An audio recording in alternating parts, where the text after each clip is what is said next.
Zoom account. For the presenter, your name, and for participants, your name and association. Thank you. Assalamualaikum warahmatullahi wabarakatuh.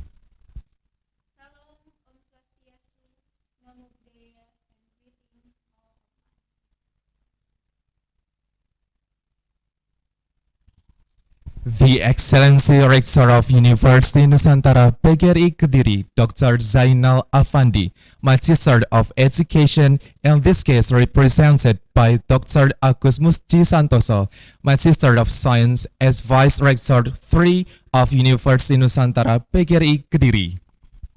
The respected Economic and Business Faculty Dean, University of Nusantara PGRI Kediri, Dr. Amin Tohari, Magister of Science. The Honorable Head of Management Department, Head of Economic Education Department, and Head of Accounting Department. The Honorable Keynote Speaker of Indonesian Doctoral Board Commissioners, Dr. Muhammad Aditya Warman, Master of Business and Administration, as the first Keynote Speaker. The Honorable Keynote Speaker of University Nusantara PGRI Kediri, Dr. Amin Sohari, Magister of Science, as the second Keynote Speaker. The Honorable from National Yunlin University of Science and Technology, Taiwan, Professor Jenny Wang, as the first speaker. The Honorable Speaker from Central University of Haryana, Mahendra, Professor Vikas Kumar, as the second speaker. The Honorable Speaker from the University of Gambia, Dr. Jibril Baji, Higher Teacher Certified, Bachelor of Art, Magister Management, as the third speaker. The Honorable Speaker from Indonesia University, Dr. Ramadia, Bachelor Business Administration, Master of Science, Management, as the fourth speaker.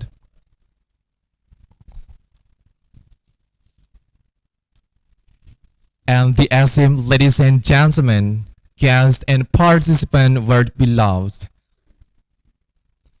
We are so grateful today we can come together without any obstacles and trouble because of His mercy and blessing and healthy condition. I am here Inga and my partner, Miftah Putri. It is a great honor and precious to be Master of Ceremonies at the Zoom meeting in our big event. Welcome, the third Kilisuci International Conference on Economic and Business by the theme Empowering Local Wisdom for Green Economy and Sustainable Business toward Indonesia's Vision 2045.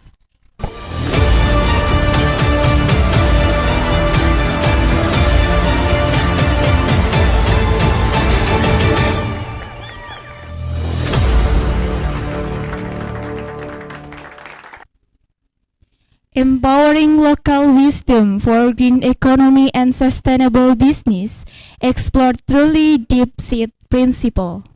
Indonesia's cultural richness and traditional wisdom are priceless resources in crafting responsibility and sustainable economic and business development toward a more brilliant and nature-aligned future for the country. To begin of today's event, I would like to invite you all to rise up from your seats to sing together the Indonesia Raya Anthem. To the committee, the stage is yours.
Thank you very much.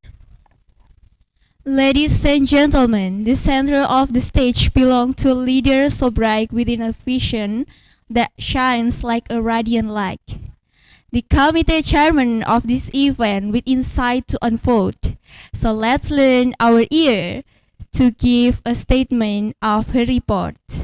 Without further ado, we invite the Honorable Mrs. Maratus Solikah, Magister of Accounting, to the screen.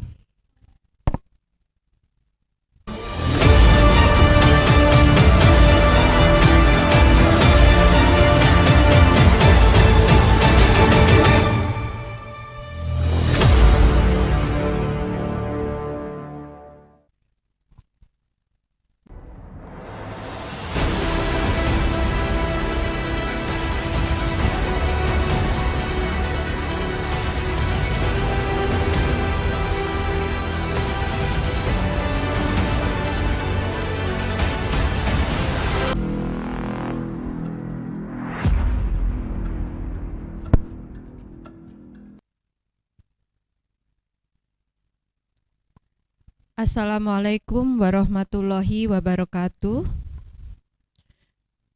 Good morning, greetings to all of us.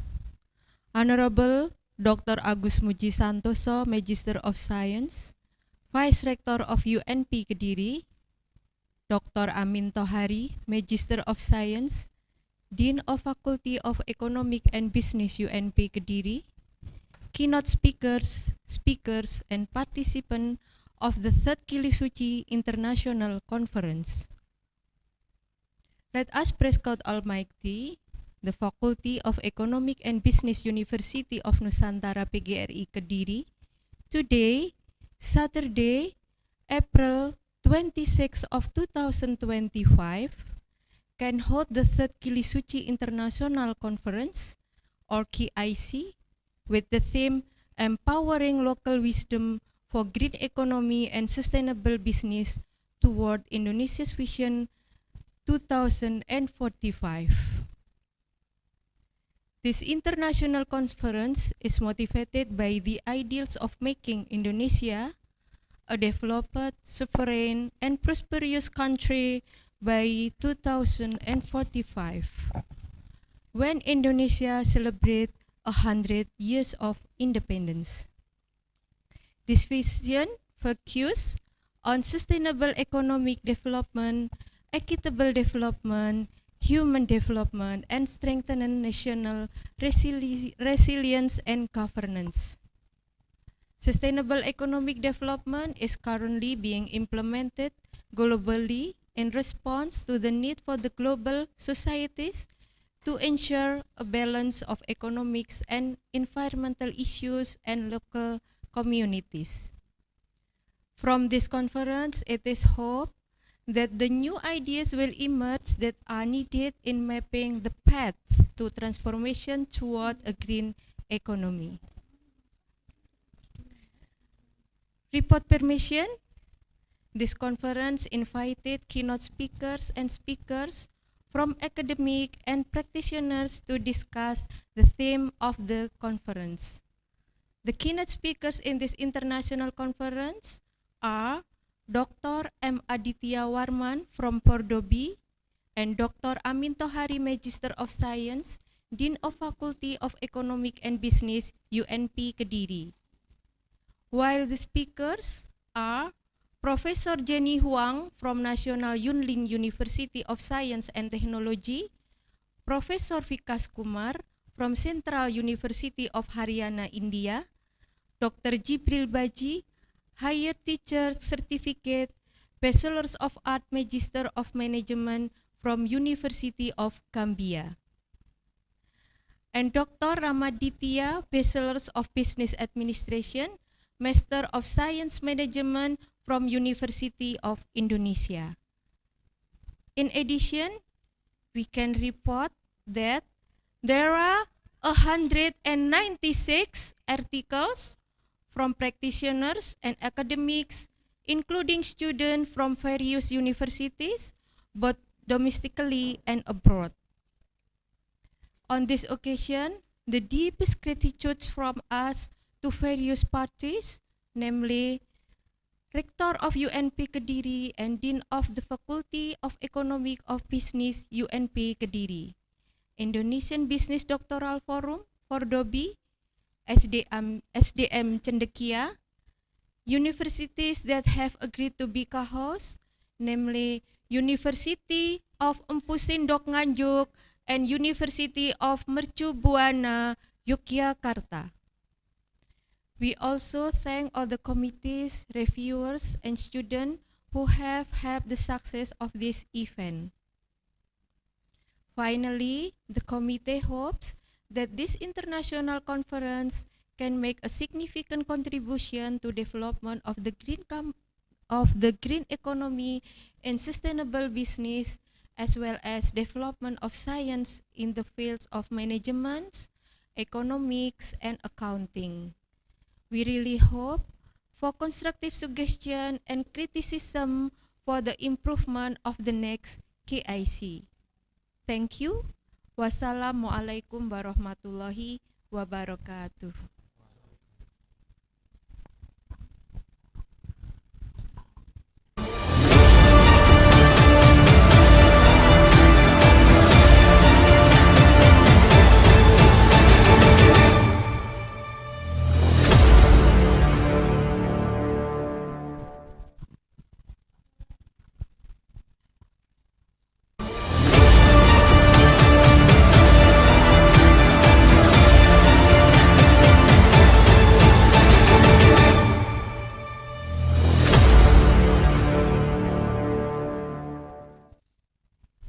Thank you very much for the insightful speech.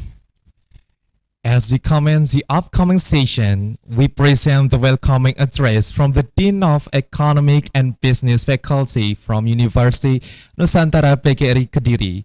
We invite the Honorable Dr. Amin Zahari, Magister of Science. The time is yours.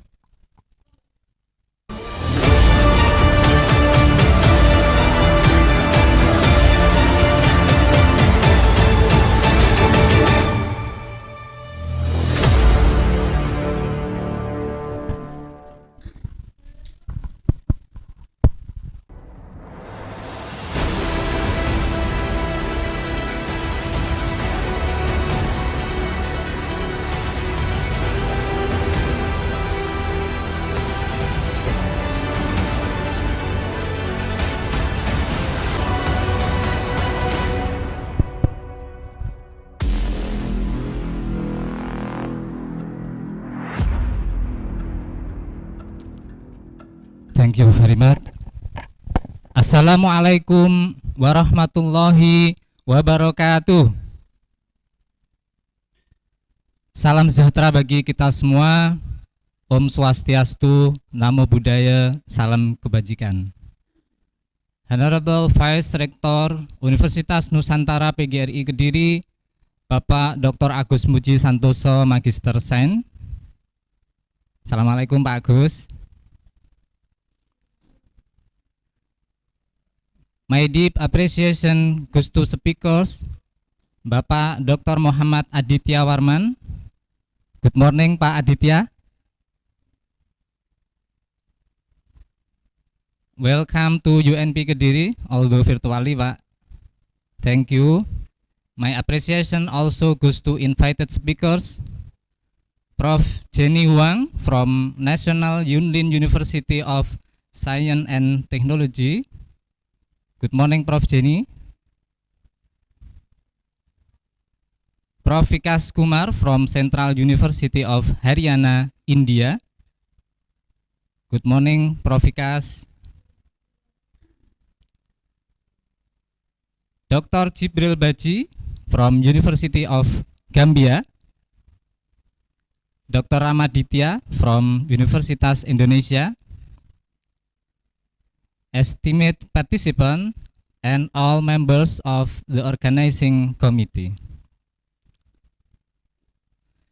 It is with great pleasure and gratitude that I welcome all of you to the third Kilisuci International Conference on Economic and Business, hosted virtually by the Faculty of Economic and Business.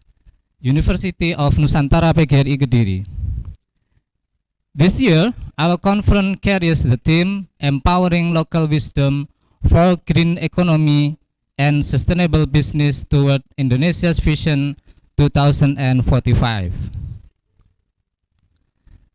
We believe that local wisdom is a valuable foundation in building a future that is both economically resilient and ecologically responsible. In the face of global challenges such as climate change, social inequality, and environmental degradation, we must look inward to the wisdom of our communities as a source of innovation and sustainability. The Kilisuci conference serves as a collaborative platform for scholars, researchers, practitioners, and students to share insight, present research finding, and build global academic network. We also proud to organize a call for paper to be published in our proceeding, further academic discourse in economic and business science that is locally rooted and globally informed. We are honored to host distinguished speakers from Taiwan, India, Gambia, and Indonesia. Your participation enriches the global relevance of our conference and inspires deeper international engagement. My heartfelt appreciation goes to the organizing committee, our faculty members, students, co-hosts from Fordobi, SDM Cendikia, Universitas PGRI Impu Sendok Nganjuk, Universitas Mercubuana Yogyakarta, and all institutional partners who have contributed to making this event possible. May this conference strengthen our commitment to becoming a center of excellence, resilience, and innovation. Thank you for joining us today. I hope you enjoy the conference and that it inspires new ideas and collaboration. Let us work together to build a future of inclusive, sustainable, and green economic growth grounded in the strength of our local heritage. Thank you very much. Wassalamualaikum warahmatullahi wabarakatuh.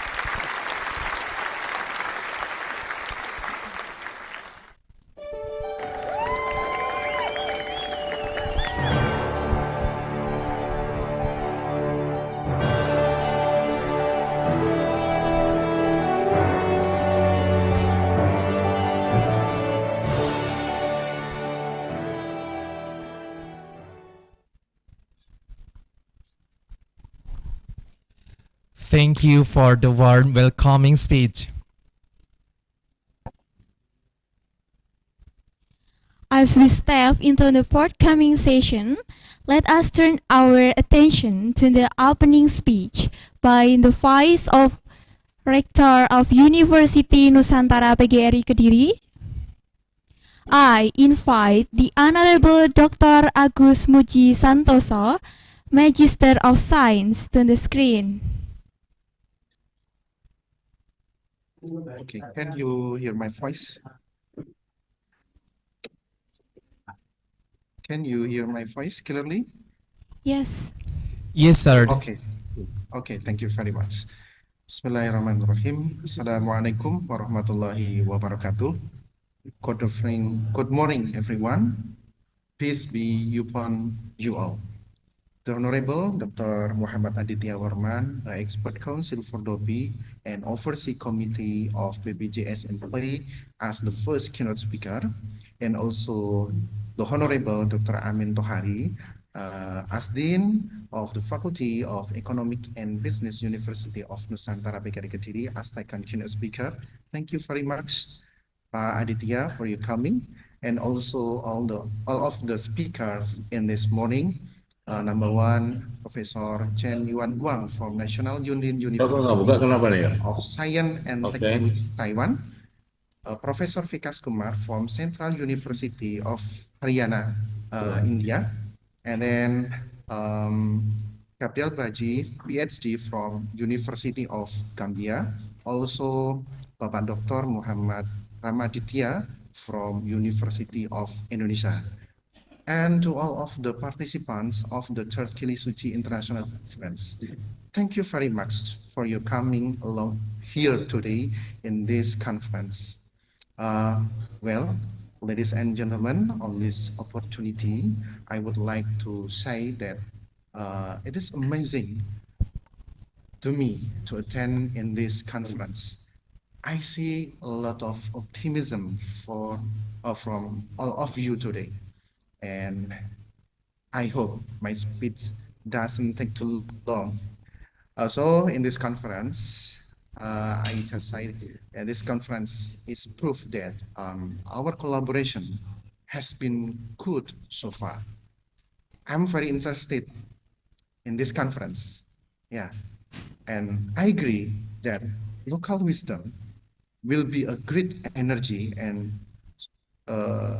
resources for creativity for the creative economy. And also I agree that the green economy should not stop as just a report or scientific papers. So we are aware that many communities around us have implemented the concept of green economy. For example, in our city, in Kota Kediri, East Java, Indonesia, people make eco-print or another kinds of batik and fabrics for clothes, t-shirt, bag, and various other types of product. They use dyes from surrounding plants. This means that this truly an environmentally friendly action in economy. However, they do not understand that this is one of the practices of the green economy. So the current condition is that we are in a time of global economic pressure that is full of uncertainty, of course. So this based on my explanation, our main task is how to navigate this international collaboration to become a super nudging team that can, such as provide education to the community.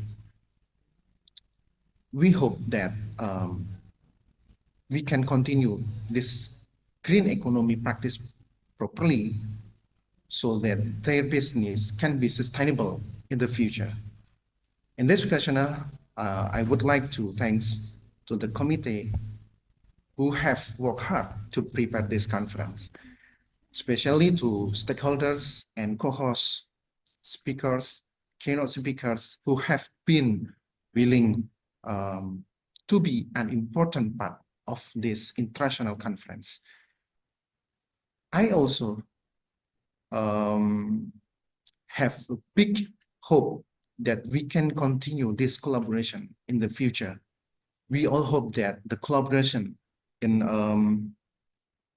the next can provide a greater impact and a wider impact on the local economic empowerment.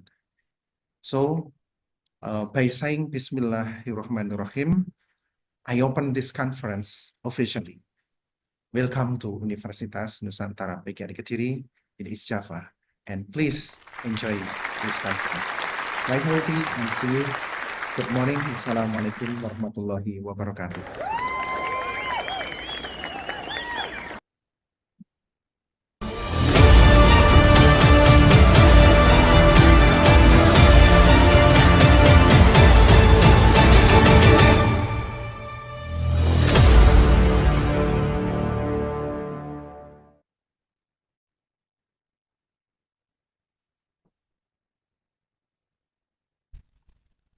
Following the insightful words shared by our rector in the opening address, Now we will transition to a moment prayer. Please join us as we come together for a brief and meaningful prayer session. Let us bow our heads in a moment of reflection and gratitude. Almighty and merciful Creator, grant us the strength to overcome challenges, the wisdom to acquire knowledge, and the compassion to support one another in our shared pursuits of excellence. May this academic session be a time of growth, enlightenment, and inspiration for all members of our university community. In your name, we pray. Amen. Ladies and gentlemen, to commemorate the moment of this event, let's take the picture together. To all participants, please turn on your camera, and all the committee please invite to take a picture together.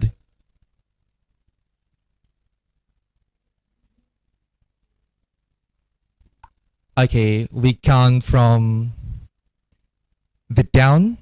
3, 2, 1. All right. Once more again. 3, 2, 1. Okay, that's very good. Okay, thank you so much for all participants and the committee. Moving to the next agenda, now turn our attention to the speech by given our first keynote speaker. But allow me to read the curriculum vitae. We are honored to have with us a distinguished leader and expert in business and human resources, Dr. Muhammad Aditya Warman.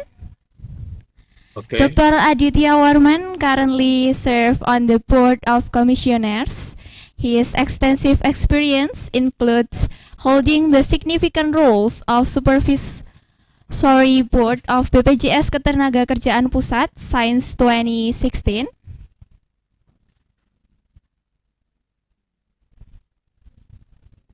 Okay. Yeah, starting. Okay, no. Prior to this, Dr. Aditya held key leadership position in the Human Resources Division of PT Yukata MFG Indonesia, HAHM Group, and PT Federal Motor. He also spearheaded several leadership roles within APindo, the Employers Association of Indonesia. Academically, Dr. Aditya holds a doctoral program in Management and Business from IPB Business School, Master of Business Administration from Gajah Mada University, and an undergraduate degree in psychology. Beyond his core roles, Dr. Aditya has also been actively involved in various other capacities, including as a delegate for APindo at the International Labour Conference in Geneva, Switzerland. Please join us in warmly welcoming Dr. Muhammad Aditya Warman, Master of Business and Administration. The golden chance is yours. Okay. Thank you. Good morning, everybody. Good morning. Good morning, sir. Good morning. Assalamualaikum warahmatullahi wabarakatuh. Waalaikumsalam warahmatullahi wabarakatuh. And warm greetings to all distinguished participants of this international conference at Universitas Nusantara PGRI. PGRI is Pendidikan Guru Republik Indonesia, maybe. In Kediri, East Java, Indonesia. My name Aditya Warman, and I am truly honored to be here with you today.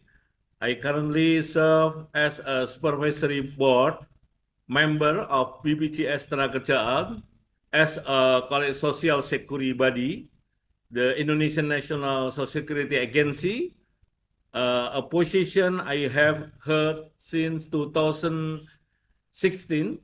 Before that, I spent over 20 years ago at Executive Astra International, one of Indonesia leading corporation from 2010 until 2060, experience vision how business and sustainability must go hand in hand in our heart lead the human capital and industrialization genome.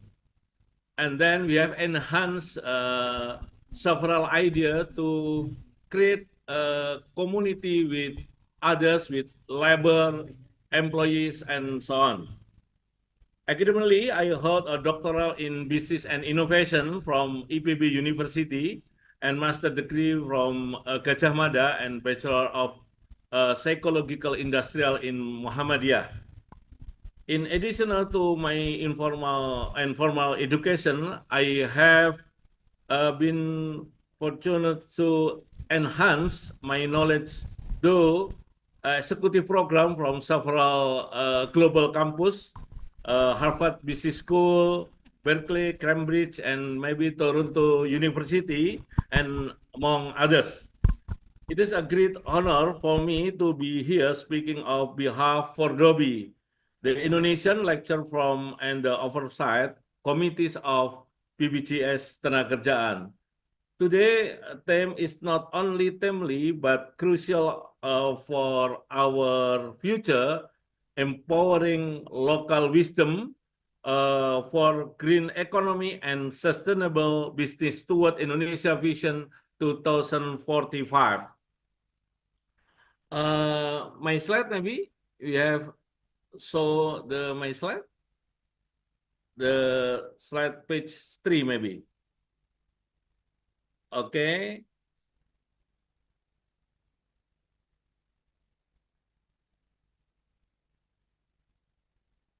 Page 3 and 4 maybe. My slide, I'm Aditya Warman.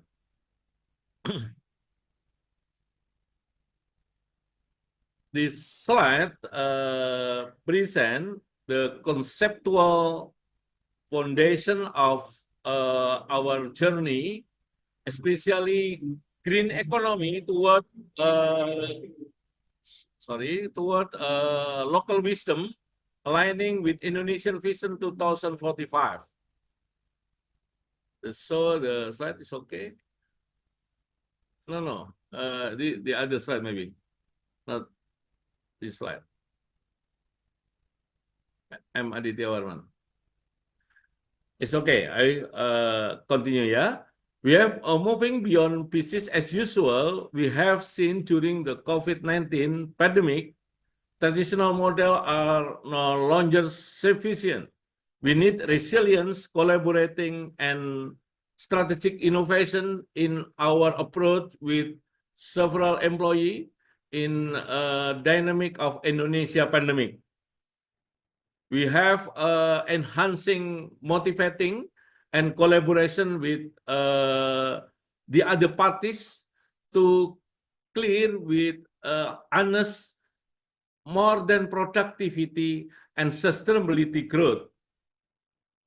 This chart in slide 3 reflect how we transition from merely reaction to challenge to profitably designing solution that the road of sustainability and inclusive growth. Inclusive growth about the how to managing people, how to managing resources, how to manage the competitive advantage with upskilling and reskilling people. People is very important to enhancing green economy in Indonesia, and also endorse the global insight from CARD's actor to involving important of managerial skill and different organizational level, emphasizing that in today, what the ability to lead the systemic change in essential. Maybe forward to slide 6. Slide 6. Next. Next. Okay. Next. Next. We share to all, yeah, in the slide, yeah. Okay. Slide 6. 6. 1. More than slideshow, yeah. After that. Next. Okay, next. Okay, next. Okay. The slide about the green economy horizon. Before slide. Before slide, the green economy horizon before. Yes. Green economy horizon is not just a collecting of keyword. It's a map of transformation. It helps us diagnose where the problem lies, choose the right intervention, and anticipate the output of symptom the images. Especially the example process needed technology to become business model. Cost needed automation to become people. Business model and people very important, depend on process and cost today. Digital era, the changing our mindset, especially product to become a content, understanding to believe, vision, the mystic moment change to platform and profit change to market share. The system thinking is very important in VUCA era. Green economy needed the content, belief, platform, and market share. The change of address is clear. We bring in technology, we introduce digital platform, automation tool, and process integrated system. As a result, the symptom is very important to the starting about your research, about your plan in your corporate to become future challenge, because this involve a new business model. Business model needed more than agile, resilience, and better align with sustainability goal. The next slide. Next slide.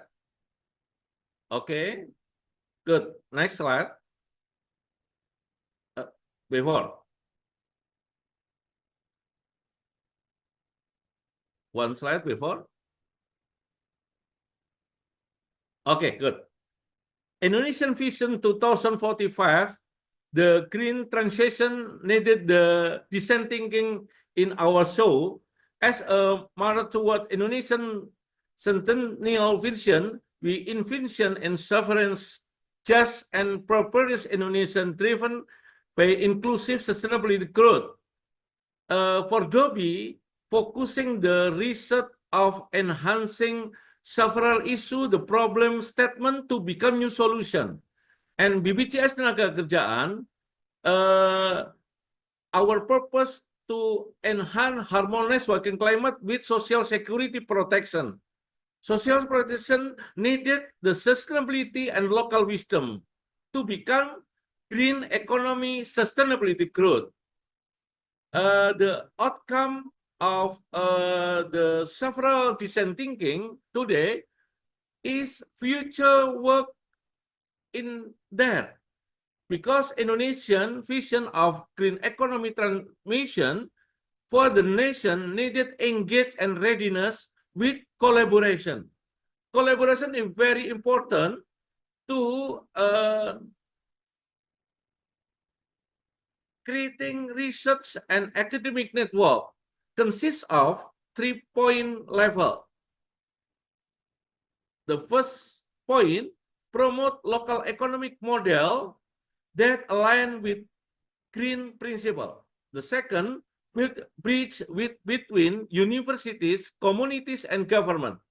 The third, encourage the integration of local wisdom into national development strategy. And BPJS Tenaga rule in green economy, the first social protection as a fundamental foundation for a just green transition. The shift toward a green economy bring major change in employment from carbon-intensive sector to environmental-friendly industry. BPJS Tenaga serve as a vital social security, social safety net to ensure the worker protection made the economy transmission. For example, traditional farmers shifting to organic agriculture, coal industry worker transitioning to renewable energy, informal worker like waste picker moving into informal rescaling.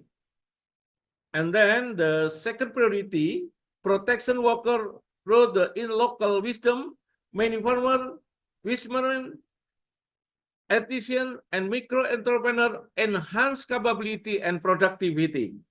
And the several issues supporting in BPJS Tenaga the emergence and protection of green job in Indonesia. Next. Okay, next.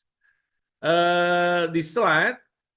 Okay, this slide break down the strategic framework from you have a skill set and tool set to become mindset, all supported with contact data process and continuous improvement.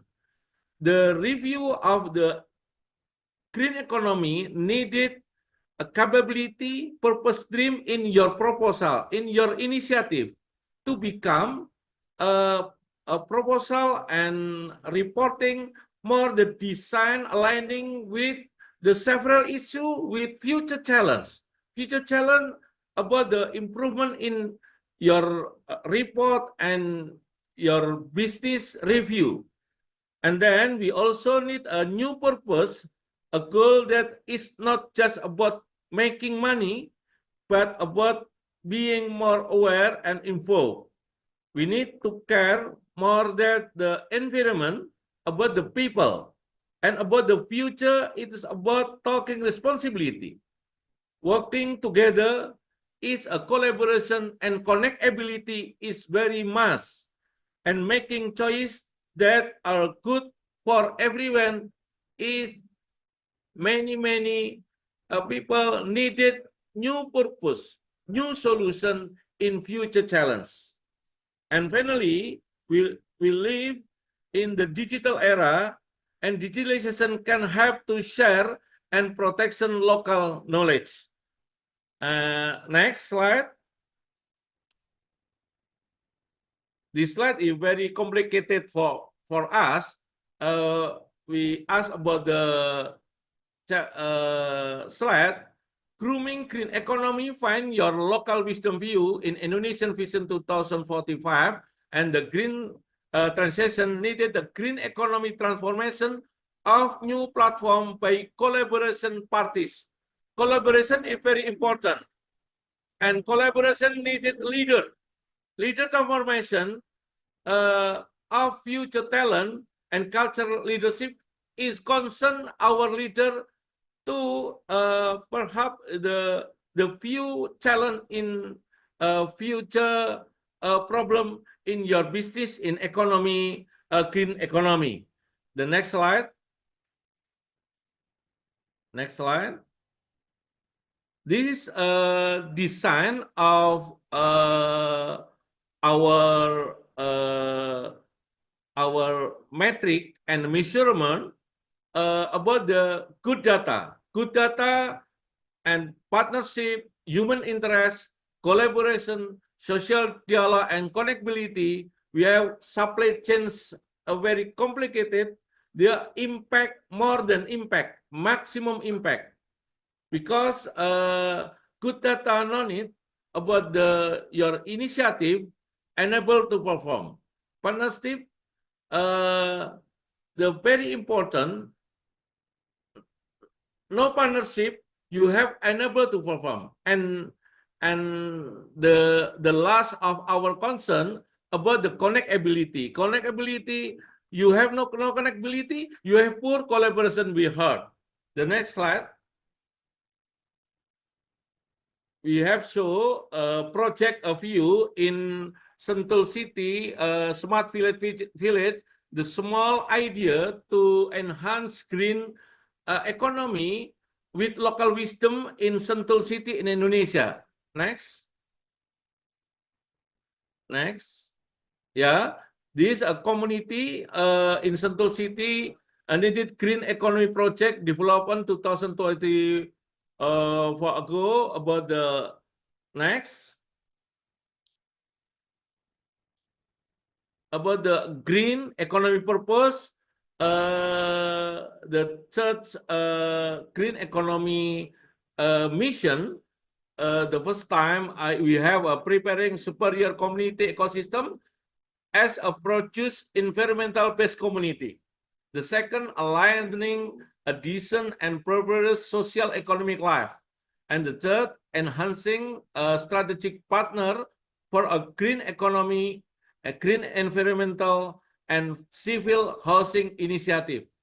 Enhancing prosper to the nation is very important in Smart Village 4.0 initiative with a community development joint collaboration with Sentul City developing housing, the big housing in Indonesia. The next slide. This is next slide. This a flyer of attract the important moment with our college. I am call it Bersiap Menginspirasi Negeri, one platform, one ecosystem and purpose with Mr. Ramaditya, Mr. Minto Juwono, Dr. Minto Juwono. We have build the one platform and ecosystem and purpose. The next slide. The show of you about the approach, the community development, valuable partner, we engage, collaborating and sharing to others. Core partner is a colleague, a partner in business, mentoring, grooming, and accelerating, and general partner, citizen of Sentul City, we branding, developing, and giving. The next slide. This project report, more than 150 page. The core of my report about the how to deliver the CSR and economy growth and enhancing capability and productivity in Sentul City to become prosper to the nation. Okay, the next slide. Sorry, maybe more than 20 minutes. Takeaway, the last of my presentation. Next. There are 5 points about the green economy productivity leader focus. Change the green economy purpose in VUCA era going beyond industry 4.0, leveraging the green economy.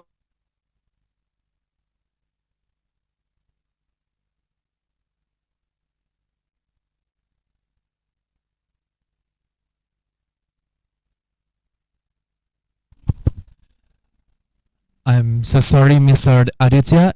Is it okay?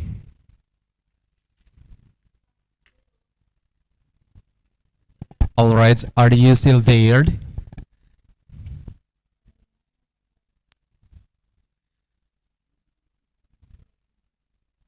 Okay, once more, Mr. Aditya, is it okay there?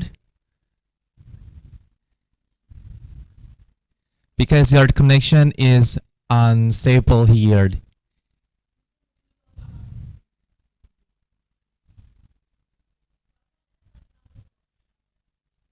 Okay, because there is a little bit a mistake in the connection of Mr.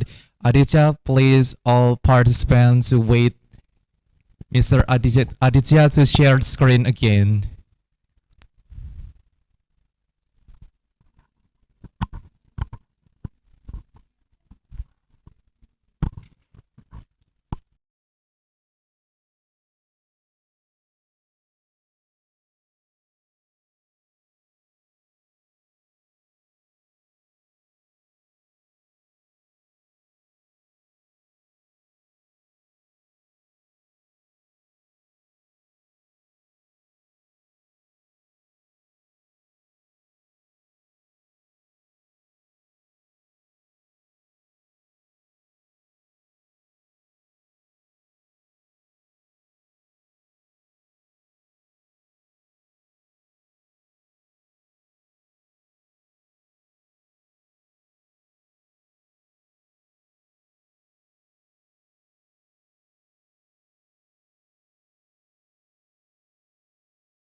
Okay, again, Mr. Aditya.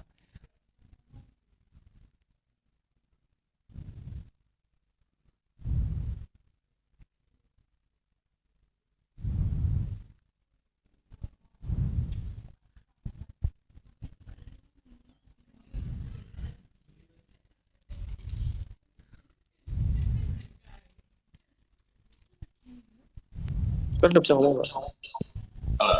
Okay, hello, Mr. Aditya. Is it Halo, okay? sorry. It's okay, sir. Okay, sir, you can. Is it okay? Everything is all right.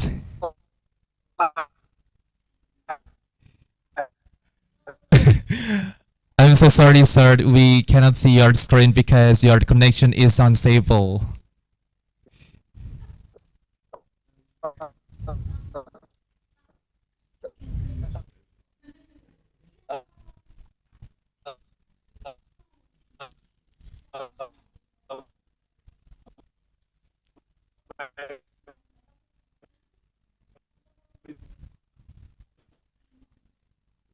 I'm so sorry, Miss Aditya, but your voice cannot hear from this because I think your connection is unstable.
All right, Mr. Aditya, everything is all right? Hello, it's hot. Okay, Mr. Aditya, we can hear your voice.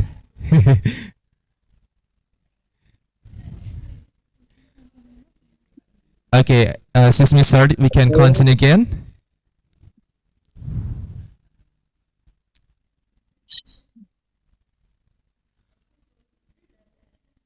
All right, sir. Okay, we have finished about the last slide. Thank Okay, you so sir. much. Okay, Yeah, you're so- welcome. Yeah.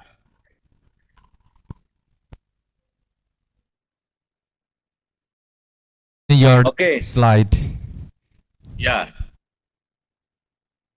Thank you. The next slide, just thank you for all participants today.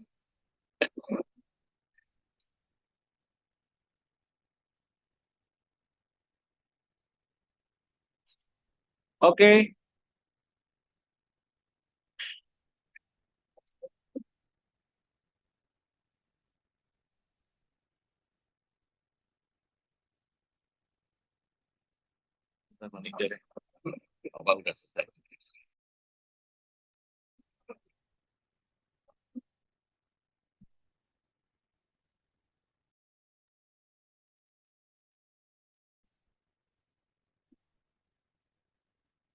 Halo Putri.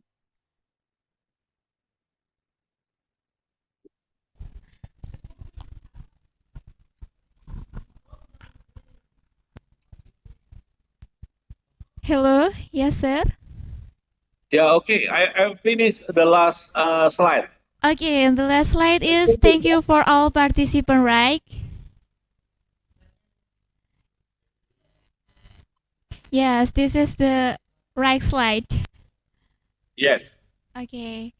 Thank Thank you you. so much for the insightful knowledge for us, and so sorry for the technically mistake for our team. Okay, please accept this small memento for us, symbolizing your participant as a speaker today. Okay. May it bring back fond memories.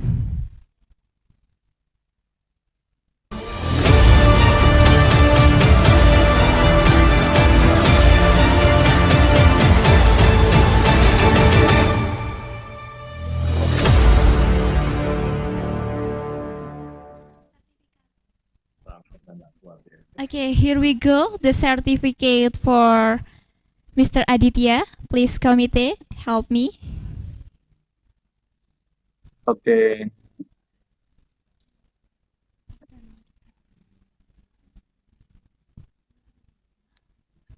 Okay.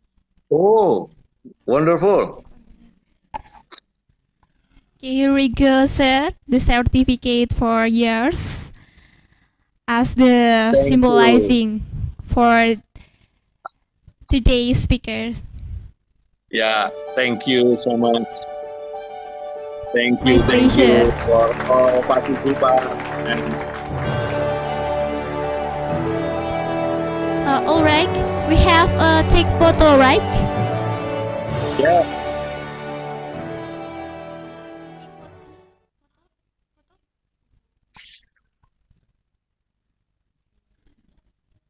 Okay, thank you.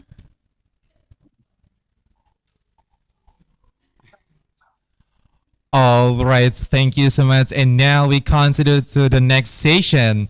Let us give our attention to speech by our second keynote speaker. But firstly, allow me to read the curriculum vitae from the second keynote speaker. yeah. Dr. Amin Tohari, Magister of Science. Good morning, sir. Morning, Irul. Thank you. Okay, how are you today? Fine, Alhamdulillah. Okay, I'm very good too, sir. Allow me to read the curriculum vitae the first. Dr. Amin Tohari, Magister of Science, currently serving as a lecturer in the Faculty of Economics and Business FEP at University PGRI Kediri, focusing on economics and business statistics, passionate about education and community service, actively involved in various organizational activities to advance higher education in Indonesia. And Mr. Amin Tohari, he has a lot of experiences, especially in the education. 2000 until 2005, he has graduated from University Brawijaya, Malang, bachelor's degree in statistics. 2013 until 2015, Institute Teknologi 10 November, ITS, Surabaya, master's degree in statistics. And also he continues on 2016 until 2020, University Airlangga, Surabaya, doctoral degrees in economic. And also he has so many works experiences like 2016 until 2023, head of the Quality Assurance Unit at the Faculty Economic and Business University PGRI Kediri.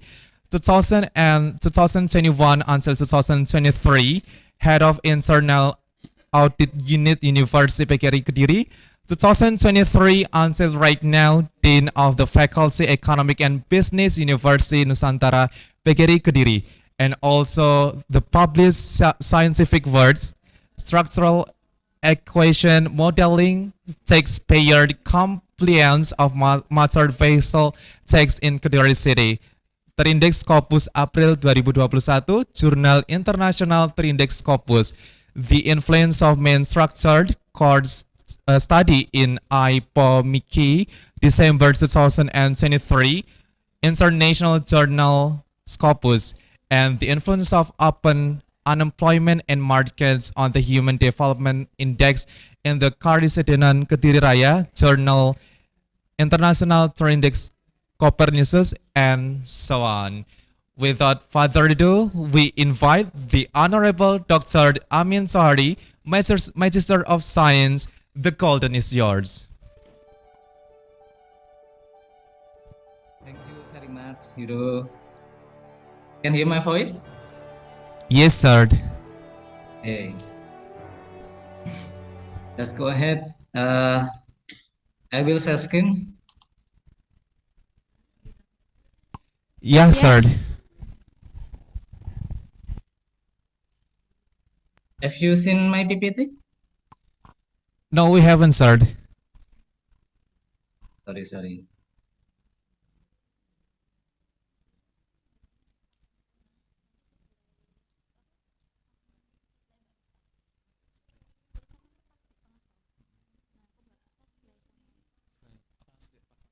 How about now?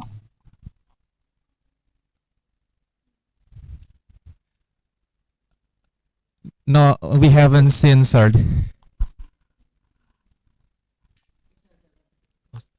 All right. Yes, we have, sir. All right. Okay, thank you. Okay, good morning, Pak Aditya. Amazing, Pak Aditya. Okay, good morning, distinguished participant. Good In this morning, sir. presentation, we will explore the strategic role of local wisdom in supporting Indonesia's transition toward a green economy and sustainable business practices. As we move toward Indonesia's Vision 2045, which aspires for a sovereign, advanced, fair, and prosperous nation, the integration of culturally rooted knowledge system become increasingly relevant. Okay, next slide.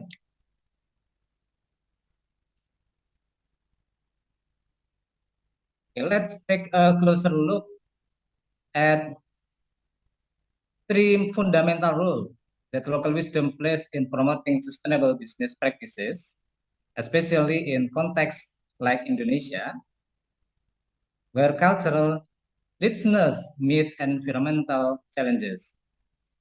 The first is understanding local context.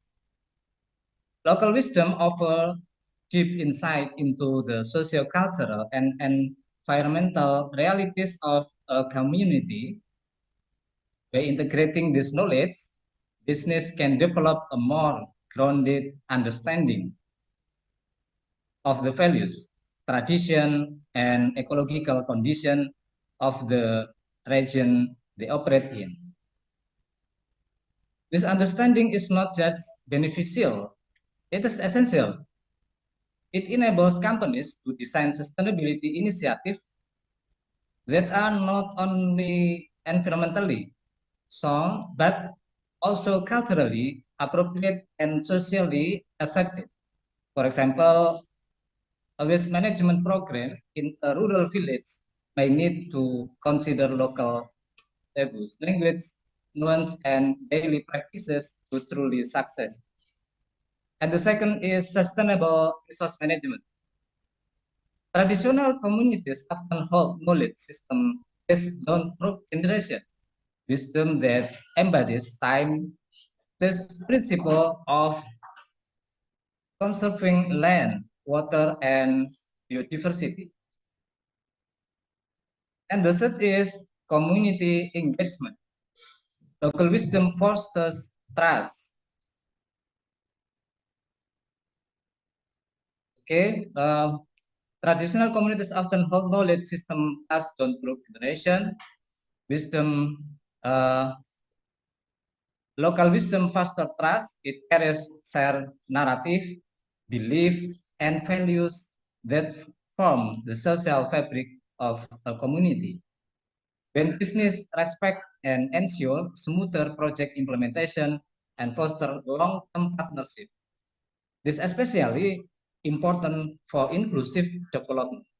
Sustainable business is not only about green solution, it is about building with not just for the people. Next slide.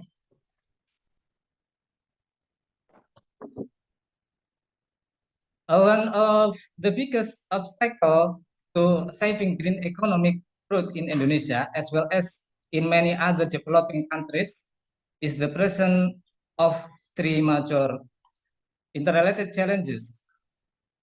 The first is infrastructure limitation, refer to the lack of adequate physical and technological system needed to support environmentally sustainable practices. For example, many regions in Indonesia still depend heavily on fossil fuel for electricity and transportation, with limited access to renewable energy technologies like solar panels or wind turbine.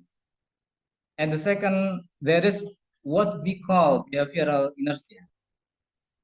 This refers to the reluctant or resistant to change, both at the individual and institutional level. Business may hesitate to adopt greener practices due to concern over short-term cost or disruption to existing operation. And policymakers may fear that drastic environmental regulation could impact economic growth or face opposition from face interests. Changing mindset and behavior requires education, incentive, time, especially when it involves shifting away from long-standing norms. At the third, we face policy gap. This is a lack of clear, consistent, and enforceable regulation that support green economic transformation. In some cases, environmental laws exist but are weakly enforced. In others, incentive for sustainable investment, such as tax break or subsidies, are missing or poorly targeted. Without a strong and supportive policy environment, it becomes very hard to align business and consumer behavior with national sustainability goals. A fragmented or unclear policy framework can lead to confusion, inaction, and missed opportunities. Next slide.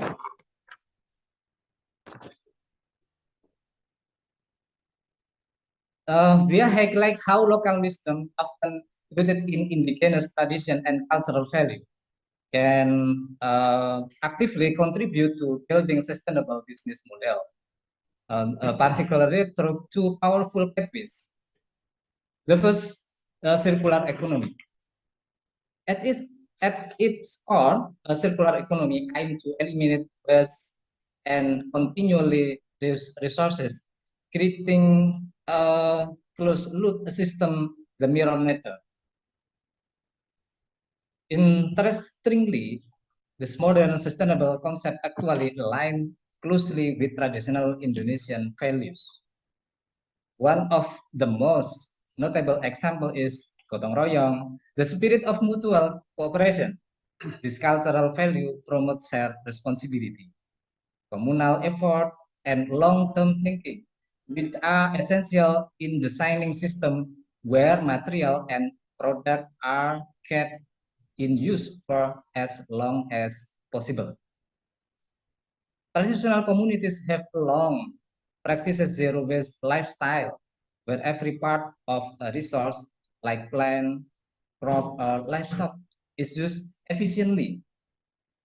These practices reflect not only resourcefulness, but also respect for the environment, something their circular economy model today strive to emulate.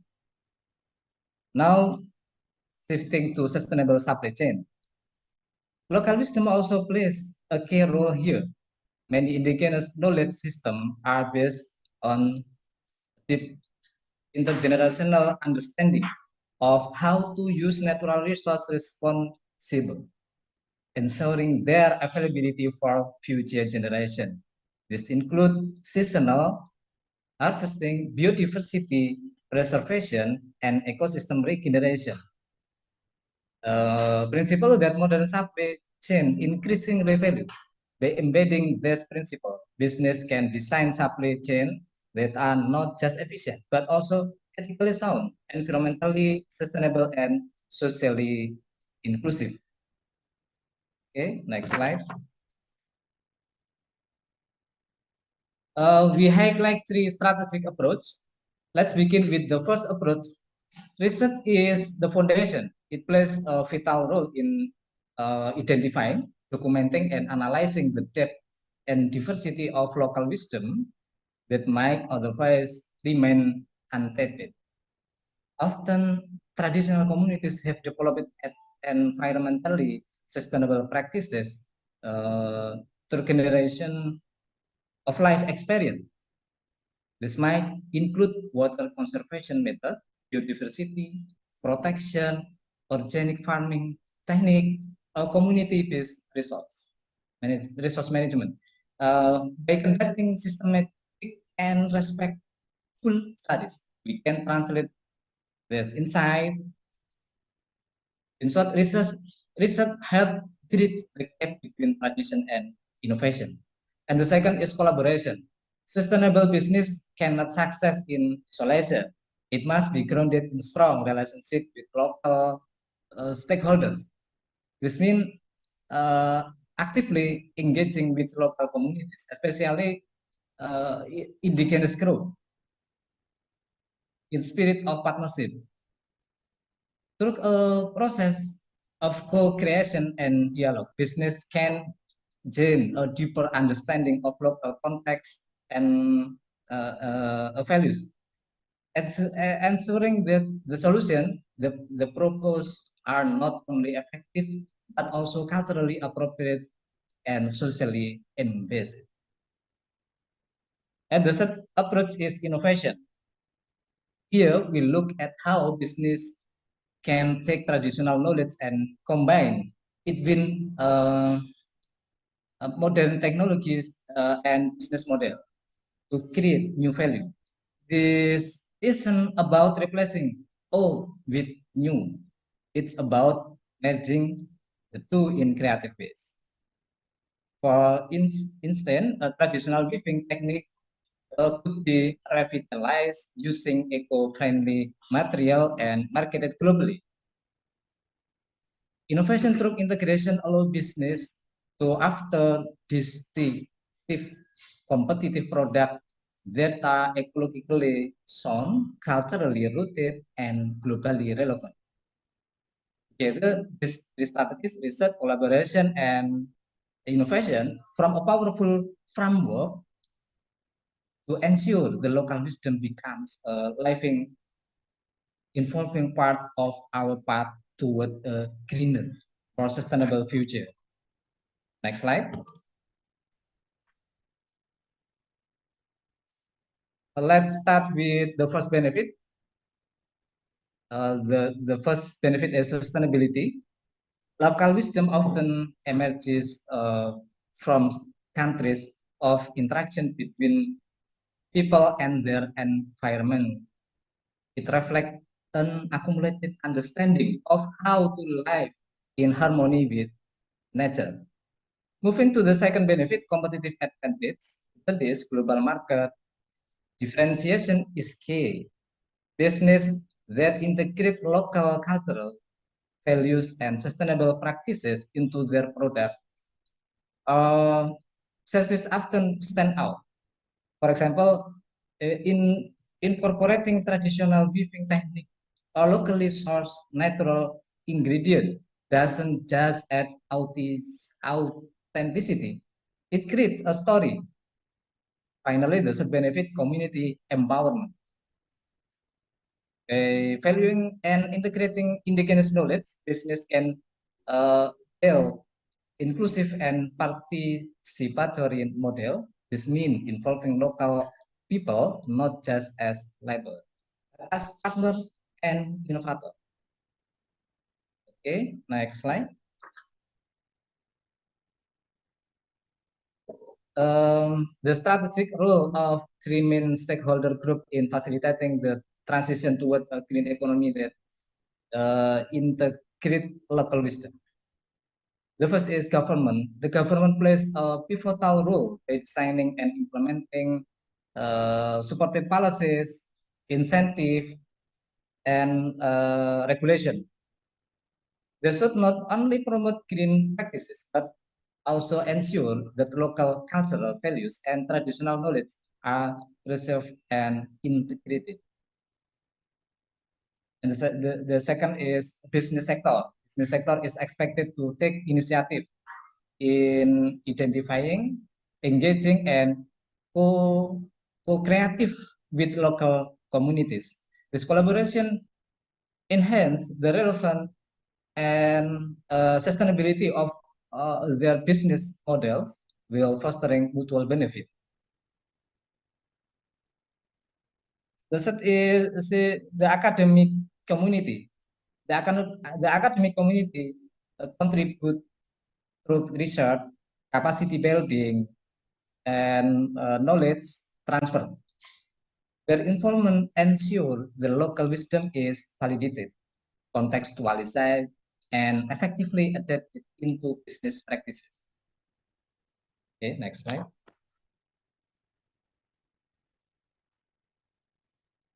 In the face of rapid socio-technological change, But your time is 3 left minutes anymore. Okay, thank you. Okay. Relevant and utility of local wisdom. First is digitalization. This involves the integration of digital technology to record, store, and disseminate traditional knowledge system. Second is knowledge preservation. While digital tools help us scale, we must not forget the core essence of safeguarding cultural heritage. The third is cross-cultural exchange. In globalized world, in intercultural dialogue is a powerful tool to keep local wisdom dynamic. Okay, next slide. Realizing Indonesia's 2045 vision through green economy and sustainable business. This situates the importance of local wisdom within Indonesia's vision 2045. The vision is anchored in 5 pillars: human development, economic transformation, infrastructure development, environmental sustainability, and good governance. And 100% commitment to empowering local wisdom ensure that sustainable development is not only environmentally sound, but also socially inclusive and culturally grounded. The conclusion and recommendation. The first is leverage, recognize and systematically utilize local wisdom as a strategic resource to design and implement sustainable business model. The second is collaborate, promote strong partnership among government, business, academic, and communities to co-develop innovative solutions rooted in traditional knowledge. The third is adapt, ensure the local wisdom and fall in tandem with technological advancement and global dynamic through digitalization and cultural exchange. Together, this action can unlock the full potential of green economy and sustainable business practices, making Indonesia's 2045 vision achievable through a culturally relevant and ecologically responsible development path. This is the presentation from me. Thank you very much.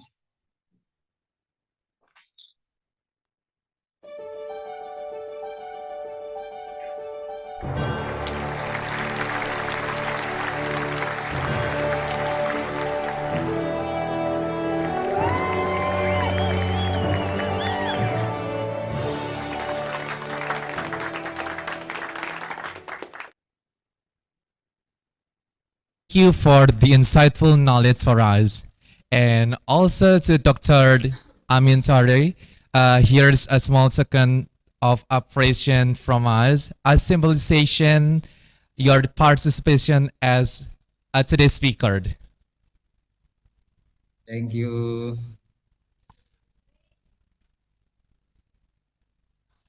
Okay, thank you so much to Dr. Amin Sohari for the insightful knowledge for us.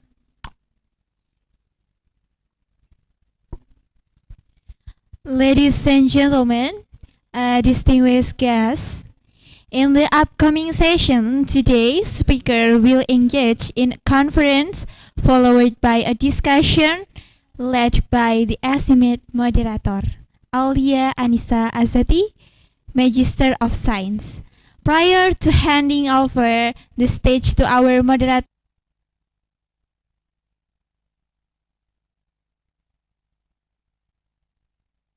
It's technical problem. It's fine. Let me try from my side.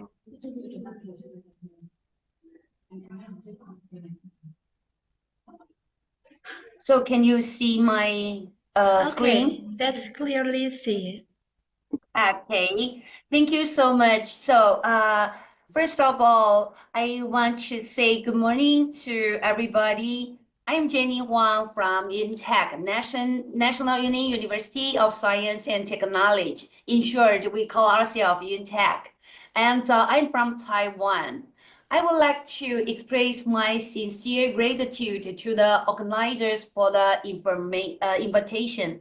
And it is also an honor to be keynote speaker at the third Kilisuci International Conference on Economics and Business. I wish the conference great success in advance, and may all participants gain valuable insight.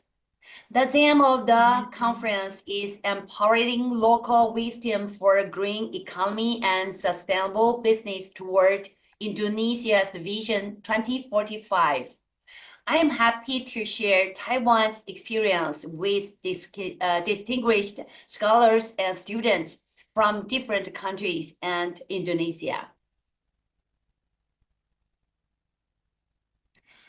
As I come from UNTech, so I would like to share Taiwan's industrial development and the deep connection between UNTech and Taiwanese enterprises. I hope to explore how universities can contribute more to industries. Therefore, I have titled today's presentation as Sustainability of Taiwan's Semiconductor Industry, How Universities Contribute to Industry. And I have shared 3 companies' cases on the 23rd April on a lecture. So I will share something different today. And this is about myself. Because Alia have introduced about me, and I will add a little bit more. So far, I serve as a leader of the extracurricular activities division in the Office of Student Affairs. And my previous job was the Deputy Dean of the Office of International Affairs. So that's why I know Alia very well. She is our very excellent alumni. And then this is my content for today's presentation. First of all, I will introduce Taiwan and its economic development. Next, I will introduce the university I work, UNTech. And then I will introduce how UNTech supports the development of Taiwan's industry and enterprises. The case will be TSMC. Finally, I would like to share some thoughts on the potential ways that UNTech can collaborate with universities in Indonesia in the future, and what we have done. And I wonder if any of you have heard of Taiwan. This is a map, and we can see Taiwan is here. Our capital is Taipei City, and Indonesia is here. Actually, the 2 countries is not very far from each other. From my heart, I think we are quite close. And I have visited Indonesia many times and made speeches in different universities. Every time I have had a very wonderful experience. I really enjoy Indonesia, and now Indonesia is my favorite country to go. I also hope that all of you will come to Taiwan and will like this small but beautiful country. How beautiful it is about Taiwan. Let's check this photo. This photo is a famous place in Taiwan, Salmon Lake. It is a small lake compared with yours. From the cable car, you can enjoy very beautiful view of the lake from the sky. In May, a delegation from various universities in Indonesia will visit in Tech, and your dean, Dr. Amin, will also be attending. On May 15th, the delegation will visit Salmon Lake and will have the opportunity to see and feel its beauty in person. And this is another famous place, Alishan. It is a high mountain. On the mountain, you can find giant trees, amazing little trains, cherry blossoms, and a lot of tea trees. So that's why the tea leaves are very famous from this location. And the third photo is the night view of our capital, Taipei City. It is a very famous landmark. We call it the Taipei 101 Tower, which is once the tallest building in the world. And then let's move on to Taiwan economy. I would like to give you an overview of Taiwan's economic situation. Also, Taiwan is a very small island and a very small country. In recent years, it has achieved great success in the development of semiconductor industry and is now a global leader in this field. And let's check this photo. This headline news is about the TSMC, the world's largest chip manufacturer. The director, Dr. Wei Zejia, which announced at the White House in the United States that it will invest $100 billion to establish factories in United States. Recently, President Trump has announced high tariffs on various countries, causing serious disruption in industry worldwide. So everyone is closely watching how this situation will go. And this is another news. Within 60 hours, the director Wei Zejia returned to Taiwan and at the presidential office announced with President Lai Ching-te of Taiwan. And they said, they promised that the TSMC's investment in United States will not affect its plan in Taiwan. This news event showed the role that Taiwan's semiconductor industry plays in the global technology industry. As the world's largest chip manufacturer, TSMC indeed influences political and economic development, and Juntech has very deep connection with TSMC. Later, I will share about this part. But now, let's know more about Taiwan. Taiwan has a population of only 23 million, but its GDP ranks 21st in the world. Over 75% of world chips come from Taiwan. And Taiwan ranks 19th in the world for purchasing power parity. It has excellent infrastructure and a healthcare insurance system, with our government take care of everybody in Taiwan, and especially for foreigners. They are also included under our healthcare insurance. Our unemployment rate is very low, and the safety and security situation are really remarkable. So we feel very safe to live in Taiwan, and some tourists, they feel the same way.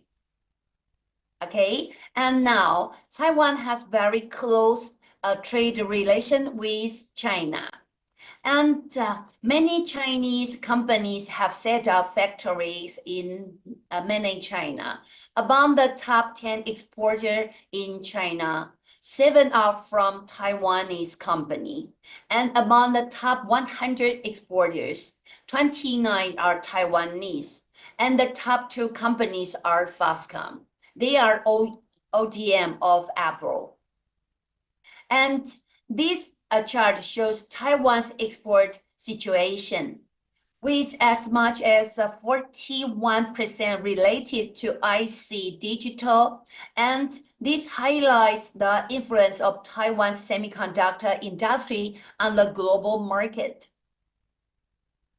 And the chart showed another story, the top 10 semiconductor companies in the world, with TSMC ranking first. Many of the major companies in the United States and in mainland China are either funded by Taiwanese people or have a strong tie to Taiwan.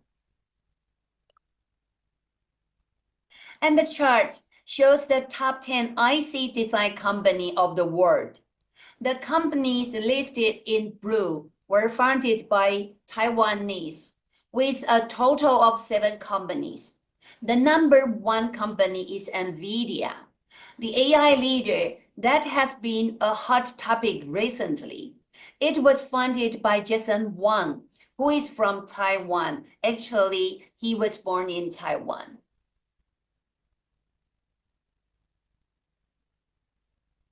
Okay, and this is the GPU Technology Conference hosted by NVIDIA from March 17th to 21st this year. His vision has led NVIDIA to continuous growth, and his personality has helped build a very successful brand image for the company. The interaction between these small robots and Jason Huang successfully created a highlight for the conference. I am not sure if you noticed this conference, but it's really very hot. A lot of Taiwanese company, they went to USA to attend this conference. Okay, and due to Taiwan is a very small country and our domestic market is really small, so industry in Taiwan pay great attention to global expansion and overseas market. OEM or ODM is also a strong suit of Taiwanese company. This slide shows the famous and leading companies of Taiwan. Those are top of Taiwanese companies. Okay, now let's move on how UNTech is going. I would like to introduce our own university, UNTech. UNTech is located in the central part of Taiwan, Doliu, Yunlin County. And because we are a very young university, 35 years old only, so this university is very active. And the performance of our industry academia cooperation is the top 1 in Taiwan. And this is our campus map. I always call it Lucky 7. From this picture, you can get a brief overview of UNTech. And we maintain our campus very well. And UNTech has a very high green plant coverage rate of 88%. So you can see it's really green. And we use lots of sustainable system to control the power and control our water and control our behavior. We use the system to do it. So that's why we also won an award that we're saving a lot of energies. And in our campus, we have a total 65 buildings. And recent year, we built 5 total new buildings, and all of them are green buildings. And UNTech was founded in 1991, making it 35 years old.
to play a video, and I'm not so sure if we can see it, but let me try. Let me try.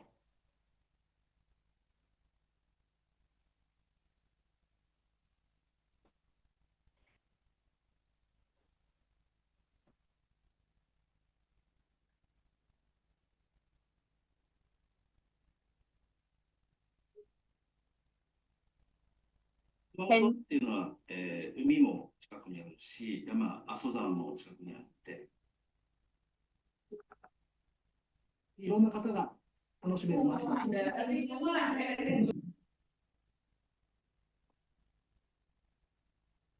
最先端半導体の製造をする台湾企業の日本進出が本日発表されました。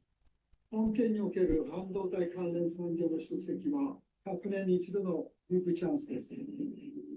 地元の熊本に TSMC の工場ができると聞いて働きたいと思いました。最初は知りませんでした。世界最大級の半導体メーカー。TSMC の生産するチップは世の中の広く様々な製品に採用される。車の自動運転向けのイメージセンサーの狂気も。半導体なくしては我々の夢は実現できます。うわ、すごい。日本の他には見ないスケール、大きさの半導体の工場になっております。すごい急ピッチに建物が一度で立っていっているのが一度も経験がしたことなかったので、この現場の働いている作業員は6500名、国を背負う気概でこのプロジェクトに当たってくれていると思います。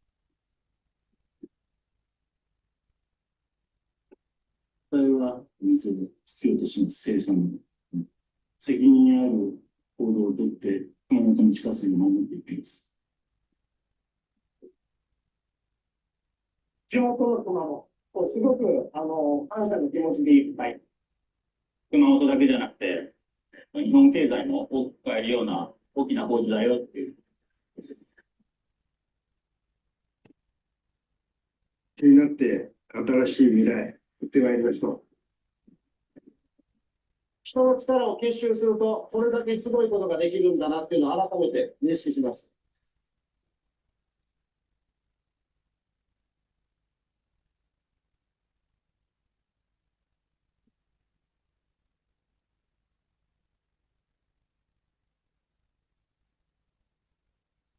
Okay. So now I need to go back to my slide. Let me check.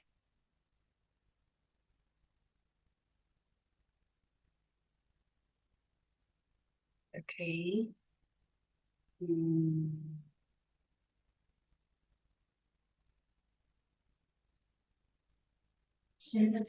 Professor, I do you should need try. help? Yeah, I am trying. I'm trying. Okay, take your Okay. times. So maybe I should, okay.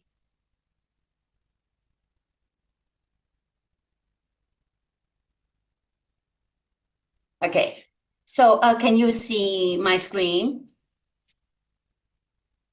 Yes, we can see your Okay, screen, very but good. not the PPT Okay. yet. You need to open Okay. it first. So you cannot see it or not? Yeah, yes or no? Your PPT is not open yet, I'm but sorry. we So I can will see try your again. laptop screen. Okay, so let me try.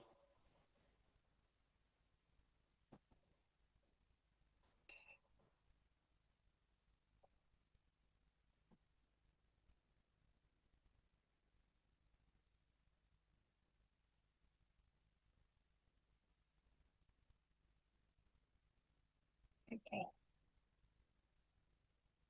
Okay, I think it will work.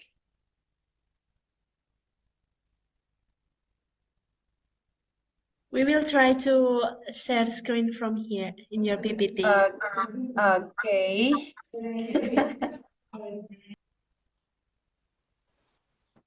Okay. So can you see it? Now. Can you see my slide, my screen?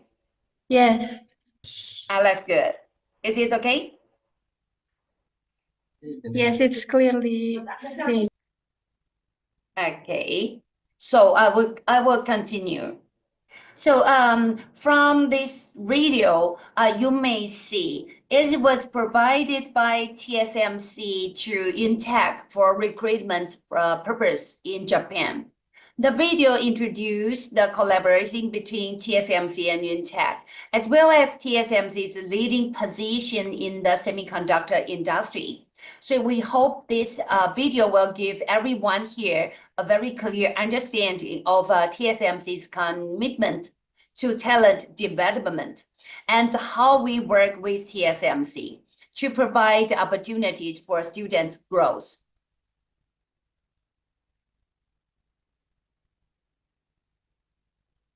And next on, I will introduce how can we collaborate or cooperate, work together between the universities, because universities are very important role on education.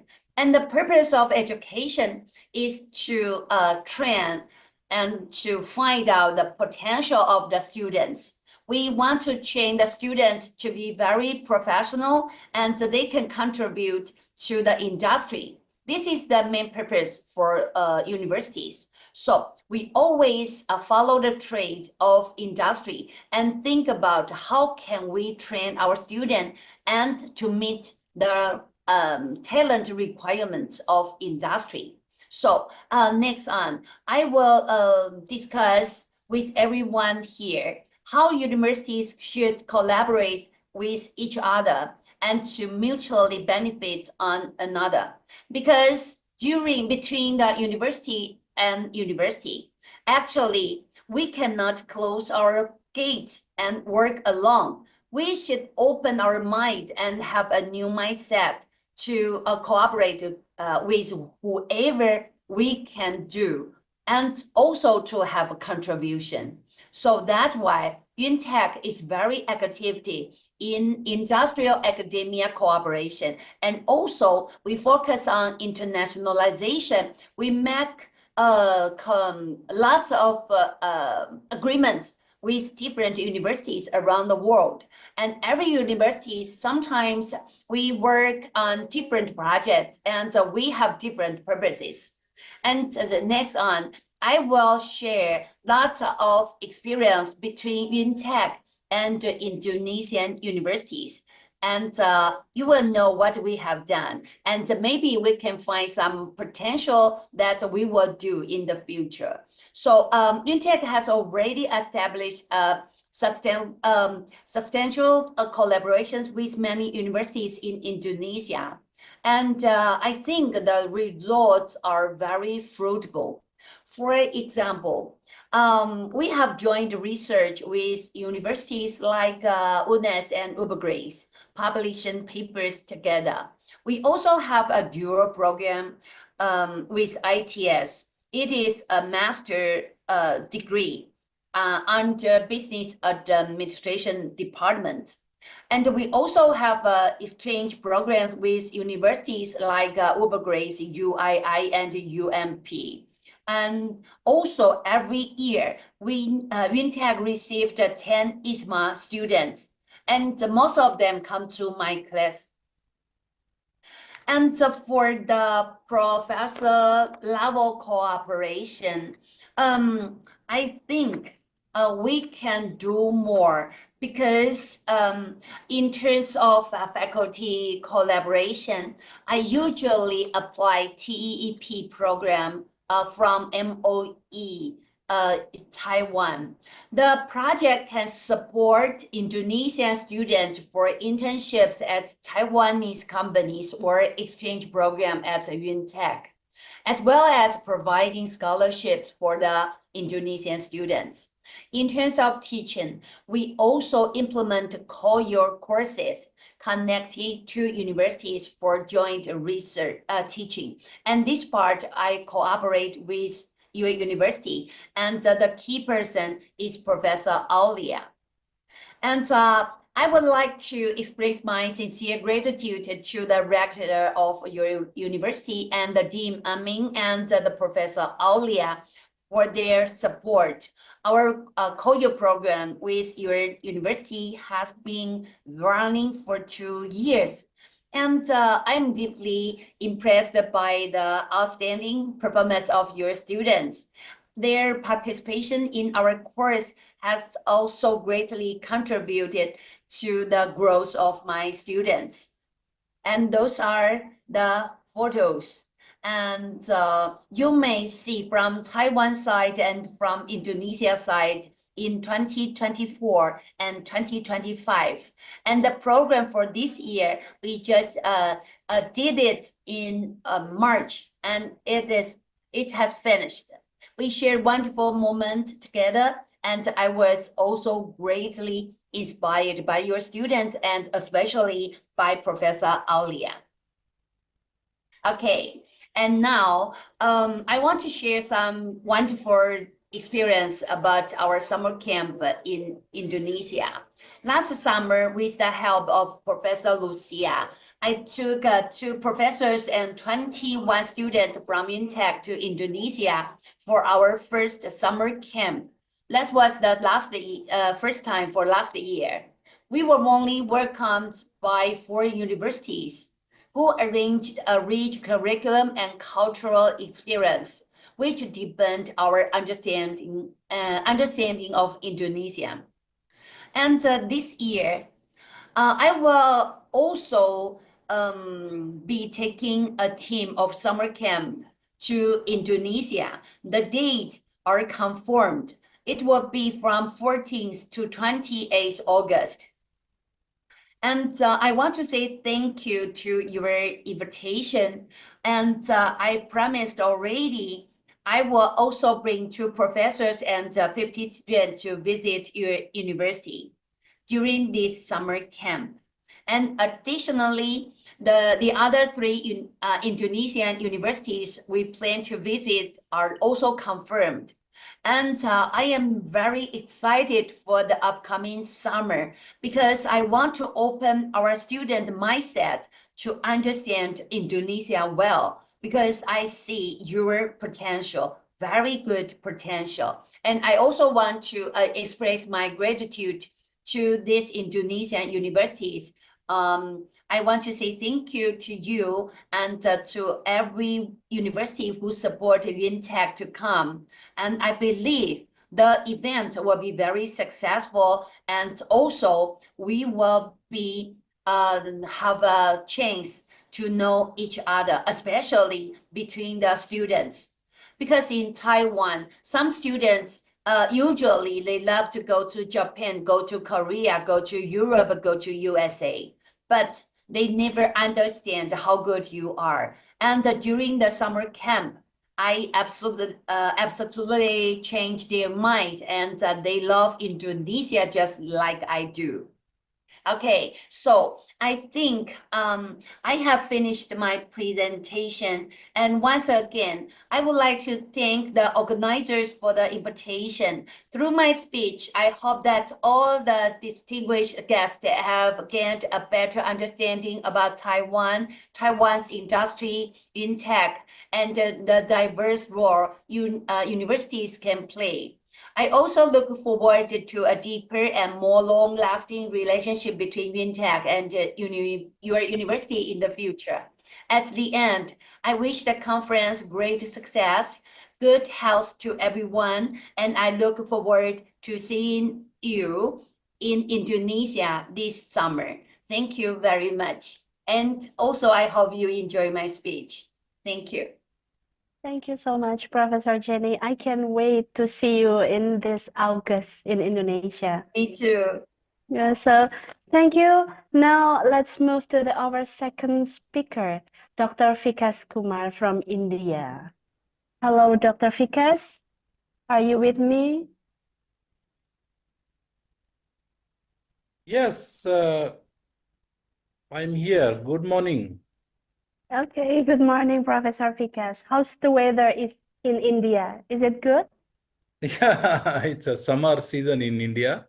In the northern Yeah. part, we are in the summers, and the temperature here is around 42 degrees Celsius as of now. So, Oh, yeah, good a summer. little bit hot. Okay. Uh-huh. So let me read the summary of Professor Fika's astounding dedication in academic field.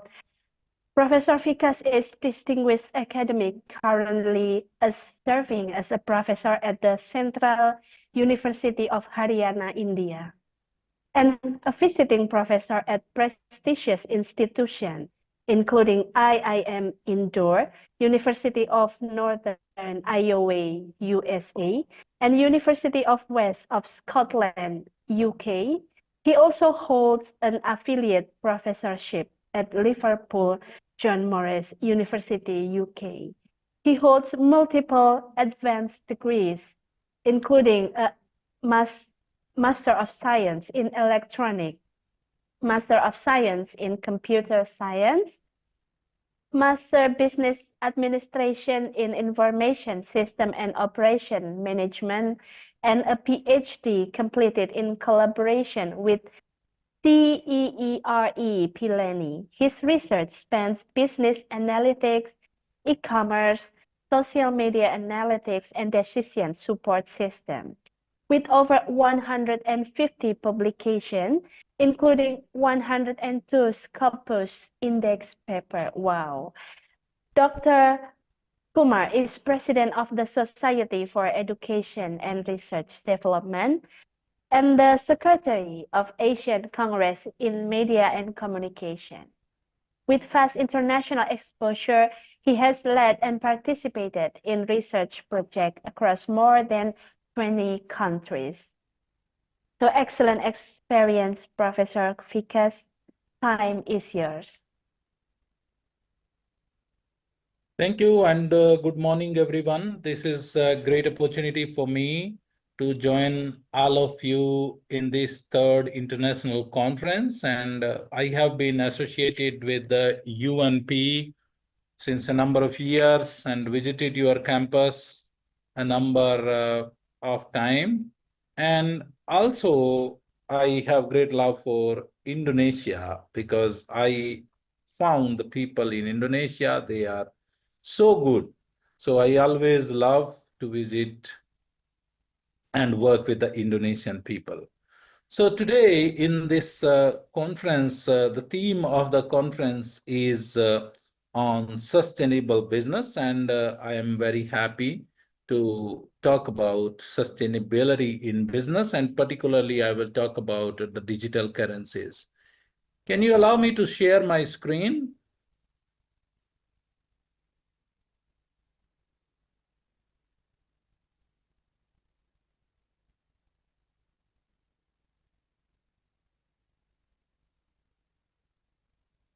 Okay.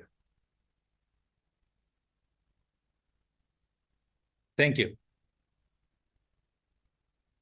So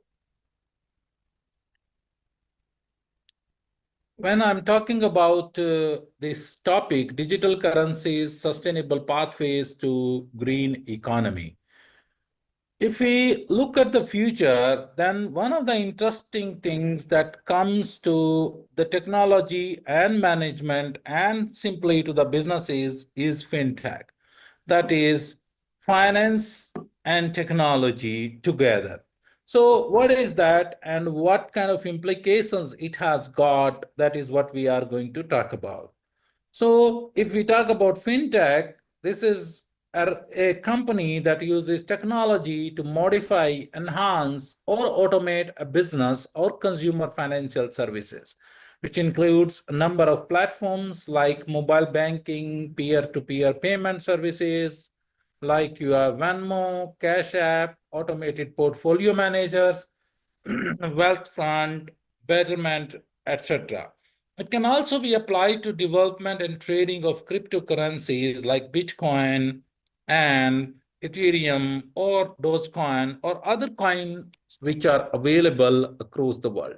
So fintech is basically an amalgamation of a full-fledged business intelligence-based financial and economic ecosystem, which talks about different partners, which may be registrars, which may be digital banks, which may be payments and remittances, which may be blockchain and Bitcoin technology, which may be insurance agencies, or which may be agencies which are dealing with the alternate finances. But at the end, if we are thinking about the ABCD of this fintech, then there are four big technologies which are working together for the fintech. One is artificial intelligence, that is one. The second one is B, that is blockchain. Third one is cloud computing, that is your technology behind all these computation needs. And the fourth one is the data, that is your big data. So this kind of technology is basically the technology of the future, which considers these four basic technologies behind it. If we consider this ABCD of fintech and then move towards fintech, we'll look forward to a financial intermediation and disintermediation. Over a period of time, when this whole world succeeded in financial inclusion, then banks and financial institutions, they got developed and they served as a middleman to the financial needs of the people. These functions are payments and transaction processing, safekeeping of assets, pooling of the savings from investment, and then giving loans, and also sharing of the risk through asset transformation. So there are intermediaries where we call them banks, middlemen, financial intermediation, all of them are working in the same direction. At the same time, financial institutions, they provide you expertise, they provide economies of scale, they provide customer trust, but they also try to have a lot of transaction costs. They give asymmetric information and acceptability of risk. So liquidity and diversification of services, they offer adverse selection problem before transactions, moral hazard, all of them they try to reduce, and also they take a risk for maturity, credit, currency, liquidity. Now, the time has come where we are moving from this financial intermediation to disintermediation. So I'm looking forward to a world of sustainable business where we have no role of financial intermediaries, but we are looking forward to disintermediation of the finances. Incumbent financial institutions, they are always subject to three major risks. First one is the mistrust. Second one is the customers, number of times they do not get the services they need. For example, we have so many communities which still remain underbanked, which still there is a funding gap for small and medium enterprises. And also the financial intermediation takes lots of money. For example, since 1880s, 2% of the US GDP, it goes to financial intermediation. Financial intermediation is one of the costly affairs for any economy where we see some part of our money is taken by these agencies who are dealing with the financial intermediation. So the rise of shadow banks and market-based financing is the way where we are looking forward to disintermediation of traditional business model. But instead of the shadow banking, we always say that there is a new trend which we call as fintech innovation. Fintech innovation is the free of legacy technology system and regulation. So where you don't have the traditional kind of technology, traditional kind of banking system, instead we have more digital awareness, high transaction costs, market gaps, low entry barriers with this fintech innovation. So in terms of financial services, if we say in the earlier days, we used to have banks and financial intermediaries. We have single provider of most of the services. For example, you go to the bank and whatever services you need Forex, you need saving account, you need insurance, you go to the bank. But here, when we go to financial disintermediation, we are looking for unbundled services, multiple providers, marketplace, product and service levels. Still, we see that if we need to do some kind of forex transactions, you want to send money to India or I want to send money to Indonesia, then there is a lot of paperwork, there is a lot of cost involved while we are working with this kind of banking model. But here, when we are looking forward to financial disintermediation, fintech innovation, we are looking forward to unbundled services where you don't need to go to the same bank. Instead, you have multiple providers, you have multiple marketplace and multiple products and services. Here in the traditional services, you used to have banks, financial intermediaries, but now you go to internet, you use retail, you use telecom firms, which are basically service aggregators. So similar to your Amazon, similar to Flipkart and other portals, you can have all your banking needs served through your internet aggregators or service aggregators or internet-based portals. So in earlier case, we used to have banks and financial institutions giving you the card payments and settlements, but now you have blockchain, and without any card payments, you have digital wallets, you have virtual cards, and instead of the fiat currencies, notes which we used to have since the beginning, we are looking forward to cryptocurrencies. The loans have been now transferred and changed to P2P lending, crowdsourcing, peer-based credit scoring, and rating-based methods. So earlier, the banks, they used to collect savings from the people, and then they used to lend to other people in the form of loans. But now this has changed, and we are moving like peer-to-peer and crowdsourcing-based methods of lending. Equity funding for a few and democratization of equity funding is another aspect which has come across.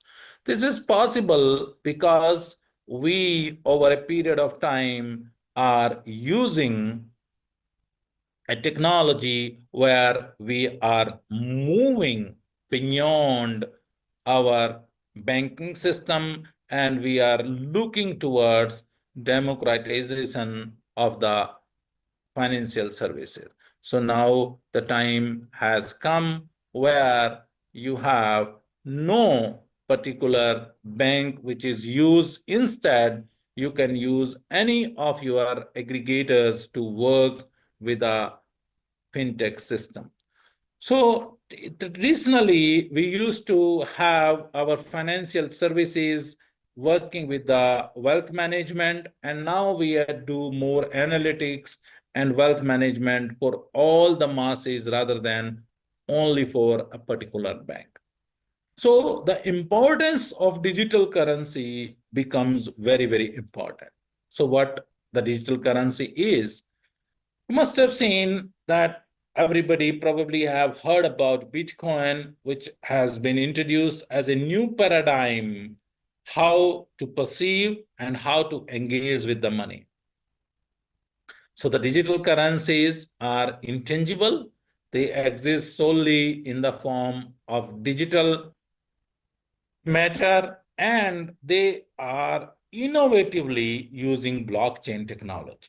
Behind this whole Bitcoin and digital currencies, the most important technology that is working is the your blockchain technology, which offers a decentralized and borderless approach to all kind of financial transactions and eliminating the need of any kind of intermediaries, including the banks. So Professor, absence. I'm sorry. Your time is 4 minutes more. Thank Okay. you. Okay. So the absence of centralized authority in many cryptocurrencies, they present challenges for traditional regulatory frameworks. We have seen that there are many such cryptocurrencies which have been available across the world: Bitcoin, Ethereum, altcoins, utility tokens, security tokens, stable coins. And then we have central bank digital currencies, non-fungible tokens, and community tokens which have come across. In United States, they introduced Bitcoin and Ethereum, and 36 million Americans as on 2021 they have been using. So in China, in India, in Russia, Nigeria, Singapore, there has been cryptocurrencies and all kind of digital currencies across the world. So from the market capitalization of 10 million in 2021, in 2021 it reaches 2 trillion, that is multiplying by 200,000 times. So when we are talking about the most important challenges as the digital currencies, they are for the taxation, they are for the consumer protection, they are for the money laundering, they are for the fraud, striking a balance between innovation and regulation, improving security and education, harnessing their potential for economic growth and financial inclusion while safeguarding stability and security. Although we have seen that there has been a lot of growth of digital currencies across the world, and large number of countries, they are now developing the central bank digital currencies. Indonesia is also one of those countries which are going forward to introduce digital rupiah, and very soon it is going to be implemented. But it has a lot of challenges associated with it, and most of them are related with the taxation. Are we dealing it in the same manner as we deal with the fiat currencies? And what happens if the digital currencies, there is a fraud, if the digital currencies there is a security breach, what is going to happen, how the protection of the consumers are done, and how this fraud detection is taken up. And also, as the technology is growing with more and more innovation, how a balance can be created between the innovation and regulation. The importance of the role of all educational institutions like UNP Kediri or Central University of Haryana or other institutions in the world is how to provide education to the people, that they are able to use these new technologies as part of their businesses. That can happen only if we have a focus on fintech in our curricula.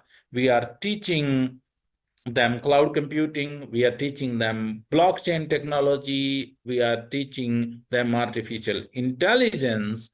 So, and we are teaching them big data. If all of us work together with the industry in all this fintech innovation and work with the latest technologies, then I hope there will be a win-win situation for all of us, and we will be looking forward to sustainable economies of the world. Thank you very much. Thank you, Professor Vikas, for the great speech. Now, let's jump to the third speaker from Gambia. Please welcome Dr. Jibril Baji. Hello, Dr. Jibril, are you with me? Yes. Can you hear me? Okay. What time is it now in Africa, Dr. Jibril? Gambia is 26 minutes past 4 in the morning. Oh my God, it's still early morning for you. Thank you for your People are time. sleeping. Thank you. Now let me read your brief CV. Okay. Dr. Jibril Baji is a seasoned academic and management expert from the Gambia, currently serving as a senior lecturer and head of the Department of Management Science at the University of the Gambia, School of Business and Public Gambia in 2012. He has held several key positions, including coordinator of Management Business Administration Program and unit head for Human Resource Management from 2014 to 2017. Dr. Jibril holds a doctorate in management from University of Brawijaya, Indonesia, where he graduated as the best student in 2020. A master in communication management, public relations from Trisakti University, Jakarta. His educational journey also includes a Bachelor of Arts in Development Studies from University of the Gambia and Diploma in Graphic Design from Yogyakarta, Indonesia. He is an active keynote speaker and presenter in international conferences across Asia and Africa, with extensive human resources and organizational behavior at both undergraduate and postgraduate. He has 20 master's students and 1 PhD in communication, human resource development, governance, and public-private partnership. Outside academia, Dr. Jibril has led several national consultancy assignments in collaboration with organizations such as MOICI, IDI, UNESCO, GRA, and Activista, focusing on innovation hubs, incubation center, tax compliance, and inclusion strategy. He is also a member of International Alumni Association and advocate for youth empowerment as secretary of the Pondali Youth Development Association. Wow, that's a great profile of Dr. Jibril. Now, time is yours. Thank you. Okay, thank you very much, madam, for that brief introduction. Okay, I also want to show my appreciation to the authorities of the university and the department for yet again inviting me to take part in this history, the third international conference, with the theme Empowering Global Wisdom for Green Economy and Sustainable Business Toward Wisdom, Indonesia's Vision 2045. For some of you who don't know, Gambia is the smallest country in Africa in terms of population and size. Our population is 2.5 million from the 2023 Jibo census, and land size is around 11,000 square meters. So we are the smallest in Africa, mainland, and 95% a Muslim country with few Christians and others. So my deliberations will be centered on, because when I was given this assignment, I was kind of thinking what to present on.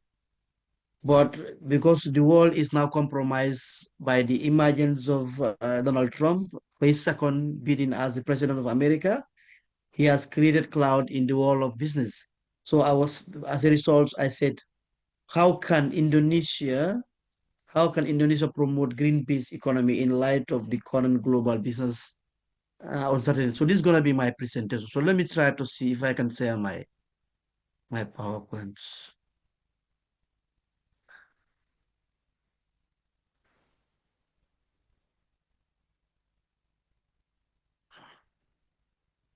Okay, can you see my screen?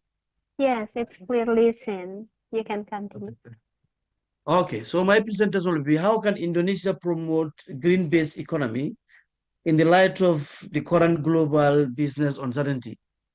Because the first thing Donald Trump did when he came to power for the second time, is to withdraw America for the global climate accord, because America is going to be the most important funder with China for the green-based economy, because they are the largest contributor to the climate change issues.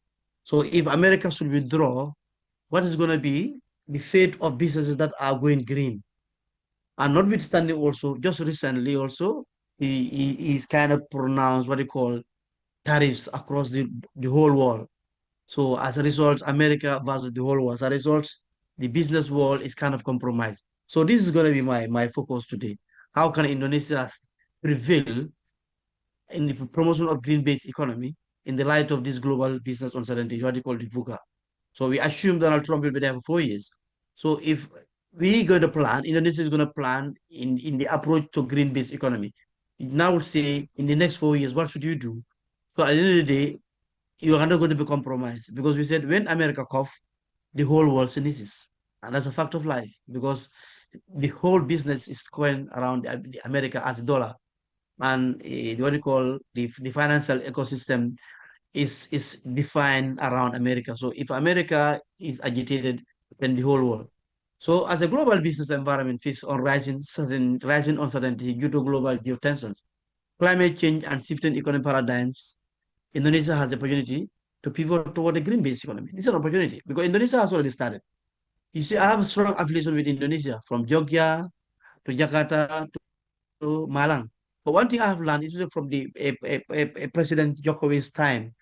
He promised what he call started what he call Dana Desa, where they promote create what they call funds for the villages to promote local wisdom through what they call entrepreneurial villages.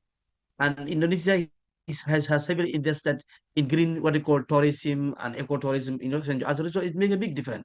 So when I think of this, obviously it's aligned with what they call Pak Jokowi's era of Dana Desa, to promote what they call entrepreneurial villages. So Indonesia can invest in that because they have already started. I think you can promote because it's paying dividends. So by leveraging its natural resources, investing in sustainable infrastructure and fostering regulatory innovation, Indonesia can strengthen economic resilience while positioning itself as a leader in regional transition, because Indonesia is not a small country in the ASEAN. It's one of the leaders in ASEAN. And Indonesia, I think 2 years ago also, hosted what they call the G20 summit. And Indonesia also, I was following news also, is vying to become a member of the BRICS. Because when it comes to the South-South cooperation, Indonesia from the first republic, the president, Indonesia is at the forefront of the South-South cooperation, what they call. So it's very important. So what should the investment should be supposed to be? What should the investment look like? It's very important. Is to provide fiscal incentives such as tax holidays and green subsidies to attract investment in renewable energy, sustainable agriculture, and low carbon industries. It can also help enhance legal certainty and streamline investment in procedures for environmental friendly businesses, expand the issuance of green bonds, and climate-linked finance investment, including sovereign green sukuk. So this is very important because Indonesia, as a Muslim country, the largest Muslim country in the world, we all look onto Indonesia as a role model. And especially when they come to call the Sharia economy and the Islamic finance is also become pronounced in Indonesia. So with a mix of all these things can make Indonesia a lead in investment in green economy with the great climate of creating environment. So it can also be at the forefront because Indonesia as a country that is surrounded by water, and it has so many tectonic activities, what we call thermal, all those things can have in Indonesia. So obviously, it's also volatile. Indonesia also so volatile when it comes to the issue of the climate change. So investing in green economy make economic sense as well as survival sense for Indonesia. So how can you advance? We have to advance what we call renewable energy development, accelerate the development of solar, geothermal, electric, and wind energy to projects through public-private partnership, because government alone cannot do it. But you have to incentivize for the public-private partnership to help government also, government what we call to encourage partnership with the private sector to help to accelerate the growth of the green-based economy. So it also established green transition zone in underdeveloped regions to promote localized renewable energy. And one of the important things that is happening in Indonesia, because Indonesia is planning to move the capital to Nusantara, and the best new capital, I think, is heralded as a green. It's going to be a green city. So that will be a role model for other cities to emulate and other communities to emulate. So by doing that, it will help to implement favorable feed-in tariffs and grid access rules for renewable energy producers. So if you have a smart city that promote growth, obviously it will also kind of create a ripple effect to other cities to follow suit. And as a result, we become the envy of the world and may attract tourism, because tourism now is moving towards the green-based tourism. Especially Indonesia is already at the forefront when it comes to local tourism and even international tourism also.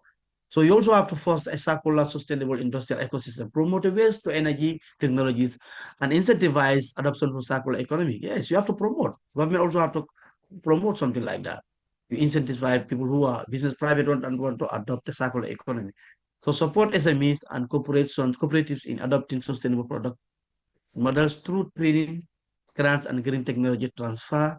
Because Indonesia, yes, it's a country where informal businesses, SMEs, are making a big difference. And Indonesia is a big economy in Asia and even in the world. It's listed among the big spenders. So as a result, SME is making a big impact. And it's the modern advantage of Indonesia, the youthful population. And not only the youthful population, the educated mass, the youthful are educated. So you have an abundance, you have potentials to become what you want to be. So you can also launch industrial parks with closed door loop system to minimize waste and emission. This is already in place, but you have to promote it to accelerate to a wider level. Enhance environmental regulation and common pricing is also important. As long as you promote green-based economy, there have to be regulatory mechanisms to make sure you police and safeguard the unexpected. So strengthen enforcement of environmental impact assessments and integrate life cycle analysis into project proposal approvals, expand carbon tax and emission trading schemes to encourage pollution reduction. Because Indonesia even already has a CSR, manufacturing companies that are, if they're digging with the environment, obviously have to pay dividends for the environmental damage they do. So that's already in place, but they have to expand and strengthen it. Introduce sector-specific sustainability standards and certification programs. As for example, highlight certification, environmental compliance certification, all this is important to create a green-based economy aspect also. So invest in green infrastructure and smart cities. The example I gave you, Nusantara, is going to be a role model for smart cities. And if that is happen, obviously it will be a role model for others to follow. So whereby you deploy smart grid technologies and energy efficient system in public infrastructure. You already have, some of the train systems that are using electric train, electric car and all those. So it can make a difference, because pollution is one of the key factors that affects the evolution of green-based economy. So with this smart city, with Nusantara, the coming of Nusantara, will also promote other cities to follow that aspect of smart city. Building a green workforce and public awareness, because as I said, Indonesia has a youthful population and an educated human capital. Obviously, can make a difference. So obviously, you have to develop attitudes and behavior that will complement the efforts of green-based economy. Align education and vocational training programs with demand for green industries, promote public campaigns, and increase awareness of sustainable and encourage community-based initiatives and environmental stewardship. This has already started with Pak Jokowi's what they call Dana Desa, a promotion of what they call entrepreneurial villages. So it just has to strengthen and expand it to a wider level.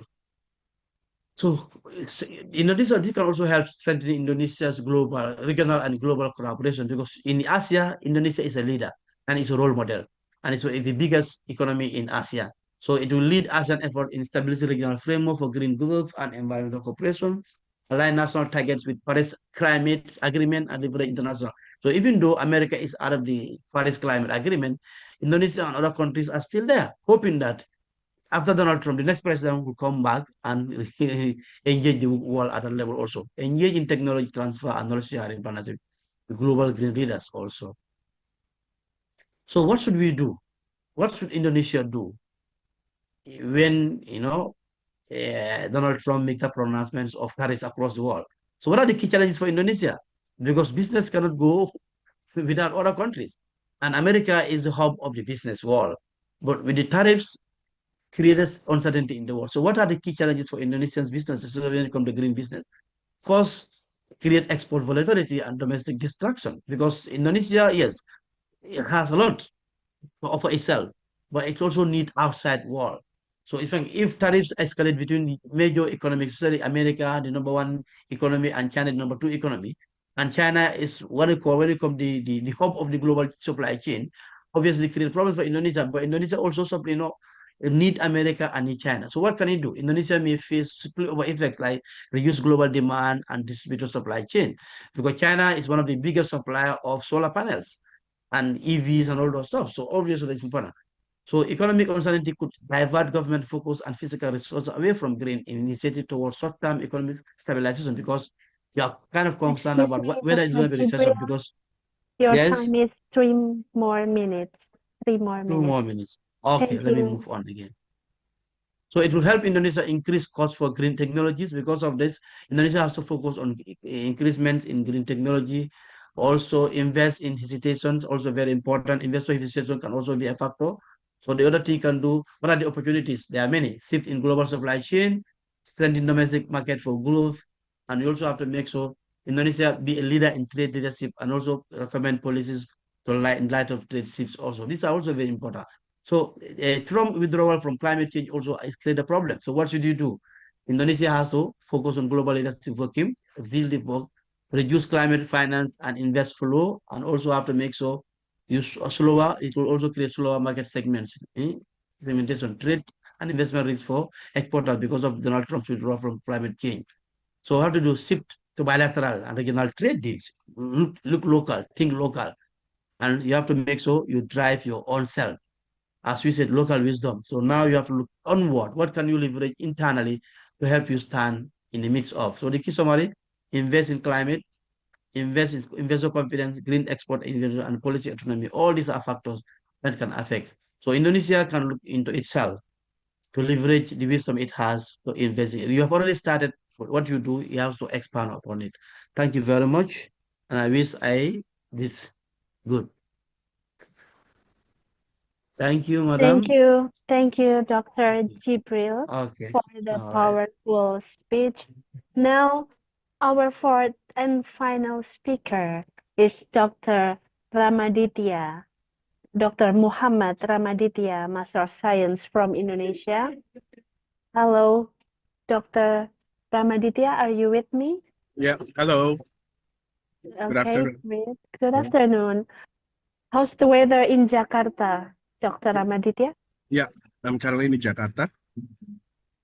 Okay. Let me read your brief CV first. Dr. Muhammad Ramaditya is an accomplished academic and practitioner in the field of business and innovation. He holds a Bachelor of Business Administration and a Master of Science from University Utara, Malaysia, and earned his doctorate in Innovation and Knowledge from the School of Business, Institut Pertanian Bogor. Currently, he serves as an associate professor at the Faculty of Administrative Science, University of Indonesia, where he is also actively involved in teaching and program development. In addition to his academic role, Dr. Ramaditya is the partnership coordinator and managing editor of the journal Business Bureaucracy, a senior research associate at Imagine PR, and a consultant at the same firm. His leadership experience includes serving as the head of undergraduate management program at STIE Indonesia Jakarta, escalation manager at NCR, and human resource manager at APAR Technology. He is also engaged in several professional organizations, including being an active member of ISE Jakarta, a certified talent management professional, BNSP HR assessor, and holds a certified human resource and career professional credential. Dr. Ramaditya research and academic contribution as a recognized with a H index of 4 in Scopus, H index of 10 in Google Scholar, and a Sinta score of 519. Amazing. Please join me in welcoming Dr. Ramaditya. Time is yours. Thank you for very huge and very nice international conference. Thank you for inviting me. And hi, Assalamualaikum warahmatullahi wabarakatuh. Good afternoon to you all the participants. My name is Rama. So thank you for the introductions. I will try to share some my topic here. Share some topic about green economy and sustainability strategy and food and beverage industry in Indonesia. So let me check my voice. Is it clear for you? Yes, Dr. Madida, it's clearly seen and heard. All right, thank you for the confirmation. Okay, so I will try to present my presentations within like 15 to 20 about green economy and sustainability strategy. So this is my bio. As I mentioned, I'm currently is associate professor in Faculty of Administrative Science in Universitas Indonesia. Okay, so my first slide, I would like to give some trend, sustainability trend in Indonesia. Basically, currently we have like 88% listed company in Indonesia. We have submitted their SR report with 80%. They already standardized with GRI and SDG as their standard.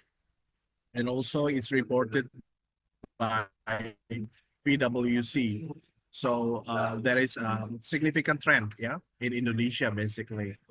And also Indonesia as the presidential regulation also in 2007, it's concerned about implementation of SDG and also how to provide the roadmap of SDG in Indonesia. And some research from Statistica also say that 79% of respondents in Indonesia state that they're willing to pay more for sustainable and environmentally friendly product, according to the Statista. Yeah, so we already moved towards sustainability product.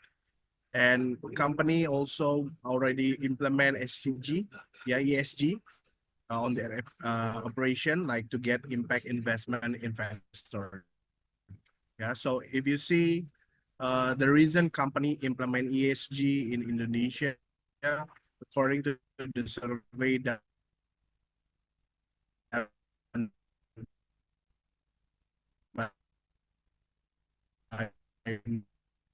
Mandiri Institute in 2020. There are several reasons to giving back to the environment. They want to comply with the government regulations, and also they want to enhancing the reputations for the company. Yeah, so this are the fourth major that why reason company want to implement ESG. And future growth for the ESG in Indonesia also been it's been surprising whether we predominantly driven by foreign investors. And by 2023, Indonesia was recognized as the largest recipient for green investment, in Southeast Asia, because we have a growing appeal to global investor, like underscoring its crucial role to get a sustainability development effort. So ESG currently it's very important in Indonesia. And we also have a challenge and opportunity, basically, because we as a country, Indonesia as a country, we have so many different economic sector as a great potential in ESG implementations, but still there are internal and external challenge. So like in this picture, the green technology is only focusing in Java area. Green construction is in the east of Java, or Bali here, and also sustainable farming in Kalimantan, And Sumatra also have a green energy and sustainable finance. Also, 9% already implement in the eastern area of Indonesia. And then when the rising trend of ESG investment in Indonesia also give constant growth, yeah, around like 80% year of year. And also the first problem is about literacy and improvement. Yeah, literacy improvement is the biggest factor. So currently Indonesia needs like 20 to 30 billion investment in ESG by 2030. And the investment values also related so far from the target itself due to several issues. Yeah.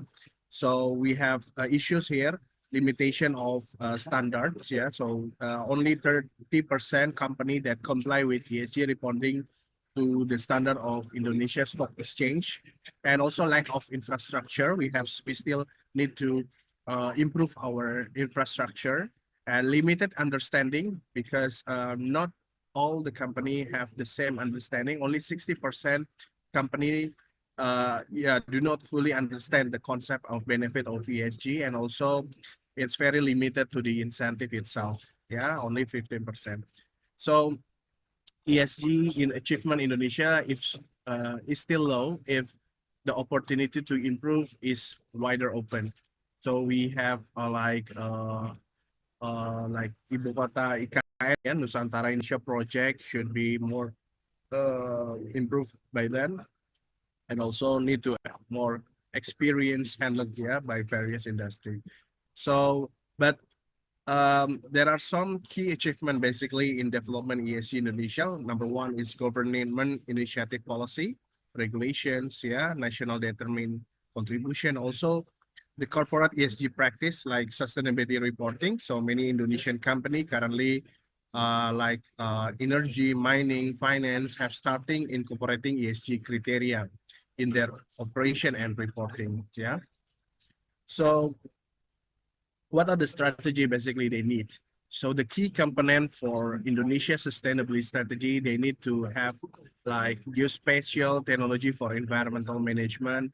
They need to have community engagement and education in their environment itself, and also digital transformation for the sustainability. So they need to invest more benefit to the environment, community, staff, yeah, if they have initiatives, especially with the valuable to the business. Yeah. And this initiative can be highlighted to commit, yeah, and supporting by Conti broader and goals achieving the SDG itself. Yeah. So these are the data for the ESG achievement itself. So because I'm a researcher, so these are the research topic. Yeah, maybe in this international conference, you will can what we call research, yeah, later on about ESG, climate actions, yeah, company reporting, sustainability commitment, community development. So these are the topic. It's very hot topic currently that you can research, yeah, later on in Indonesia, basically.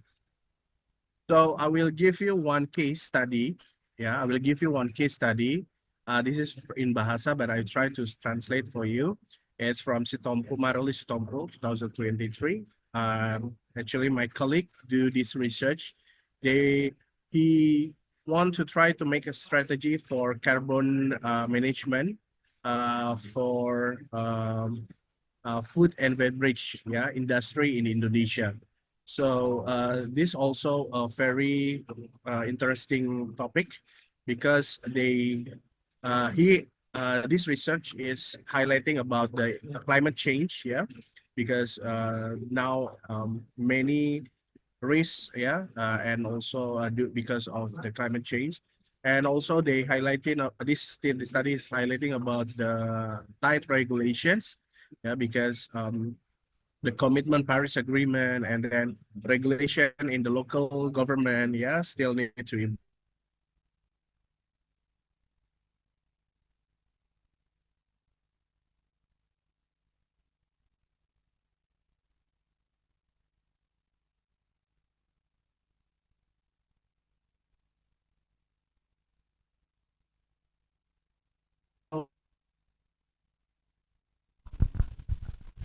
Hello, Dr. of Ramaditya. national carbon.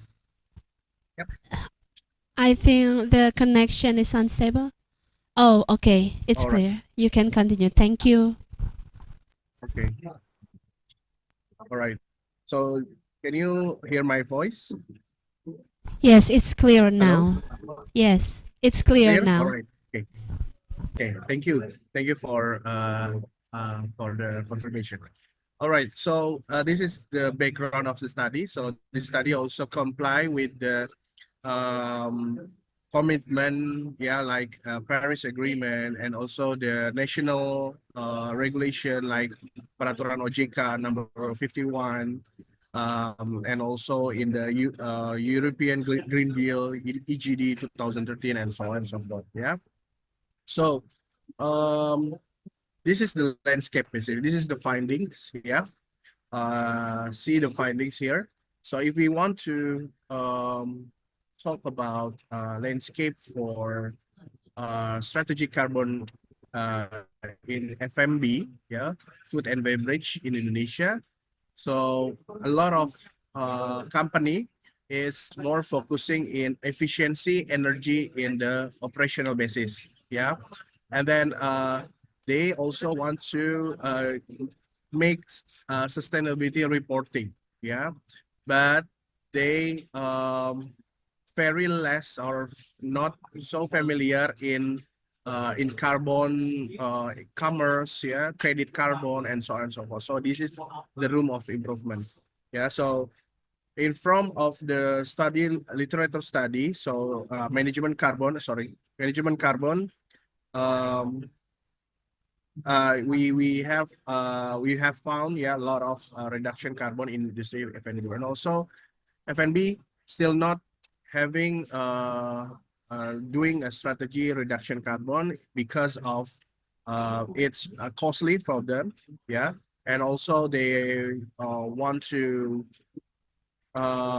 have some don't have some support from the government itself, and then they don't have competency in the human resource, and also the regulation, some regulation also not support, yeah.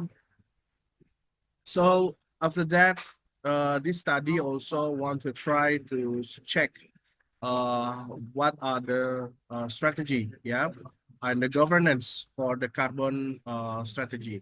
So the governance in carbon governance, it's we need to have like a committee, yeah, climate, and we need to have a target itself, champion the team itself, and we need to have a KPI, key performance index, incentive, and capability.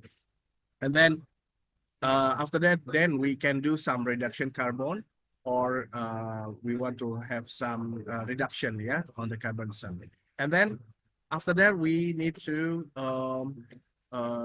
make some audit advocation or reporting for the carbon. So we need to make some carbon reporting, yeah, and then we need to stakeholder also need to be advocate, yeah, with this kind of initiative, and then it will be improve their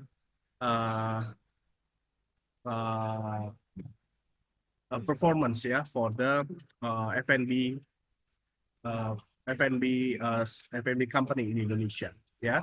So this is the studies itself. The study also see that opportunity, yes, SWOT analysis, yeah. So the opportunity here, like, yeah, as I mentioned, it's very huge demand on consumers, yeah, but we need to have stakeholder, we need to have investor, yeah, but the threat is come from the regulations, yeah. So what we can conclude from this study is the landscape as a strategy landscape for reduction carbon in F&B, it's very limited, yeah, in Indonesia, and the efficiency for the sustainability, it's not fully supported by the regulation. And then strategy for reduction carbon and capability for innovation, they have significance towards corporate performance, and then they can so if you want do reduction carbon, they can improve as well the governance and innovation capability for the corporate or the company. And then in the context of F&B Indonesia, reputation is one of the objective. So the alternative strategy is we need to report, make a reporting for the sustainability report based on this initiative. And the recommendation from this study, from this research, is support from the government that have the instrument for the regulations. So make sure that equal playing field by all the company, and the government must create some infrastructure or a green economy, that can be give some opportunity for SMEs, and also government should have a fiscal initiative, fiscal incentive, like free tax or reduction tax, for F&B that comply with the carbon strategy. And we need to expand this research also, F&B that implement the strategy of carbon. They need to identify the key factor that can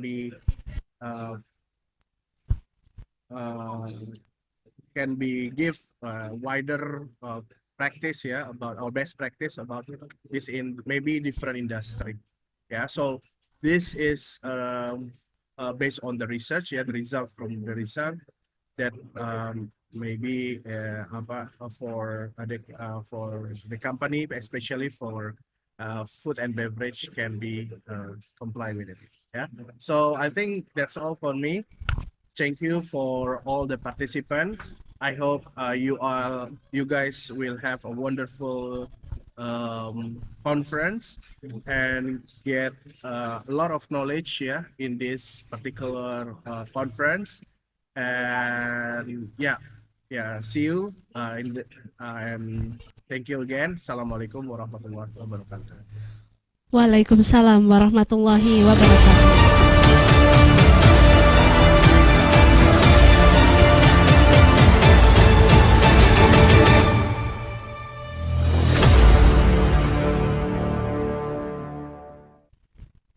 Thank you, Dr. Ramaditya, for your perspective on green economic in food and beverage sector.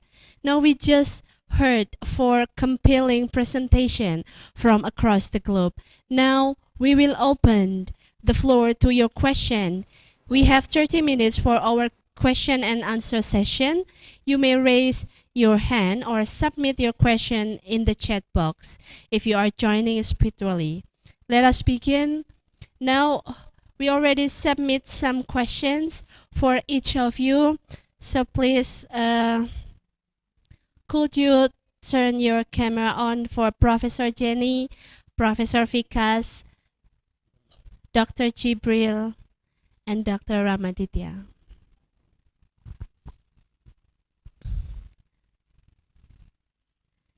Now, the first question is from Nisa Zahratul Widi.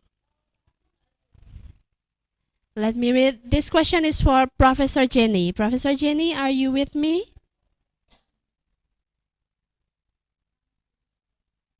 Yes, I can hear you. Okay, good. Professor Jenny, the question is, how is the support from companies for developing competencies and absorbing university graduates in Taiwan regarding the companies cooperated? Thank you.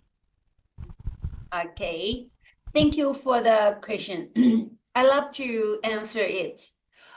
Because in Taiwan, we have lots of medium and small size companies, especially it's not easy to have a very big R&D center.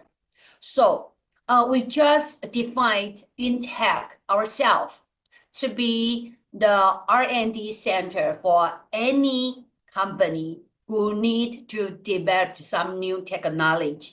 Because you just imagine if your company have 500 PhD and every PhD has different background and professionals. So that's why we can use the resource of university to be the R&D part. So start from this point. InTech create very frequently collaborating with different size of companies. So I think if you think from the company side, don't do everything by yourself. Try to find out resource out of your company, and also try to ask yourself, what can others support you? So in this case, in Taiwan, InTech is really good at industry academia collaboration, and we have a lot of successful cases to help the company increase their competency. So this is the first part I want to answer. And from the university side, I think we have a DNA of all professors to contribute to different kind of companies. From myself, I am the consultant for many different companies. So that's why during my courses, I can share lots of trade of industry to my students, and they can get closer to real world. So I think the companies, they need to understand what is going on in the university. Everything is changing so fast.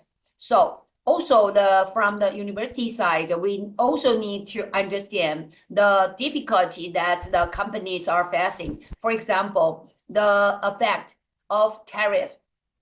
In this case, everybody is watching what will go, but under the pressure, lots of companies, they come to InTech, and we discuss some solution for try to fix the problem. But even we don't know what to do exactly, but we started discussing already. So thank you for the question, and this is my answer. Okay, that's a great answer. I hope the questioner is understand what Professor Jenny's explained. Thank you. Now, the second question is for Dr. Jibril. Dr. Jibril is from Zahratul Widi. They said, what is basically needed to build and develop an effective green economy in developing countries? Dr. Jibril? Yes, yes. Thank you very much for that wonderful question. You know, in promoting green economy, I think the best approach is to take a bottom-up approach. Because you see, the engine of growth in any country, developing country, is the small business, informal, or startups. Because most governments, they want to attract foreign direct investment. But the best approach is investing in small business, what I call the bottom-up approach, so that they can grow to become bigger and live with it.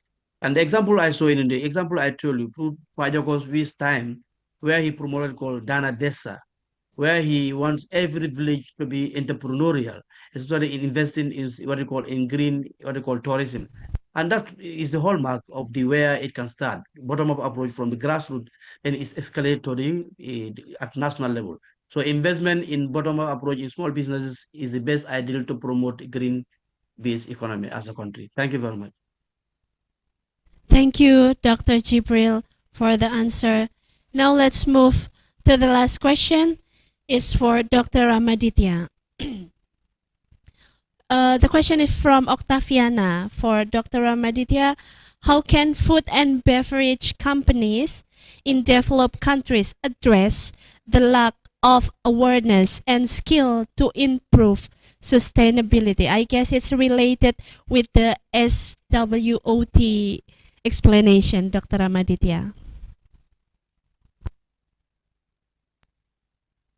Okay, thank you for the questions. Basically, yeah, when we want to have like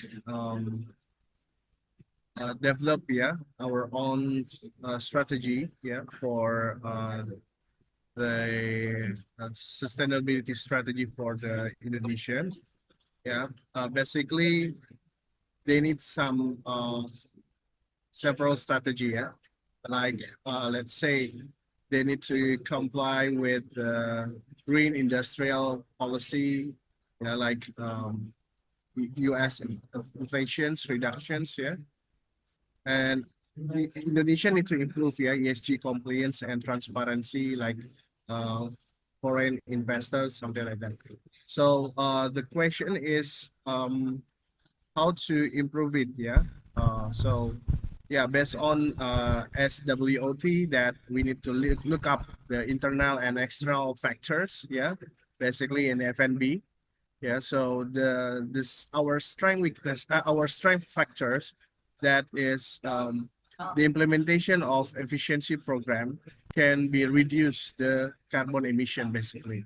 So when the corporate try to use the new renewable energy for their operational, so the initiative can be used to do some can be supported, yeah, by uh, the certification of the environment, and after that it will be give some investor expectation, yeah, improving investor expectations, and also can be reducing the implementation for efficiency in operational. And also, if we look up the opportunity, yeah, as well, yeah, currently consumer already aware about the product that use green initiative, yeah.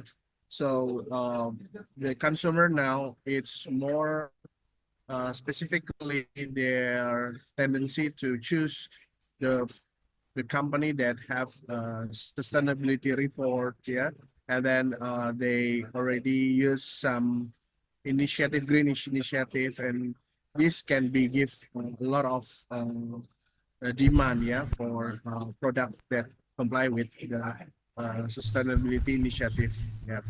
So yeah, I think this kind of situation factors that need to be improved, yeah, for the FND.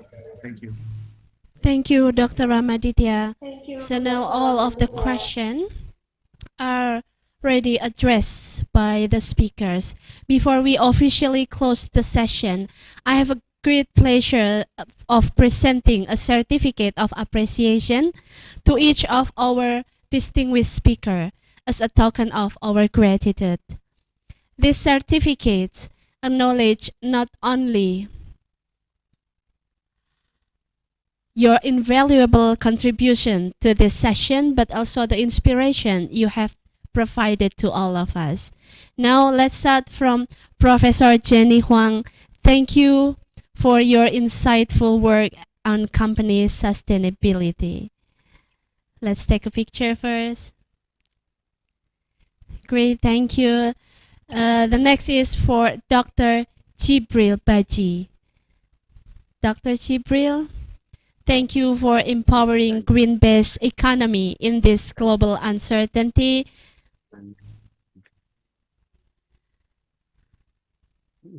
Okay, take a picture first. Thank you, Dr. Jibril, and the last but not least, Dr. Ramaditya. Thank you for your dedication to green economy and sustainability in food and beverage sector.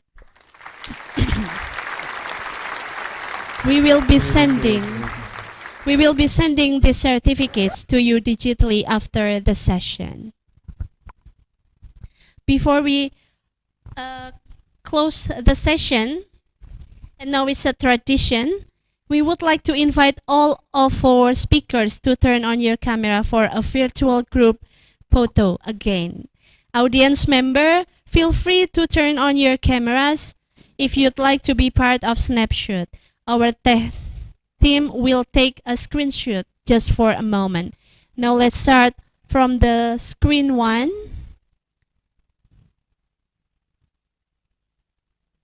Okay, next screen 2, 3, 2, 1, smile. Great, and once more for the screen 3. 3, 2, 1, cheese. Thank you so much. As we conclude this enlightening session, I want to sincerely thank you all of our speakers for their time, knowledge, and passion. I also want to thank each of you in the audience for your engagement and thoughtful questions. On a personal note, I'm truly honored to have served as your moderator today, and has been a joy to guide such a rich and diverse discussion. And now, I'd like to hand this session back to our Master of Ceremonies to guide us into the next part of the program. Thank you so much, and over to you, Hero F. Miftah. Wassalamualaikum warahmatullahi wabarakatuh. Waalaikumsalam warahmatullahi wabarakatuh.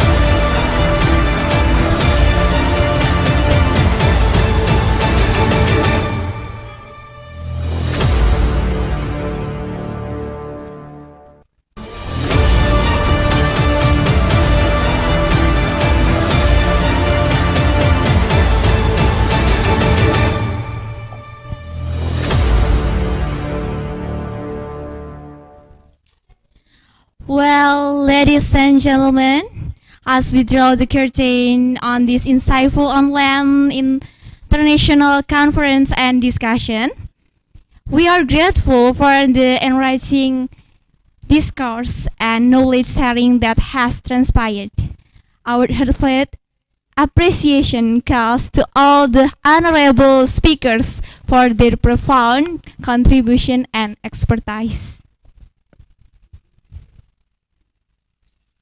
A special note, gratitude to our essay moderator, Aulia Anissa Izati, Master of Science, whose adept facilitation has guided us through this intellectual journey. As we conclude this main session, we invite you to join our parallel session, where the conversation will continue to flourish in more focused and interactive settings. Please refer to the link and directly move to the break room for presenting your article.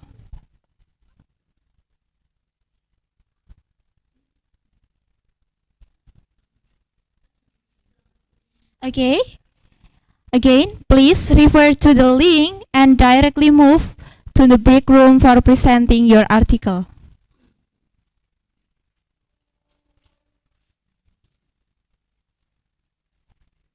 Thank you.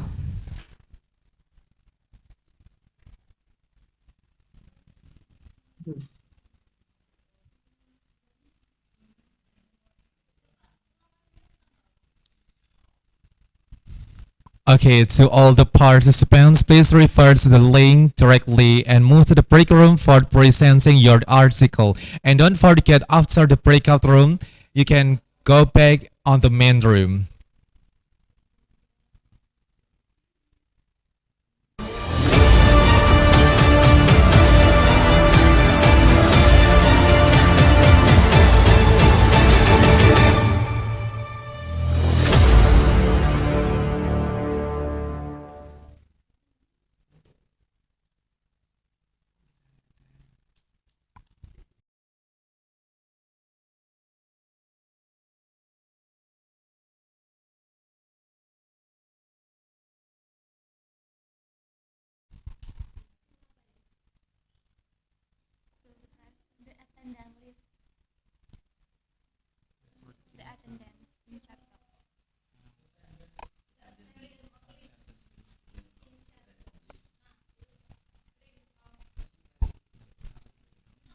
Okay, and then don't forget to fill the attendance in the chat box.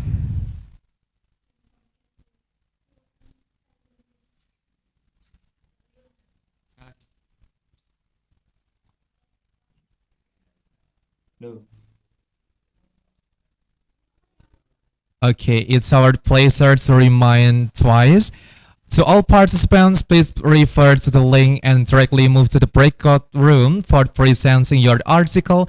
And don't forget to fill the attendance list in the chat box.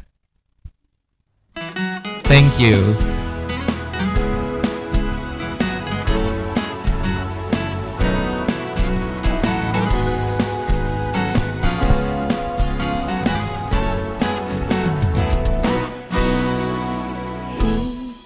Pemuda-pemudi masa depan Indonesia, teruslah tingkatkan ilmumu setinggi-tingginya agar jadi mahasiswa, mahasiswi berprestasi.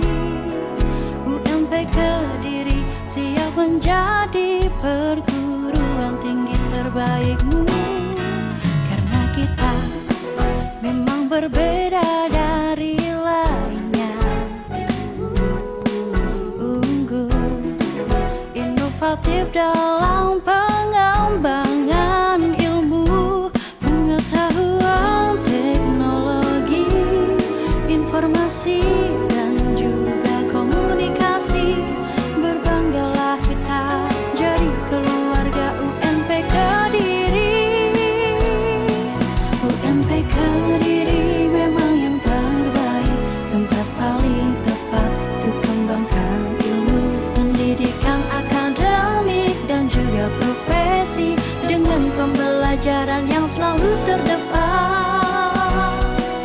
Abdi masyarakat yang selalu inovatif demi menciptakan masyarakat mandiri, selalu produktif dan juga sejahtera sentosa. Universitas Nusantara PGRI Kediri.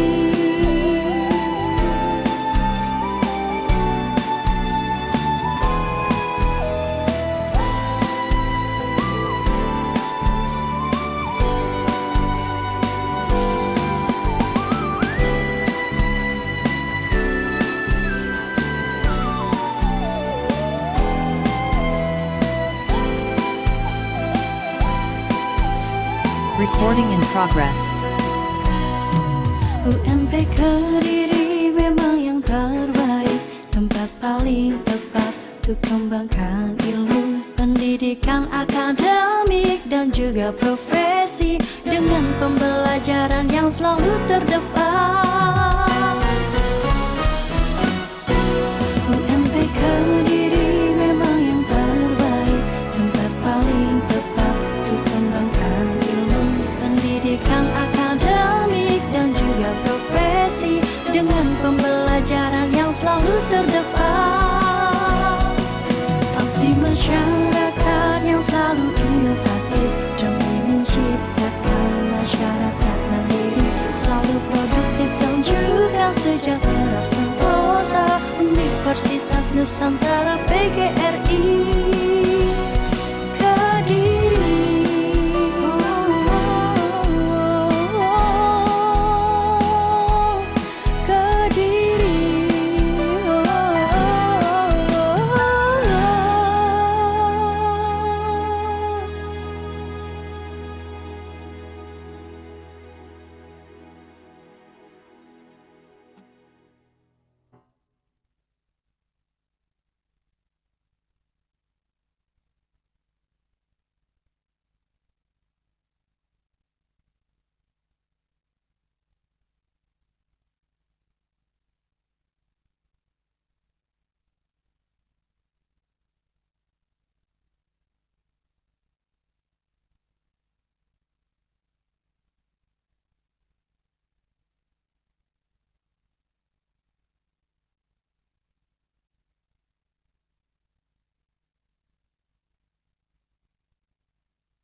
we made it. Look how far we've come, baby. We might have took the long way. We knew we got there someday. They say I'll be till never make it, but just a look at us holding on. We're still together, still going strong. Still the one that I love, the one that I belong to. You're still the one I want for life. Still the one, still the one that I love, the only one I dream of. You're still the one I kiss goodnight.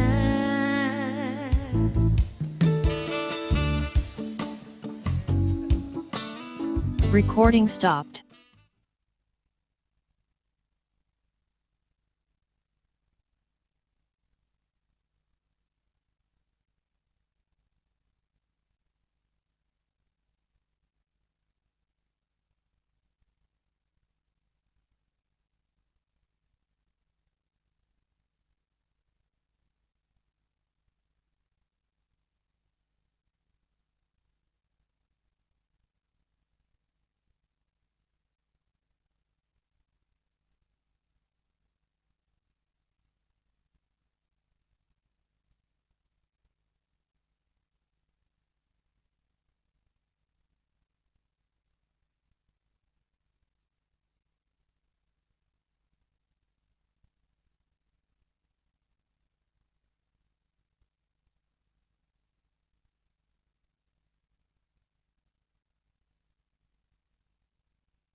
Okay, each presenter will spend about 10 minutes to deliver their presentation and also for Q&A.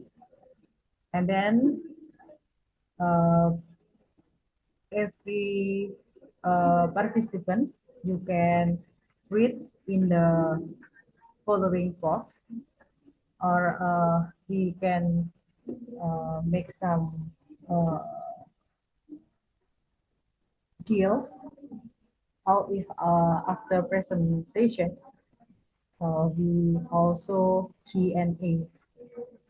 So you can share, you can speak after the presenter, the end of this presenter. She or he have finished the presentation. Okay, my dear participant, I would like to become our first presenter.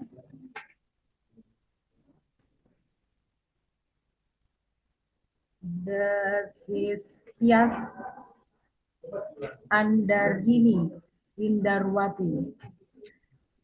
Sorry, Thank Miss, you. are you here? Okay, Yeah, thank I'm you. here. Please, time is yours.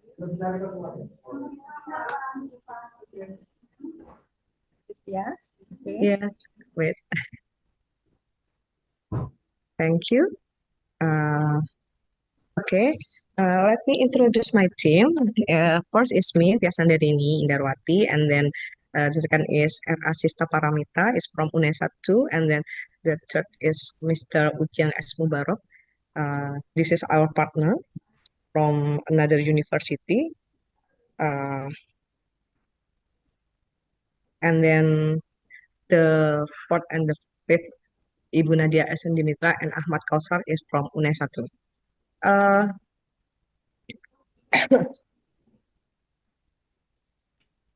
This work is collaboration, our collaboration from UNESA and the University Islam Kediri. And I try to get a systematic literature review about the impact of market orientation and marketing performance in SMEs because many study it's about in the bigger organization. So I try to get the view about other parts. So this aim of our study is about twofold. The first is the impact of market orientation, and then and the focus identification of mediating and moderating factor. And we try to important things about this is about enhancing competitiveness as adaptability of SMA in dynamic market.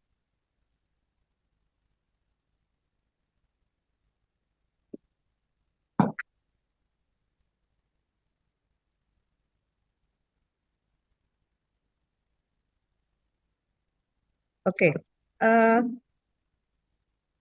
this is our research method.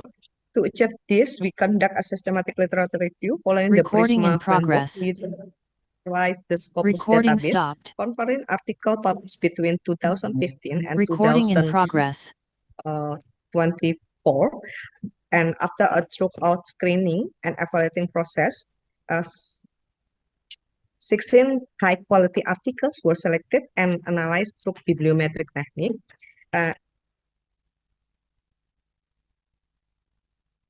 Recording in progress. Recording in progress.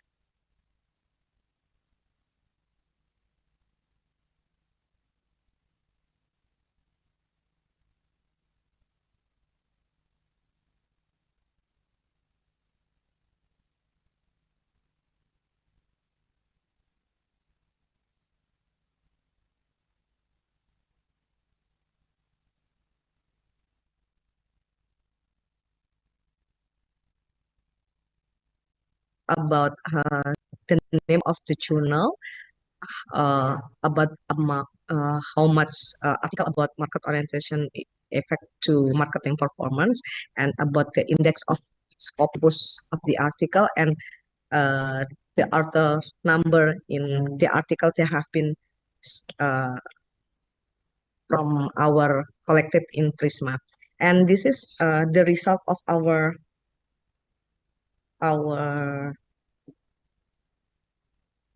Recording stopped. and we can see this is the independent variable. We can see that not only market orientation but also what I said before about entrepreneurship marketing, entrepreneur orientation, customer orientation, and the mediator you can see here about accelerative product advantage, innovativeness, knowledge sharing, product innovation, and the moderator is in this one, and it's all to marketing performance.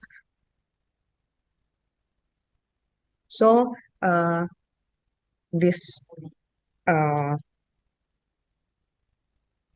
in conclusion, our study offer a systematic systematic synthesis of key mediator and moderating that link market orientation to marketing Recording in performance. progress.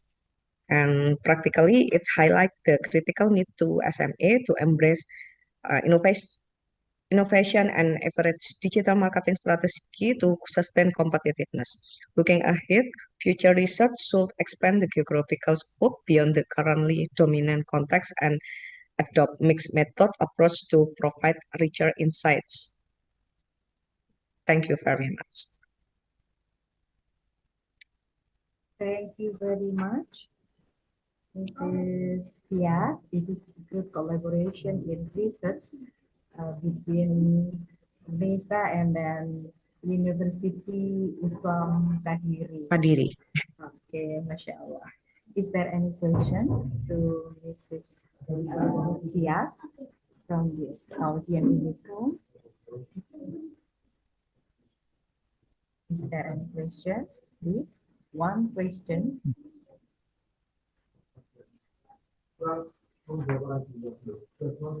No question for Miss Tias.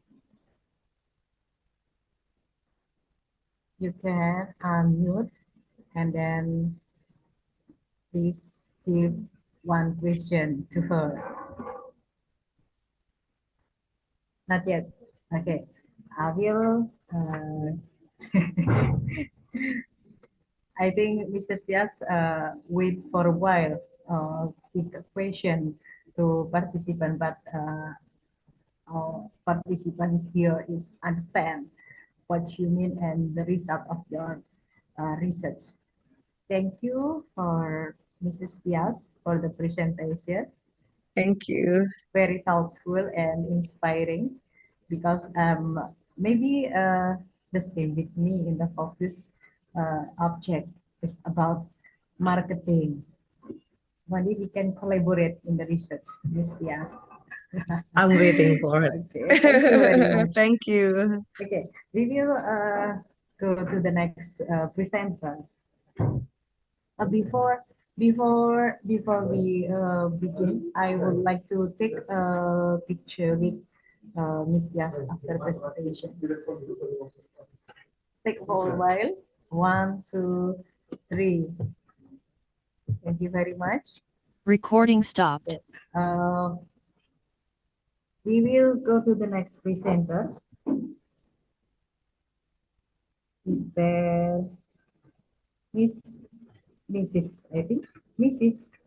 Vika Cynthia Milasari from University PGRI Empu Sendok. Mrs. Vika. Okay.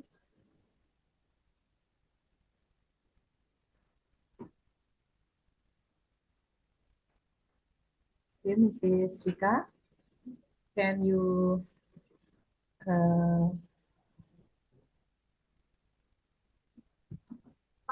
on cam? Okay, thank you very much. Yes. Okay. To all participants here, we will see the presentation from Ms. Vika. This time is yours, Mrs. Vika. Miss or Mrs. I'm sorry. So you look so young. Thank you. Okay. Yes. Okay, thank you. Thank you. Please, you can start. Okay, thank you. Thank you.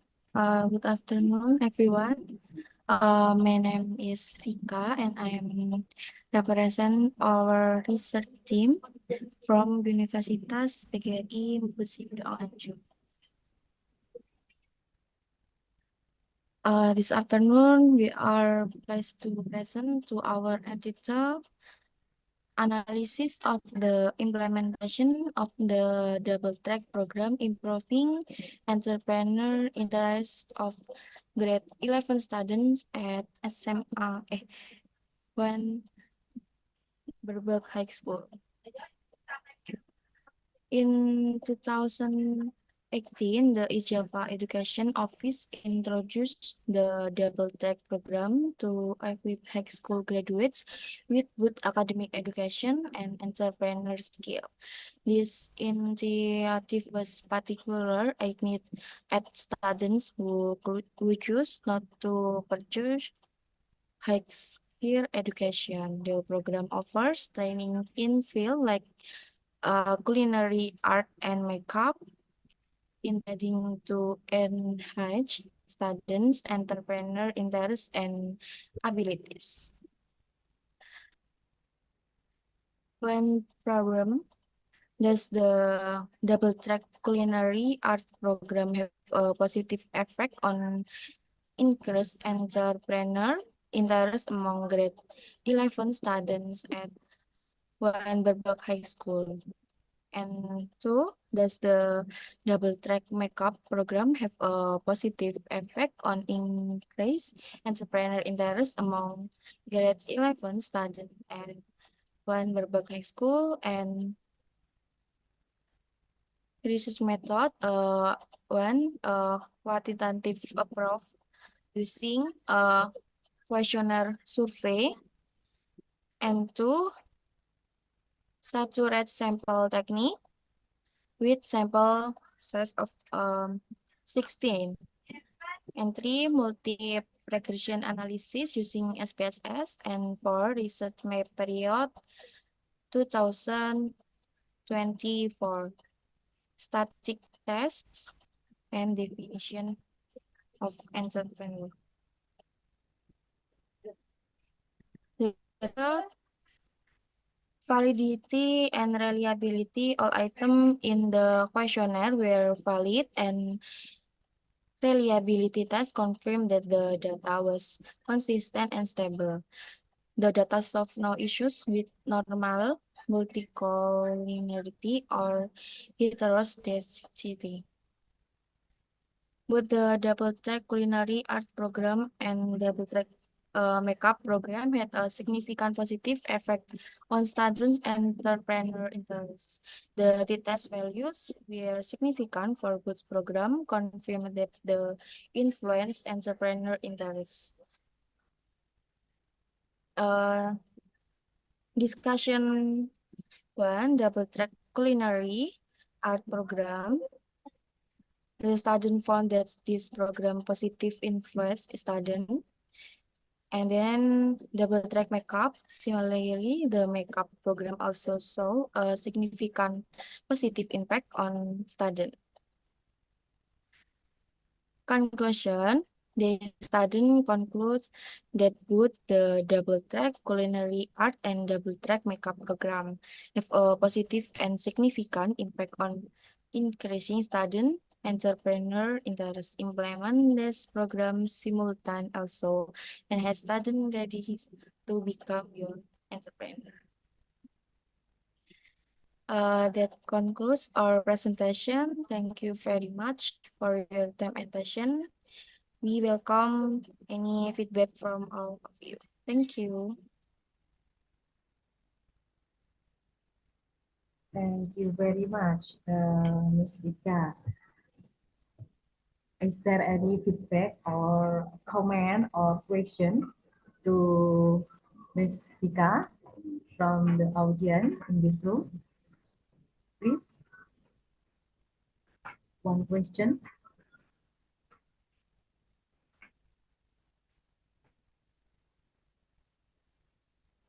Is there a department, the result of the research give some effect to the department in your university?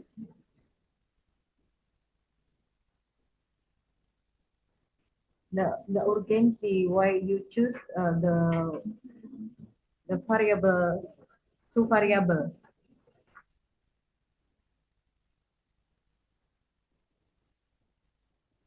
Ms. Vika, can you hear my voice?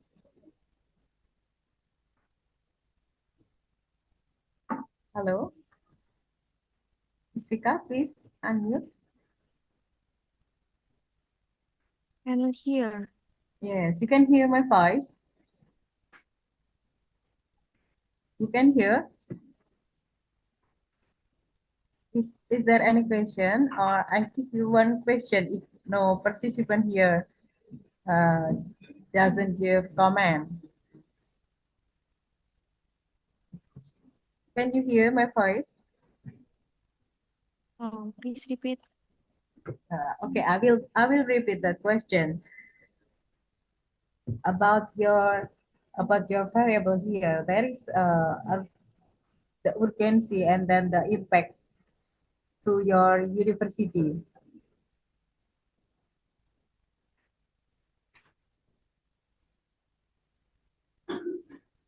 Do you understand what I mean?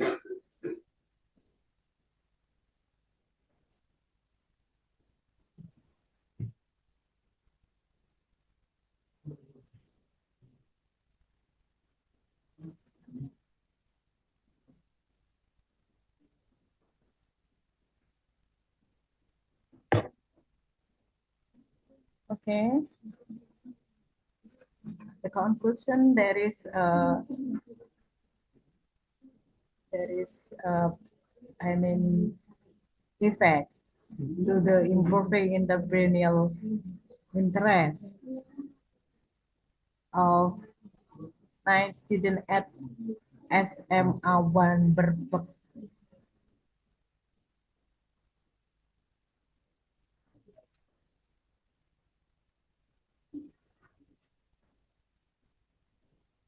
Okay. You can prepare the answer after maybe the third presenter, Miss Vika.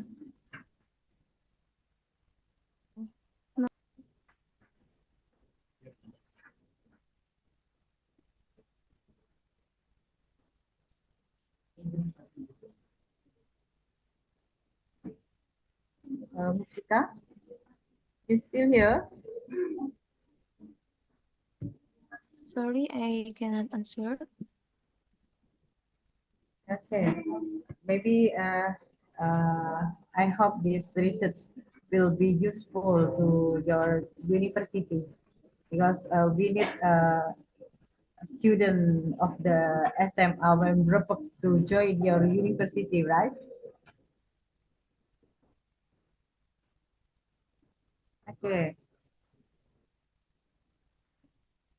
Before I continue to the third presenter, in this room, is there Esi Nur Asia have joined? Esi Nur Asia.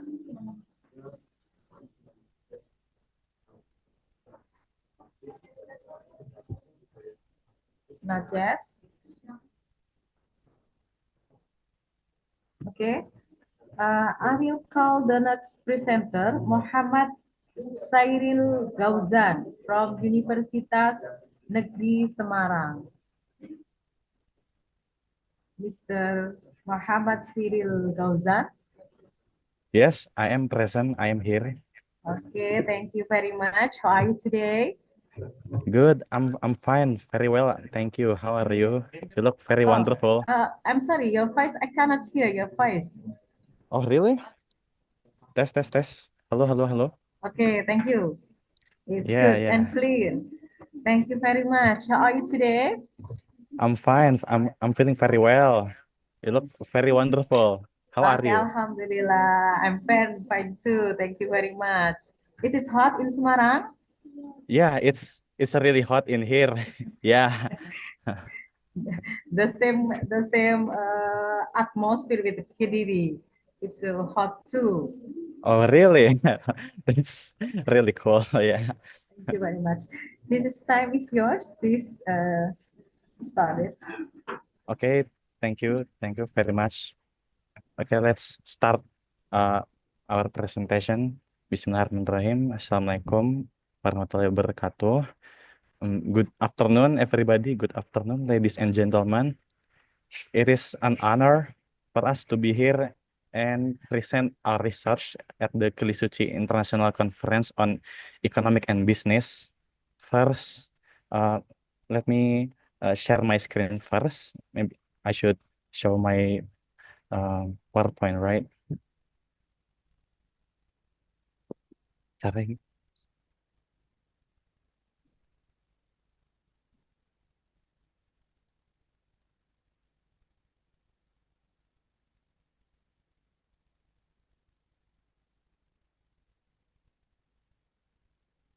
Is it visible now? Is the presentation visible in the screen? We can see. Yes, okay. I'm having a trouble. Just wait for a second.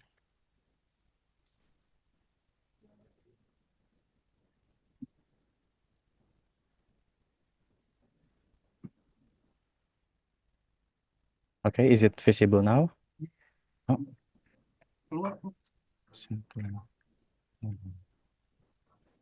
Is everything okay? Is it visible? Oh,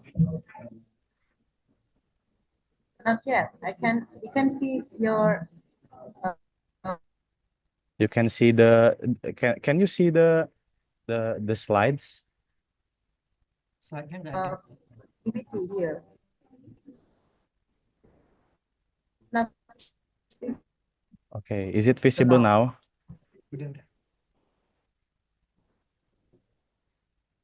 Okay, is everything all right?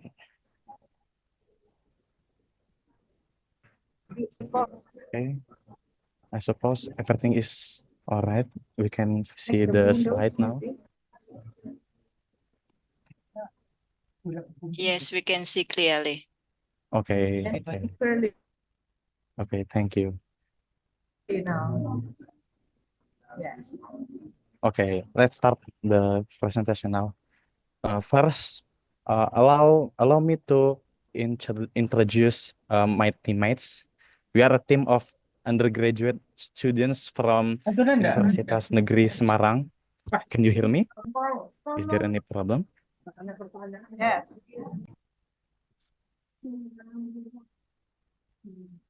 Is there any problem? Okay. Okay, so my name is Muhammad Syiril Gauzan, and I will begin the presentation by delivering the introduction section. I am joined by my teammates. First, we have Firman Akbar Rizali Hadi, Musahal Anati, Safitri Yulaikha, and Tiarida Ayuni. Today, we will be presenting a research entitled The Influence of Renewable Energy, Carbon Emissions, and Foreign Direct Investment on Indonesia's Economic Growth 2011 to 2020. Let us begin by understanding the context and motivation behind this research. Let me begin with a simple question. Can economic growth be green? Because historically, growth has often come with environmental costs. But today, we explore an alternative path. The green economy concept emerged after the 1992 UN Earth Summit. It offers a way to pursue prosperity while preserving the planet. This approach stands on three pillars, that is economic, social, and environmental sustainability. In the context of Indonesia, GDP growth from 2011 to 2015 was relatively stagnant. For example, in 2013, Indonesia's GDP stood at 912.5 billion USD, with a growth rate of 5.56% compared to the previous year. This was slightly lower than in 2012, which recorded 6% growth. From 2016 to 2019, growth trended upward until a sharp drop in 2020 caused by global economic disruptions, including the COVID-19 pandemic. Looking closer at the challenges, we focus on three key variables. First, we have carbon emissions. Then we have foreign direct investment. And lastly, we have renewable energy. This study investigates the influence of these three variables on Indonesia's economic growth. Our main question, do they matter? And how can we support economic development without compromising the environment?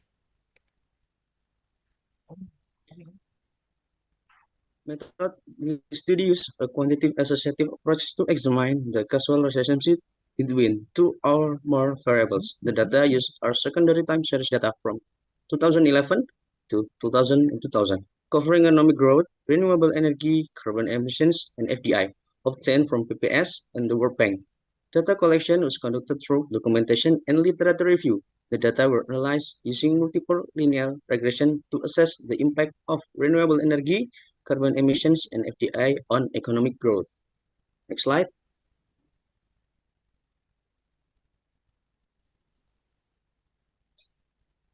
Results. To analyze the effect of independent variables, namely renewable energy, carbon emission, and FDI on the dependent variable, namely economic growth, simultaneously, the F-statistic test is used. Based on the table, the F-statistic value is less than the probability value of 0.05. Therefore, the alternative hypothesis H1 is accepted, while the null hypothesis HO is rejected. This indicates the simultaneously renewable energy, carbon emissions, and FDI variables have an influence on economic growth in Indonesia.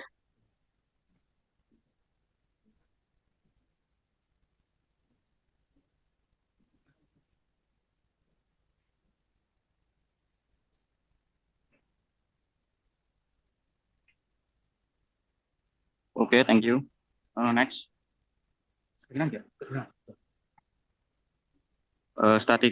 Statistical t-test is employed to examine the partial effect of the independent variable on the dependent variable. This test evaluates how much each independent variable influence the dependent variable.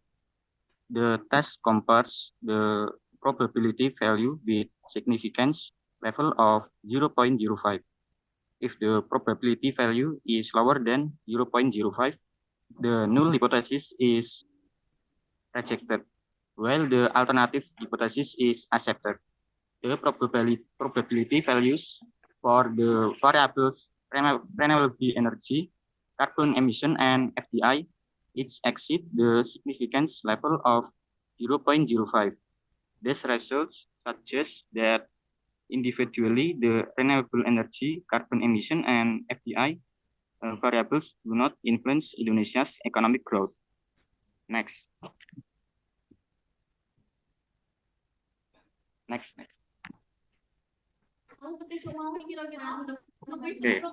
The R-square test, also known as the coefficient of determination, measures the extent to which the independent variable influence the dependent variable. Additionally, this test helps evaluate the quality of the user regression model. The R-square value range from 0 to 1, with values closer to 1 indicating a better model in explaining the dependent variables. Based on the data processing results, the R-square value is 0.8354. This suggests that the renewable energy, carbon emission, and FDI variable in the estimation model account for 3.5.4% of the variation in the economic growth variable, while the remaining 16.46% is influenced by other factors not included in this study. Thank you.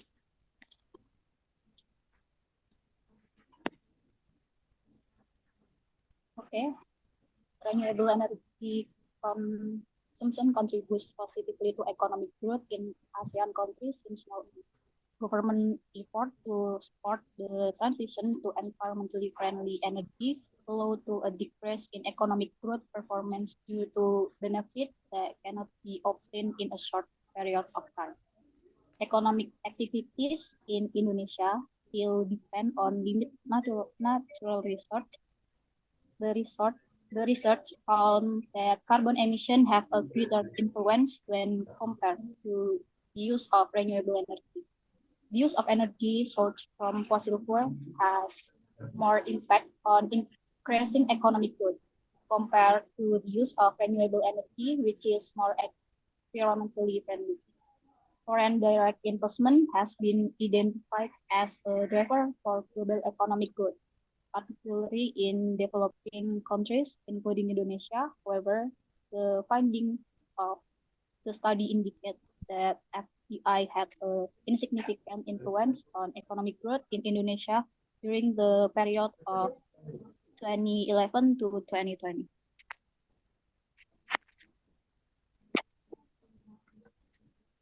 The conclusion of this study is that the three variables, namely renewable energy, carbon emission, and foreign direct investment, simultaneously have a significant effect on economic growth in Indonesia in 2011 to 2020. While partially the three variables have no effect on economic growth in Indonesia. Research in Indonesia shows that the implementation of the renewable energy policies did not affect economic growth in the short term. Similarly, foreign direct investment (FDI) does not appear to have had a significant impact on Indonesia's economy expansion. In contrast, continued dependence on fossil fuels, as evidenced by carbon emission, has a negative impact on economic growth.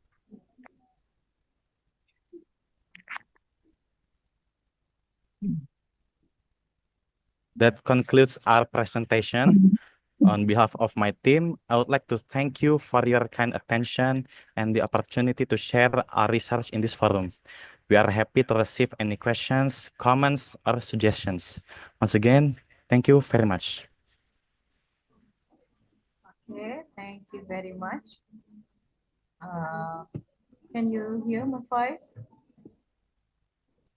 Yes, I can hear your voice very Okay, thank you clearly. very much. For the third presenter is a very good teamwork. Okay. Thank you very much. And then is there any question to the third presenter? It's very interesting topic because the discussion is tell us about effect of the foreign investment. I hope Indonesia have so many foreign investment and then it have a big impact, good impact to absorb our employees. After we hear the third presenter, is there any question to all participants here?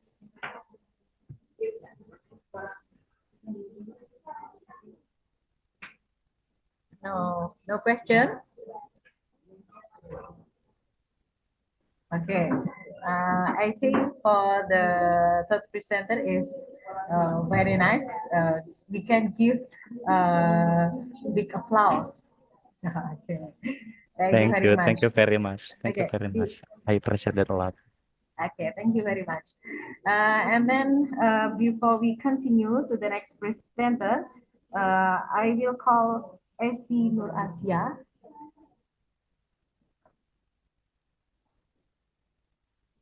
Esi Nur Asia, have you joined?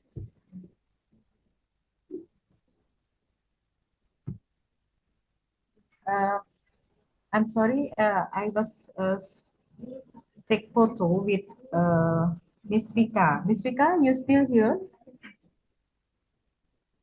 Miss Vika, please on cam. I will take your picture. I'm not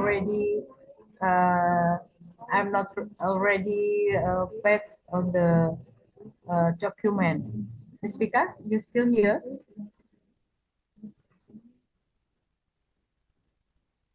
Okay. Okay. If Miss Vika is left this room, or maybe not here, I will continue to the next presenter. This is Nurul Komaria from Universitas Islam Kediri. And the title is The Use of Cashless Payment and e-money in Customer Behavior for Generation Z in English village of Kediri. Okay. Miss Nurul Komaria.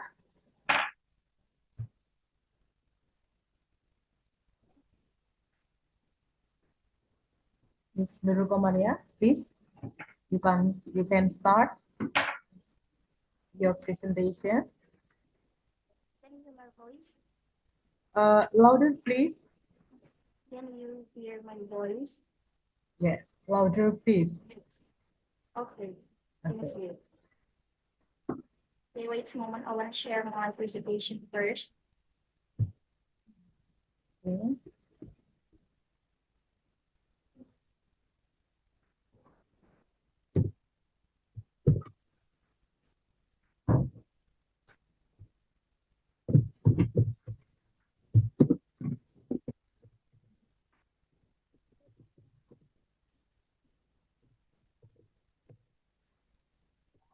Can you see my performance? Yes, you can see. Okay. Assalamualaikum warahmatullahi wabarakatuh.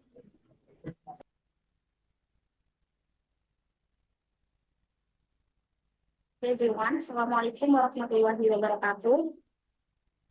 Waalaikumsalam warahmatullahi wabarakatuh. Okay, I am Nurul Komaria. I'm from Universitas Islam Kediri. Here I want to present my presentation exactly about the use of cashless payment and e-money in consumer behavior for Generation Z in English village. So here I have some points. The first is about introduction, and the second is about problem statements, and the third is about research method, and also about research and discussion and conclusion and closing also. So the first is about introduction. In introduction, as it develops technology, lots of children, especially Generation Z, in the Philippine category, can be with easy access all digital tools, including payment in Indonesia, from cash until moment this develop the cashless payment. Cashless payment is not means condition cash shortage, but show culture someone who follows transaction digitally. So the statement problem, I have three statement problem. The first is about what factor only that which drives Generation Z switch use cashless payment and e-money instead cash payment only. And the second is whether convenience, access, and convenience in the use of cashless payment and e-money increase behavior consumer for Generation Z in the English village of Kediri. And the third is about how impact of users tap payment and e-money management finance personal generation. So about the research method, the first is about qualitative research approach. Based on Sugiano 2007, this study used qualitative method where the research is the main instrument, focus on understanding meaning rather than generating research. Data is plotting without observation and interview in natural setting. So the second is data collection techniques. The primary data collection method are observation and interview with Generation Z in Kampung Inggris Kediri. These techniques are used to explore how cashless and e-money payment cashless are being used and developed in this area. So the third is data analysis and validation. After data collection, the researchers performs data reduction to simply and fuse the information. If the initial answer are not sufficient, the researcher will follow up with more specific questions to answer the data and credible and reliable. So, the research and discussion of the research, the first is widespread use of cashless payment among Generation Z. The study found that cashless payment and e-money are widely used by Generation Z in Kampung Inggris Pare. Their popularity is driven by the convenience, practicity, and attractive promotion offered by digital payment platform. So the second, positive and negative impact on consumptive behavior. Digital payment influence finance behavior in both positive and negative ways. Some individuals become more efficient and aware of their spending, while others may become more consumptive due to easy access and tempting offers. And the third is importance of digital literacy in financial awareness. Although digital payments are easy and convenient, the study emphasized the need for young people to be continuous and responsible. Being savvy should also come with financial awareness to avoid potential drawbacks. So the third, research focus on Generation Z in Korea. The research is limited to observation and interviews with Generation Z users in Kampung Inggris, Korea. It shows a mix of digital and cash use among young people and highlights the importance of managing finance wisely in the digital age. So the conclusion is, based on the result, it can be concluded that the use of cashless payment and e-money among Generation Z in Kampung Industri Kediri is very reduced due to convenience, practicity, and various promotion over. This digital payment method have both positive and negative impact on their consumptive behavior and financial management. Depending on each individual's awareness and financial literacy, while many young people benefit from easier transaction and improved financial habits, others may become more impulsive and spending. Therefore, it is important for Generation Z to be more financially responsible and digitally literacy in managing their expenses wisely in this increasing digital era. So everyone, thank you for hear my voice or my presentation. Thank you very much. Are you live in Kampung Inggris? Exactly, yes, I live in Kampung Inggris. Okay, absolutely. I think it's good for the society there. If so Yes, many of course. impulsive buying. Yeah, because there is art student here.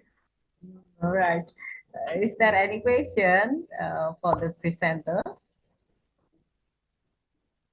To our participant here. I think so many factor to make Gen Z have to manage their money. Right? Yes, yes. Okay, but I think the society in the Kampung Inggris, like if the Gen Z or the student there so impulsive and that buying. Yeah, But buying then, something. yes, That's but then right. their parents get some difficult problem. Yes. Okay. Okay, very nice. I hope you can help your society there to get some benefit from the student, but actually the student have a responsibility to make good in manage their money. Okay. Is there any question for the presenter? May I please? Okay. All right, thank you, moderator. And it's so well presented, Miss Komaria. Well done. Yes. Maybe a little bit suggestion. Would you go please to the slide where you present your objective? Objective, yeah, if I'm not mistaken, yes. Yes, problem statement, yes.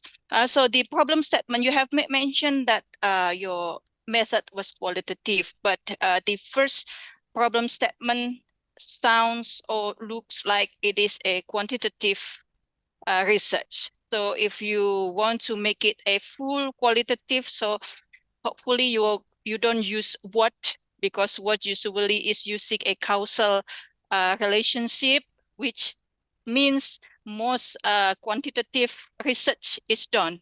Don't make any confusion for the readers, because here I was thinking like your research is mixed method. You have what and how. Yeah, so if your research is in full qualitative, so all your problem statements should show it as is a full qualitative methods. I think that's all from me. Okay, Thank you. Thank you very much for your comments and your advice for me for being better my research. Thank My you very pleasure. much. Thank you very much, Mrs. Ratri. Good comment, and I hope useful for the best paper on the next. Okay, I think it's enough with the fourth presenter. Before I continue, I will call again. Is there Miss Esi Nur Asia here? Okay, I have taken the picture, your picture. Thank you very much, Miss Nurul Kamaria. See you again in the next agenda. See you. Okay, and then is there Tarista Indah Laila Sari? Miss Tarisa, you join.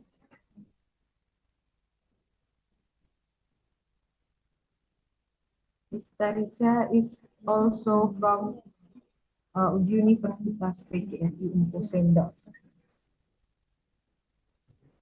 Miss Vika is also left, or where is she? I hope you can join again because we still running here. Okay, I will continue to the next presenter. Aida Kombeh Mana. Can join, I think from University of Gambia, still Suku. Is it right?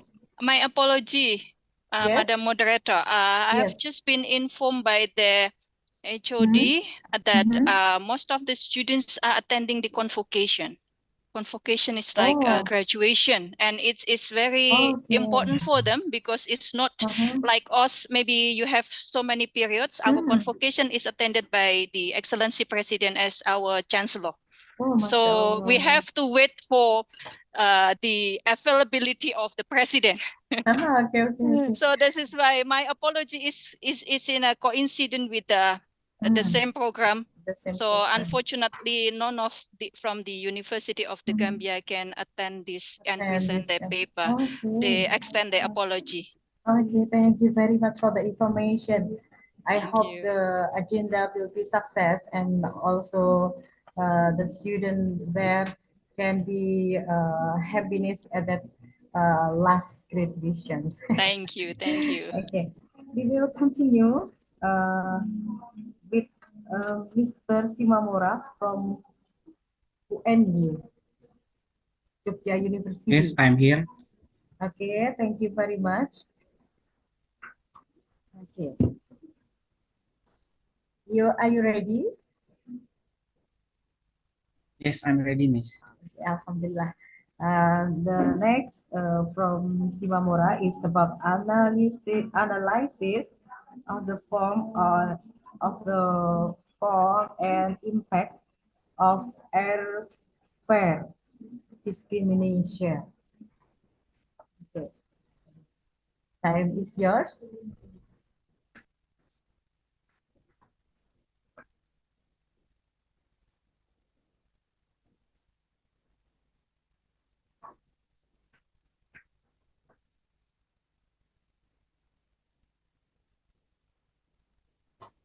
Okay, good afternoon, everyone. Good afternoon.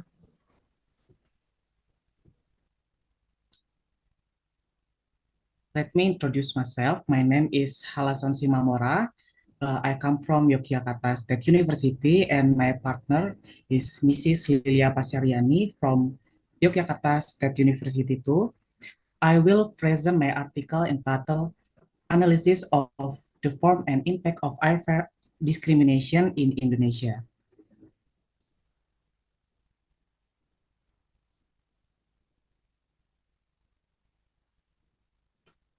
Okay, price discrimination is a pricing strategy where different consumers are charged varying price for the same goods or service.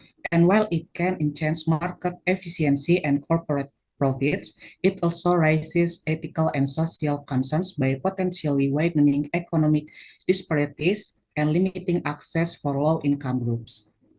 In Indonesia, this practice is prevalent across sectors such as transportation, hospitality, education, and e-commerce, where price fluctuate based on factors like demand, booking time, user data, or purchasing behavior. Although beneficial for business and flexible consumers, those with lower purchasing power often face disadvantages.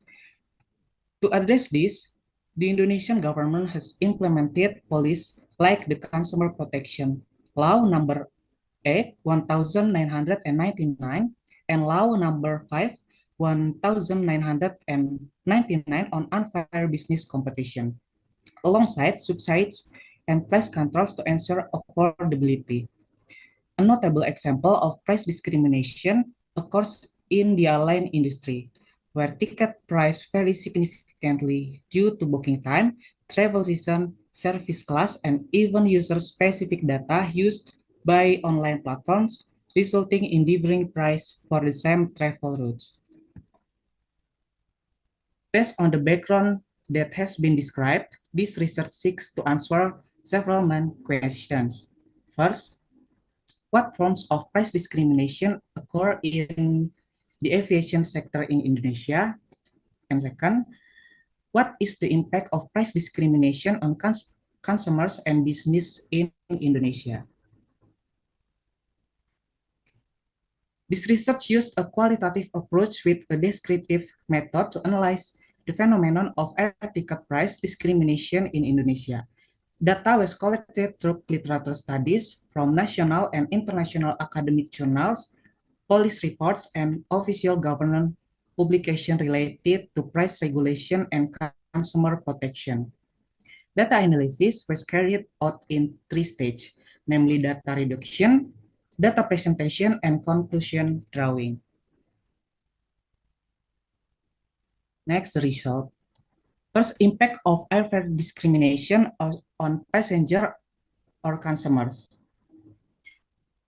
In the airline industry, price discrimination is widely used to adjust ticket price based on factors like booking time, demand, and user profiles, aiming to maximize profits and manage flight capacity.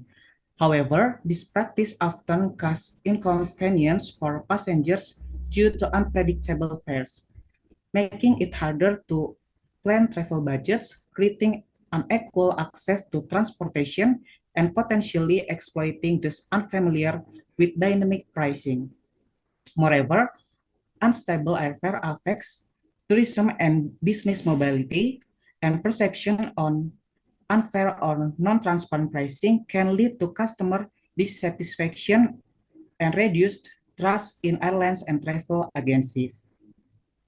Here are some of the main impacts of airfare discrimination on passengers.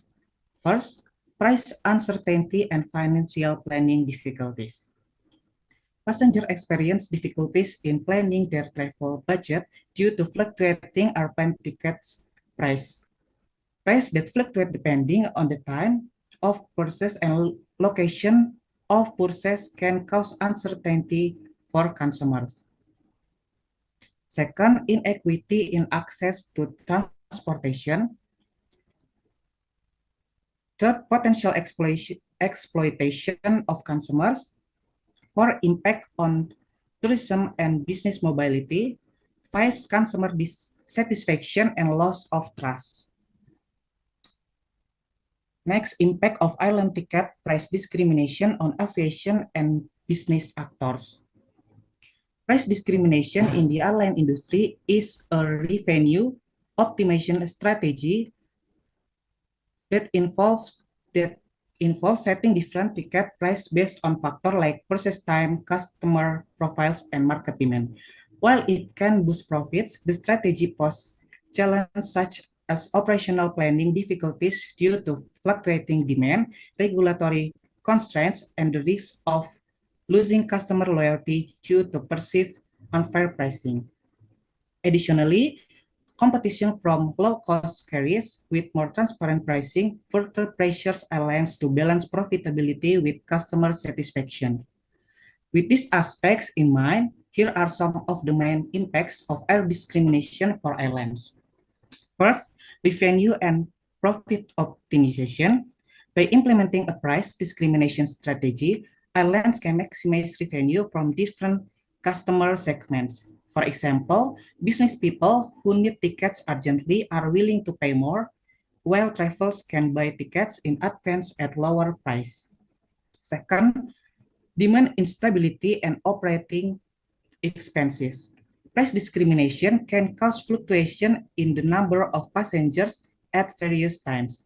When prices are low, demand surges, but when prices are high, demand can drop dramatically, causing imbalance in operational planning. Third, regulatory risk and government sanctions. If deemed detrimental to consumers or in violation of fair competition rules, airlines may face government intervention. Policies such as upper and lower tariffs caps are after implemented to control the negative impact of price discrimination. Fourth, passenger satisfying and loyalty. Passengers who feel unfairly treated may switch to other airlines or seek other travel alternatives. If price discrimination practices are not managed properly, airlines may lose loyal customers. And five, increase competition with other airlines. Airlines that practice price discrimination must compete with low-cost carriers that offer more transparent pricing. If pricing policy is perceived as too exploitative, consumers may switch to airlines that offer fixed fares and simple service. Next discussion, airline ticket price discrimination in Indonesia impact both consumers and airlines. For passengers, it creates price uncertainty and disadvantage those with limited information, reducing trust and loyalty. Airlines used to maximize profits by targeting different market segments, but face challenges like demand, volatility, and regulatory limits. While the government has introduced consumer protection policies, their effectiveness is uncertain amid digital pricing technologies. A balanced approach is needed to protect consumers while supporting airline industry sustainability. Conclusion, price discrimination in the airline industry in Indonesia is a business strategy that aims to optimize airline revenue by setting different ticket price based on various factors such as time of purchase, class of service, location of purchase, and payment method. This practice benefits business by increasing market efficiency and profitability, but also has negative impacts on consumers, such as price uncertainty, unfair access to transportation, and price exploitation through dynamic algorithms. In addition, the impact of price discrimination can also affect the tourism sector and overall business mobility. Therefore, although price discrimination has benefits for airlines, the need for more transparent and equitable regulation is an important aspect that must be considered in order to protect consumer rights without hindering fair business competition. Okay, that's all the presentation of the material that I can convey. I apologize if there are errors in presenting the material. Thank you. Thank you very much. Please, I want to see your face. I will take a photo with you. Your team is my best friend. Simamura, Oh, can you I see your full face? okay. Your full face. Okay, thank you. 1, 2, 1, 2, 3. Okay. Miss Lilia is my friend. Please send my sweetness regards to her. Okay. Okay, thank you very much for the best presentation. Is there any question to Mr. Simomora? Is there any question or comment?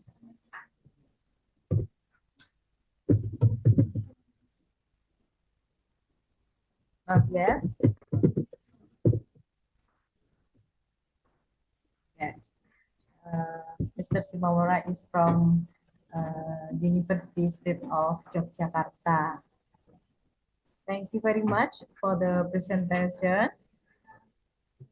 I will go to the next presenter. Is it also from Yogyakarta State University? Fasya Samanhudi. Hello, Fasya.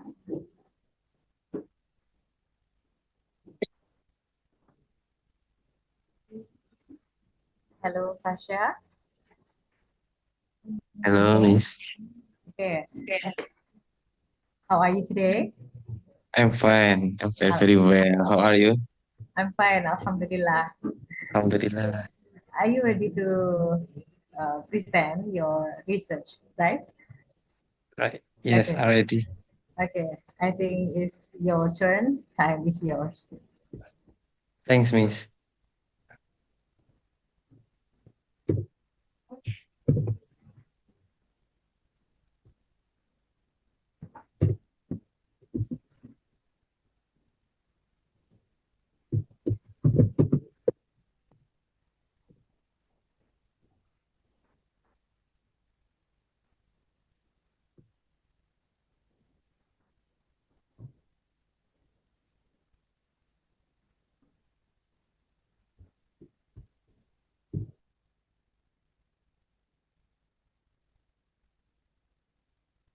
Okay, Assalamualaikum warahmatullahi wabarakatuh. Good afternoon, everyone. Thanks for your opportunity to present today. My name is Jamel Fazamanudi, and I'm from Yogyakarta University of State of Yogyakarta. I am going to present a study title Analysis of the Impact of Organizational Structure Flexibility on School Stakeholder, a study on school in Sleman Regency of Yogyakarta. Written by Jamel Fasamanudi and Lilia Kasariani.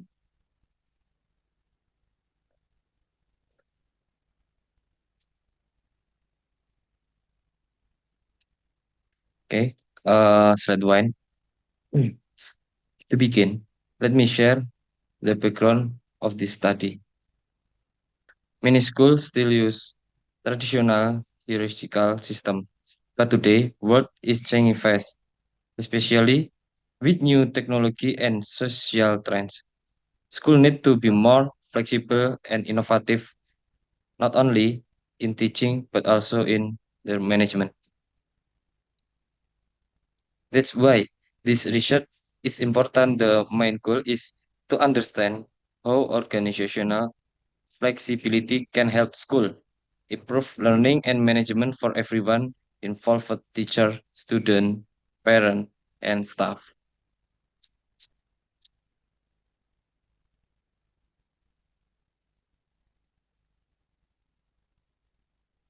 Next slide to problem formulation.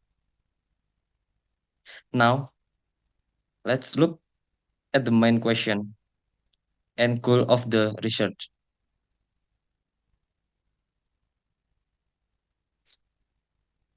One, explore how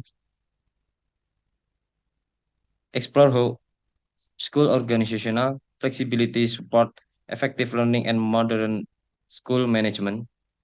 Two, provide recommendation for school and policymaker to implement more adaptive system. And last, contribute to educational research and practice in addressing structural rigidity in school.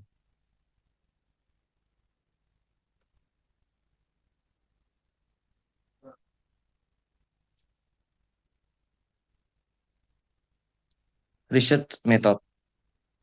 The study used a qualitative case study method. The data were collected, interview with principal, teacher, student, parents, and others. Their observation and reviewing school documents and literature.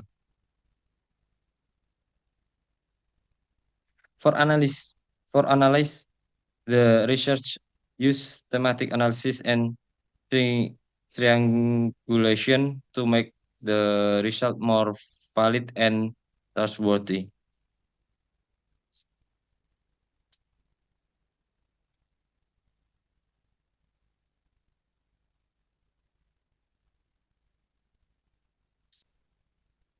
Next, let me start by present the result related to student and teacher based on the data we collect.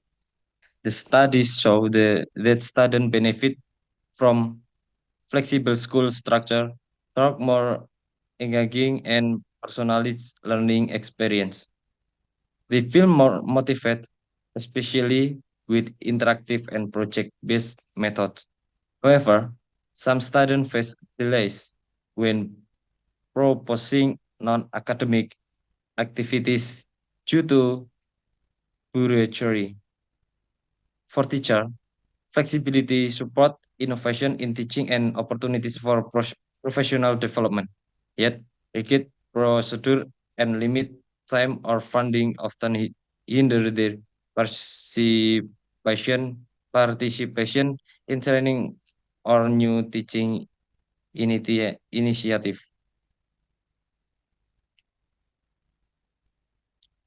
Next, I will explain the result regarding parents and administrative staff and how they are affected by flexible school structure.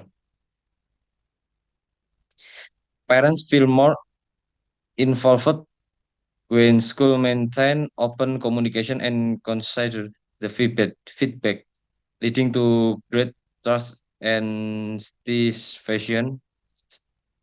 However, limit channel and formal procedures sometimes restrict their active participation. Administrative staff appreciate flexible system for enabling quicker budget decision and more efficient operations. Flexibility also allowed school to adapt rapidly during emergencies, such as shifting to online learning during the pandemic.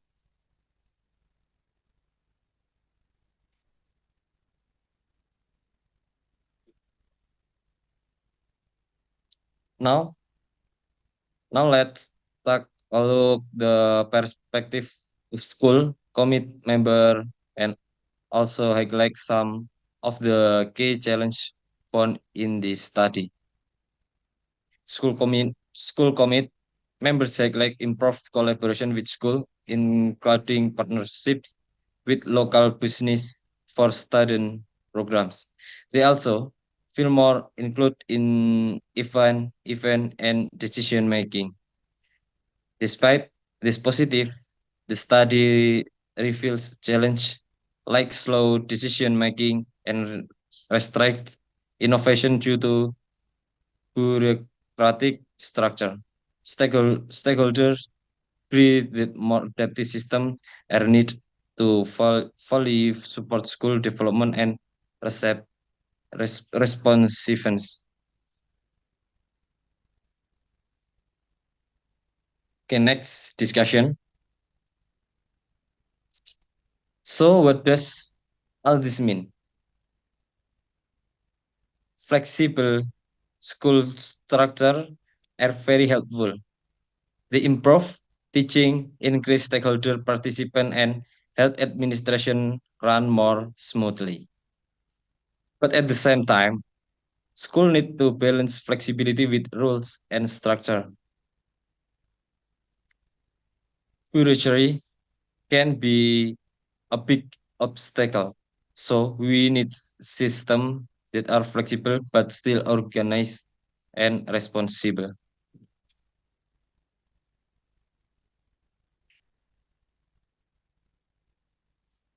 In the next conclusion, to close this presentation, let's look at the conclusion of the study. Organizational structure positively impact education stakeholders, providing personalized learning for students, opportunities for teacher to innovate, and greater involvement for parents and comrades. Administrative staff experience improve efficiency. However, right bureaucracy can hinder flexible policy. So, a strategy is needed to balance flexibility with structure governance to optimize education quality. This shows us that flexibility is not just about being open to change, but also about design system that support all stakeholders efficiently. Therefore, finding the right balance between structure and adaptability is key for future school development. Okay, thank you. It's bring me to end my presentation. Thanks for your attention. Assalamualaikum warahmatullahi wabarakatuh. Waalaikumsalam warahmatullahi wabarakatuh. Thank you very much for the good presentation. Is there any question to the presenter?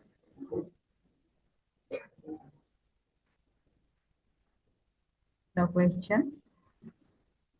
No question for the presenter? No. Thank you very much. Because the next presenter is you, Mr. Haryono. Okay. Next presenter is Mr. Haryono. He's one of a lecturer of UNP Kediri. Okay. How are you, Mr. Haryono? Okay, Miss. Thank you. Thank you. I think you have already healthy and good performance today. So please welcome and then start the presentation. Okay. Time is yours, Mr. Haryono. Okay.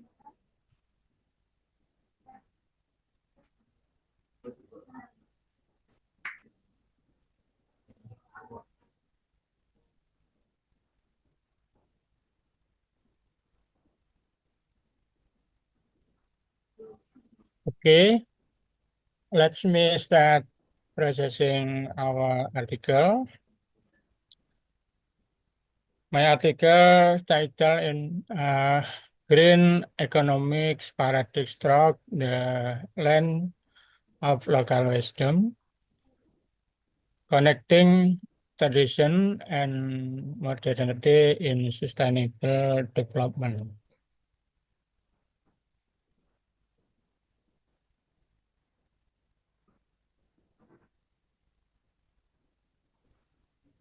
Introduction. Sustainable development required new economic growth paradigms balancing financial gain, environmental protection, and social equity.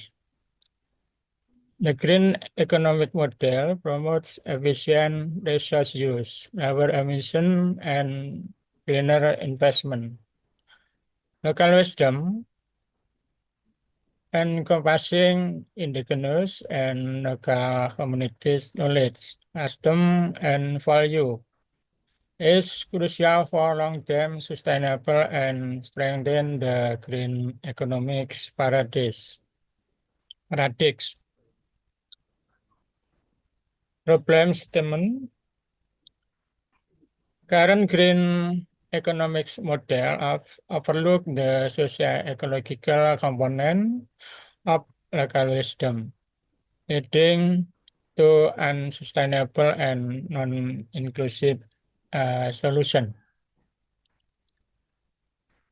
Research objective to develop a conceptual framework that bridges local wisdom and the green economic paradigms to achieve sustainable development. Research finding. The research finding present a conceptual framework that integrates green economic principle, namely resource efficiency, emission reduction, and social justice. What element of local wisdom include traditional value, customer practice, and local ecological knowledge. Number one, the framework mentions the importance of integration mechanics. Number two includes dialogue and collaboration, recognition, and rewards. Number three, rewards, adoption, and innovation, as well as justice and equality. A conceptual framework of green economic integration and local wisdom. Sustainable development in green economic principle and local wisdom element.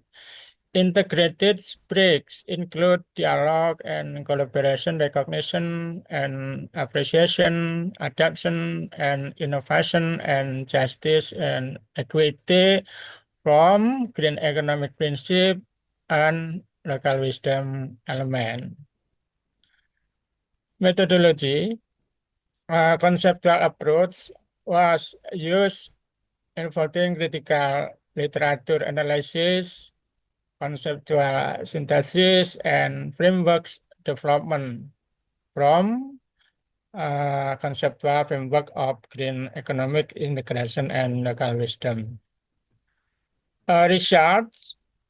The research present conceptual framework integrating green economics principle, resource efficiency, emission reduction, social justice, wide local wisdom element, traditional ecological knowledge, research management practice, cultural value.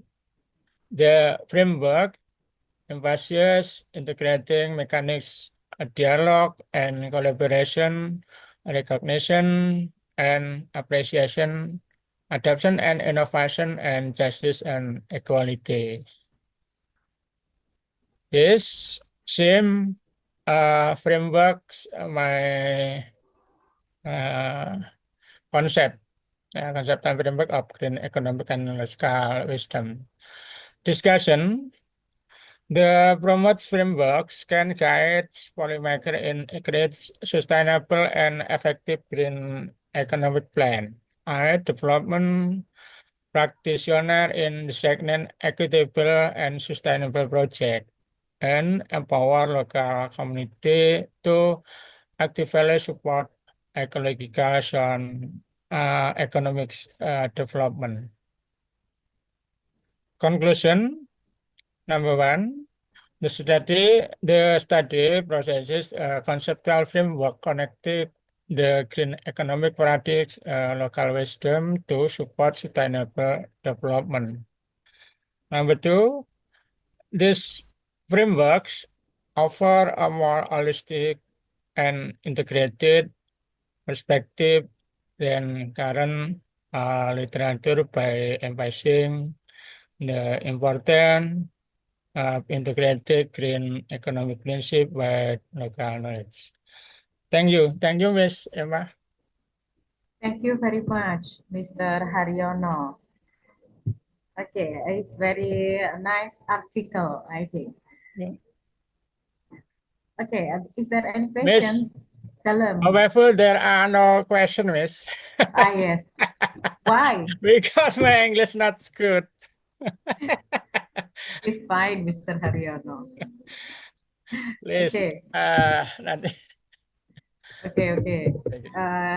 Mr. Haryono, hope no question. So thank you very much for the presentation. I hope you always good, healthy, Mr. Haryono, and see you in the next agenda. Okay. We can move to the next presenter. I think before continue to the next presenter, this is the last presenter, Mrs. Ratribuddha. Before I move to Mr. Ratribuddha, is there any presenter here that I don't even call? Everyone still have presentation, right? Just Mrs. Ratri is not yet. Okay. No comment from the other presenter. So we get the last presenter, Ms. Rati Buddha. Ms. Rati Buddha is from the University of the Gambia, but actually now lives in Malang City. Ms. Rati Buddha. Okay. Thank you, Dr. Dr. Emma. Okay, long time to see. How are you? Fine, thank you very much. Okay, Okay. time is yours, Mr. Rati Buddha, please. Alhamdulillah, just fine here. Yes. Okay, so before I start my presentation, kindly please allow me to share my presentation slides. Okay.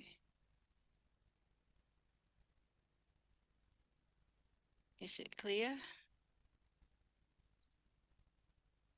Yes. It's not going. Okay. All right. Bismillahirrahmanirrahim. Good afternoon, everyone. Assalamualaikum warahmatullahi wabarakatuh. Waalaikumsalam warahmatullahi wabarakatuh. Today, I, Ratri Buddha Nugrahanti, on behalf of our team, which also include Dr. Emma Nusainul Hakimah from UNP Kediri, Mrs. Tantri Widyastuti from STIA Widya Manggala Semarang, and Mr. Doni Arif Afandi. We would like to present a systematic literature review with the title Beyond Green HRM, Understanding the Mediating and Moderating Factors in Sustainable Tourism Practices. And this research is a collaboration among colleges from the University of the Gambia and universities in Indonesia, aiming to enrich our understanding of sustainable HRM practices, more specifically in green HRM in the tourism and hospitality industry. So first of all, the primary goal of this study is to systematically review how green human resource management contributes to environmental performance, employee engagement, and corporate sustainability. And in the tourism and hospitality, more specifically in the tourism and hospitality sector, which heavily impacts to the environment, by implementing green HRM practices is becoming increasingly vital.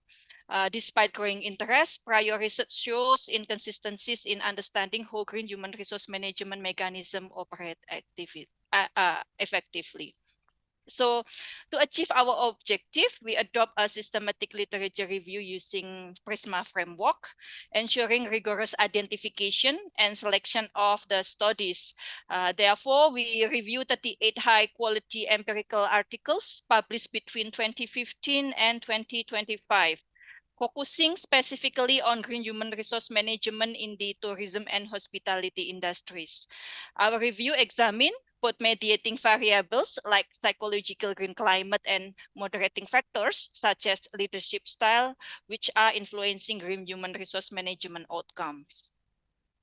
So the key findings, therefore, the review confirms that green human resource management substantially improves environmental performance by fostering green behavior among employees.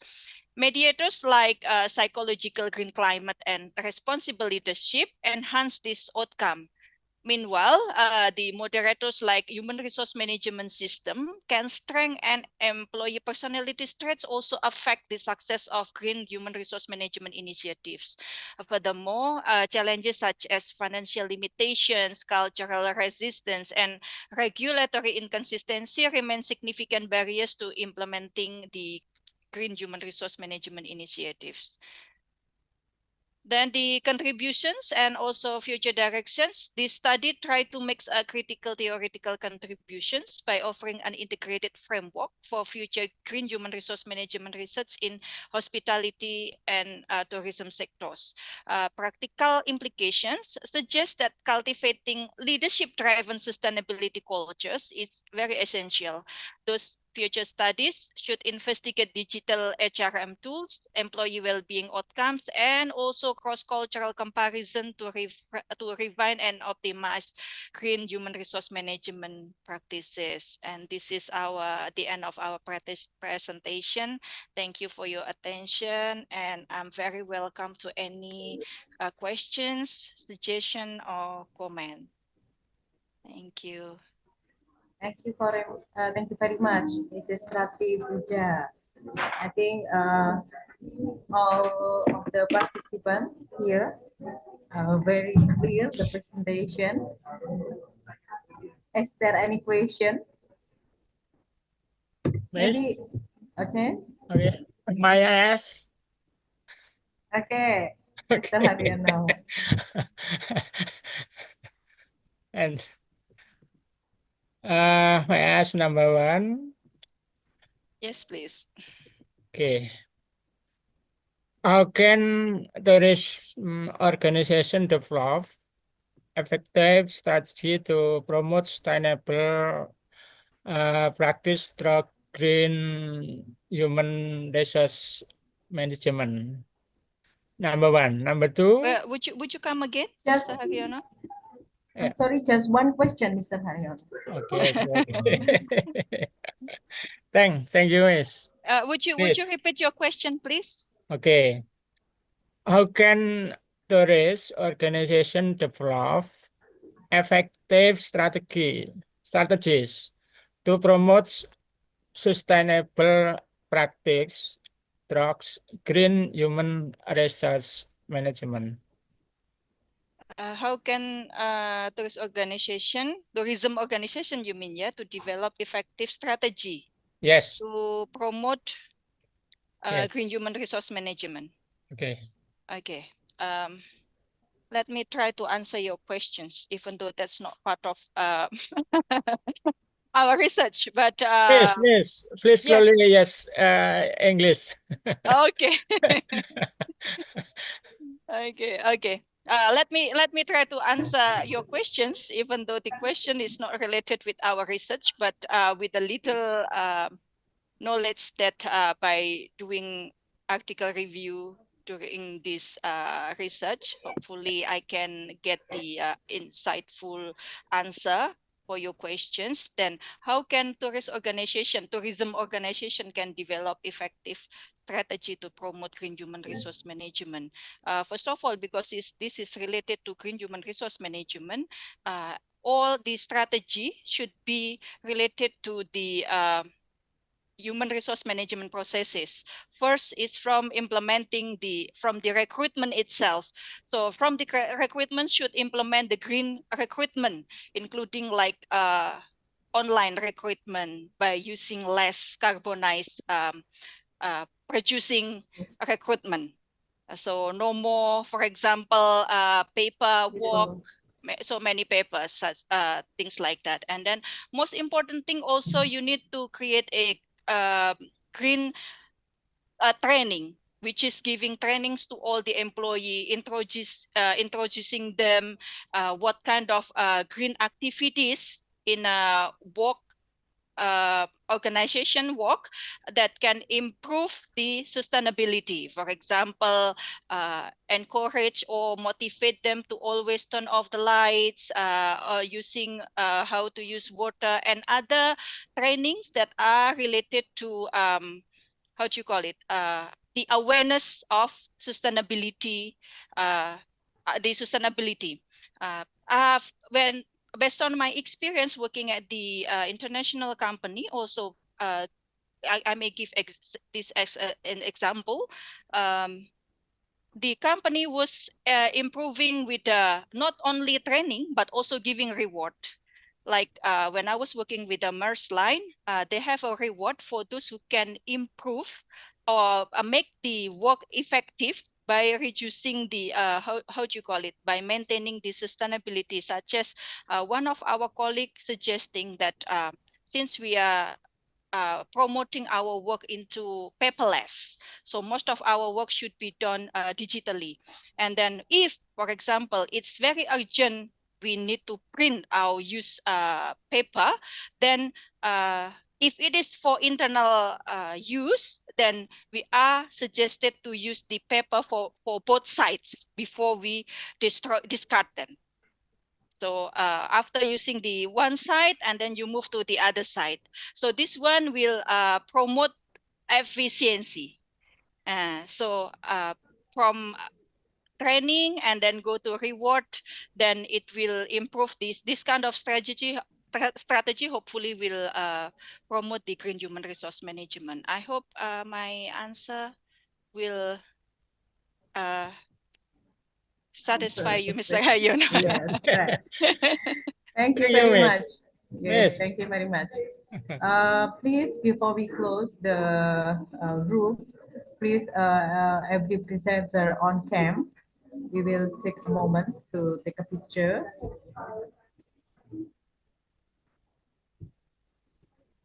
Please, to all presenters, to on cam.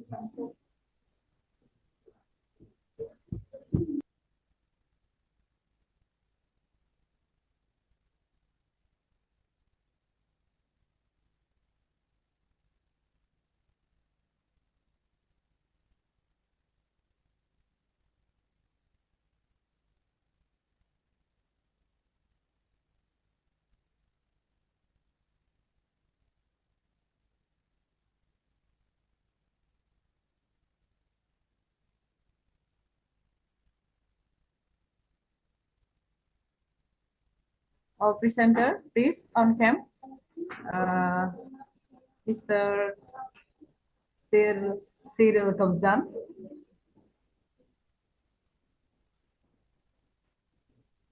Okay.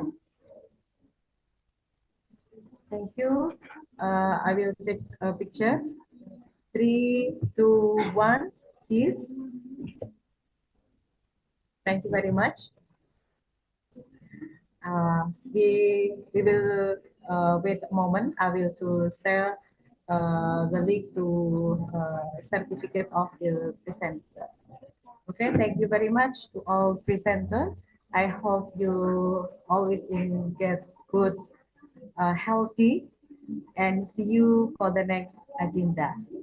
Thank you very Thank much. you, Miss Emma. Yes. Thank you. Thank you, Dr. Emma. Thank you. Assalamualaikum warahmatullahi wabarakatuh. Waalaikumsalam warahmatullahi wabarakatuh.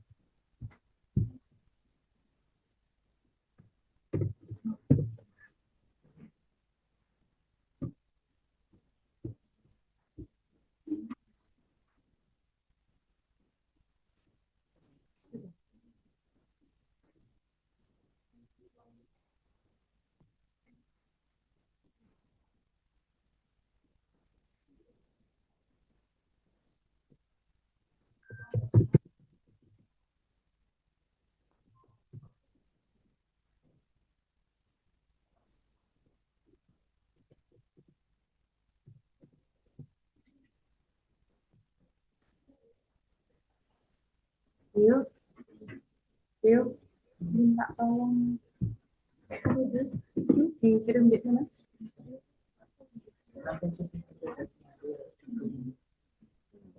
Nanti aku mau jadi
whereas the that remaining of the variants are still unique. This remains to indicate to potential effect for the variable removed from current research model to presenting variable at the further identification to explain more the performance of employees, the context of this particular organization. Discussion one, the organization cultural effect of works, the influence statistical evaluation using the score of the students show a positive relation between organization ethos and the effective activities. Three, the effect of operation on works. Empirical research through categorical method provides an convincing positive correlation between compensation incentive and labor productivity. The productivity value of that the distribution of assessment of student and record is well valued the result of paradetermined the statistical significance. Discussion 3, the effect of environment on works substance empirical evidence. For the cultural effect of organization, appreciation, and work environment on work, statistical observation of various physical validated the subtitle seniority effect of organization ethos, incentive, structure, and work environment of work in Alpha Lab PGRI. Conclusion and policy. I'm sorry.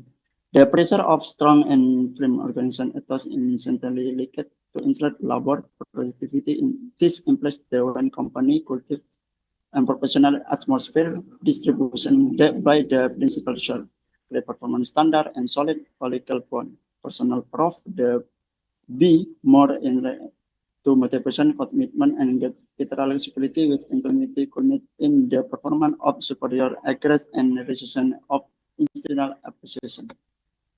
Research on journalists the critical importance of workplace that support as catalyst of for employee work significant positive relationship is statistical identified between the quality of work environment and the metric of employee performance.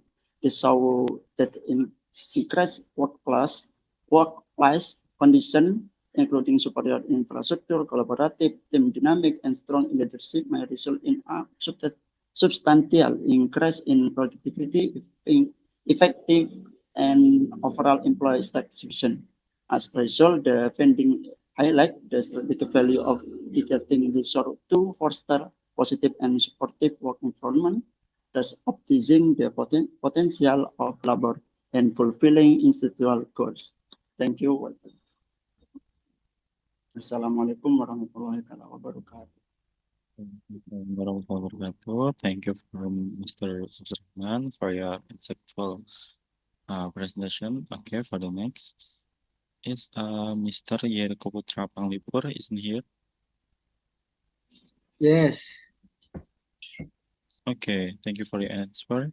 Okay. For Mr. Yerko Putra Panglipur with the article title is Analysis of the Ability of Digital Wallet Application Purchasing Power on Customer Purchase Decisions on the Shopee platform. Study on UNP Kediri student.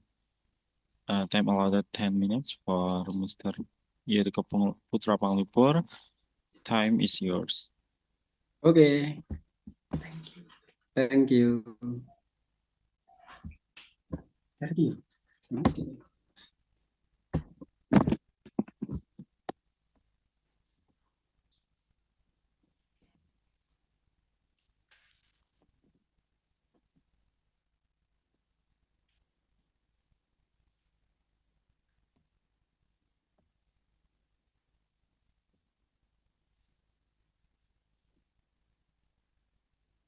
Okay.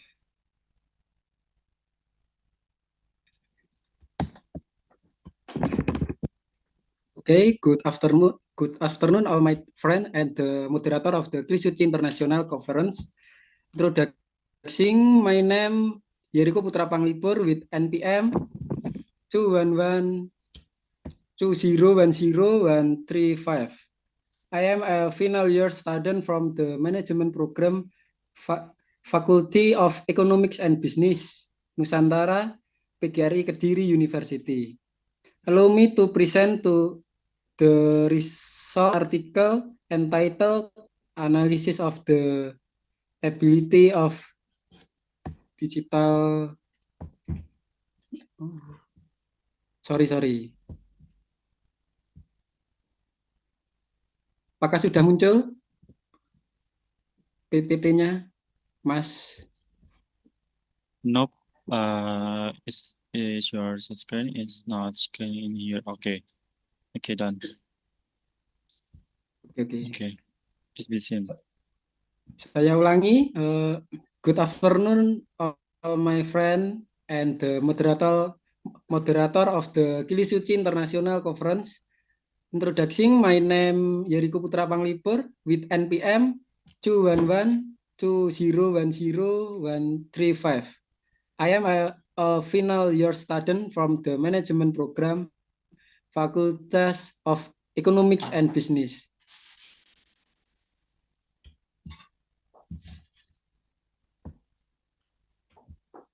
Nusantara, PGRI Kediri University allow me to present the result of my dissemination article entitled Analysis of the Ability of Digital Wallet Applications Purchasing Power to Consumers Purchasing Decision on the Shopee platform. Study on UNP Kediri students.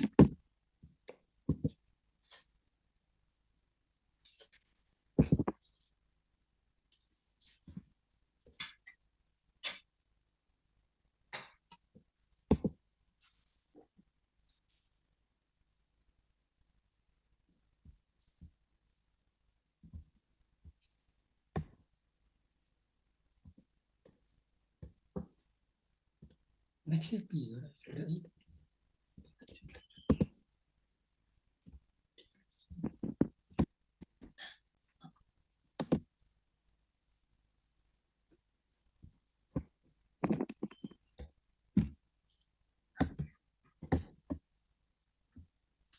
Okay, next slide. Introduction.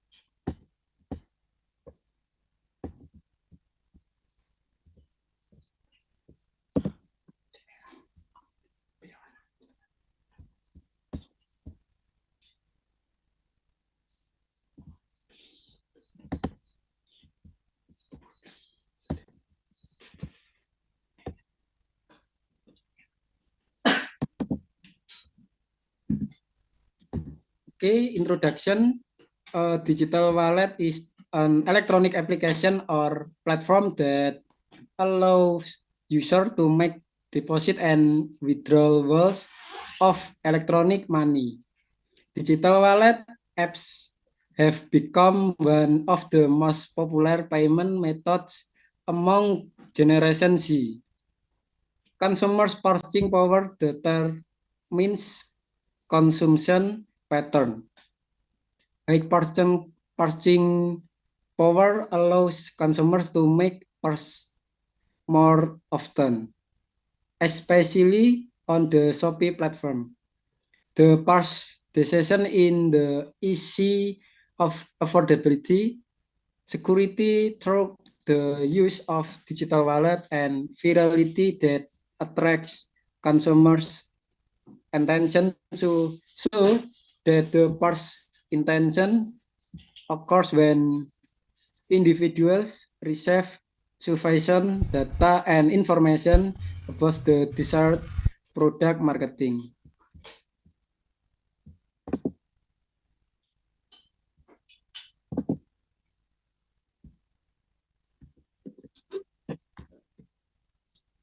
Next statement.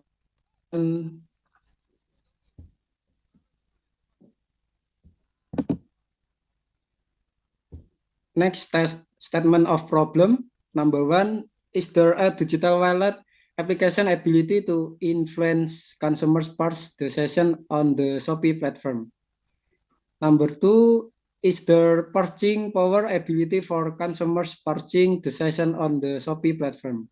Number 3, is there a digital wallet application ability purchasing power for consumers' purchase decision on the Shopee platform?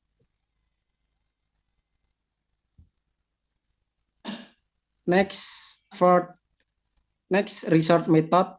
First method, the method used is a quantitative approach with a survey method that use primary data. Second method, sampling technique in this study using purposive sampling technique. Third method, took a sample set of 13 respondents using the Slovene formula number of variable times 10. Fourth method, analysis by classical absorption test analysis of multiple linear regression methods.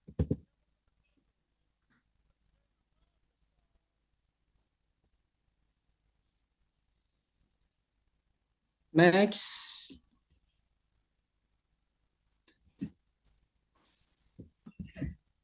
result research.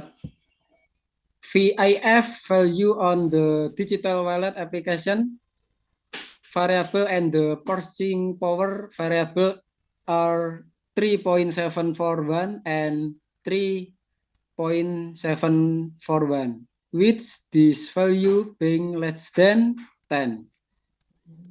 DV value, Durbin-Watson, is 2.521, while the DU limit is 1.5666 and less than for DU, for minus 1.5666 equals 2.4334. Sorry, Mr. Yirko, 3 minutes more, okay? Okay. Thank you. Next, yes. The result of the data that has been processed get result where the points show spread regularly and follow the diagonal line.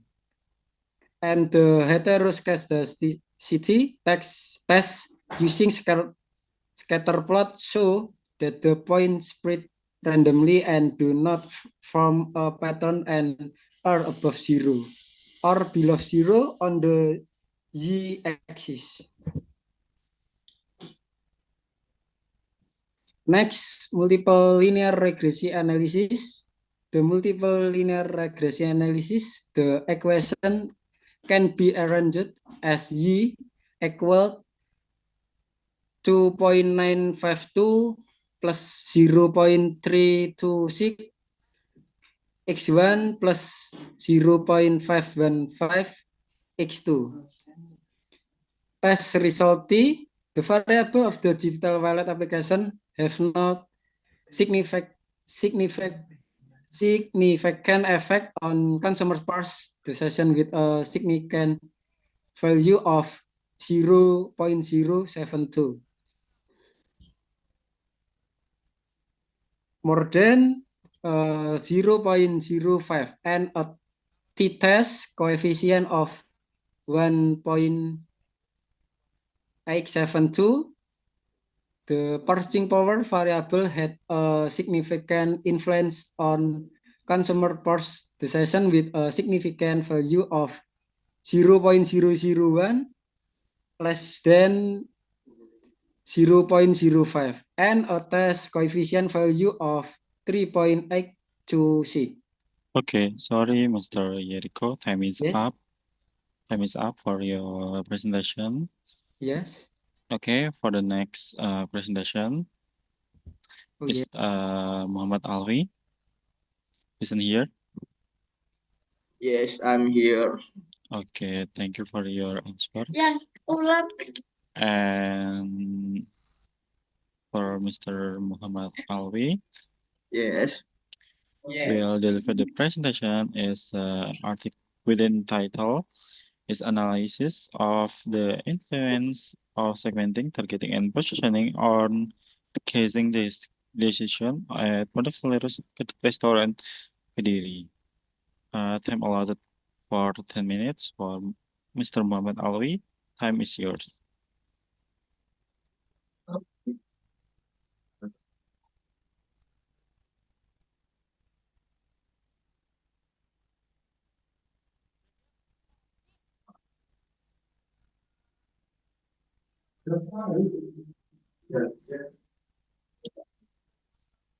Wait.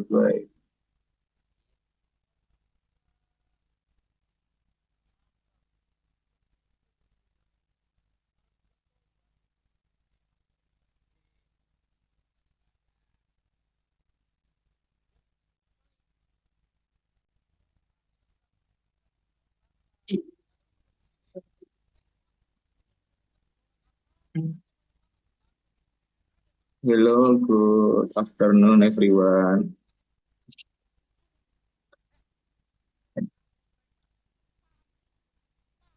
Let me introduce myself. I'm Muhammad Alwi. Today, I will present my international article review titled Analysis of the Influence of Segmenting, Targeting, and Positioning on Purchasing Decision at Pondok Salero Restoran Kediri.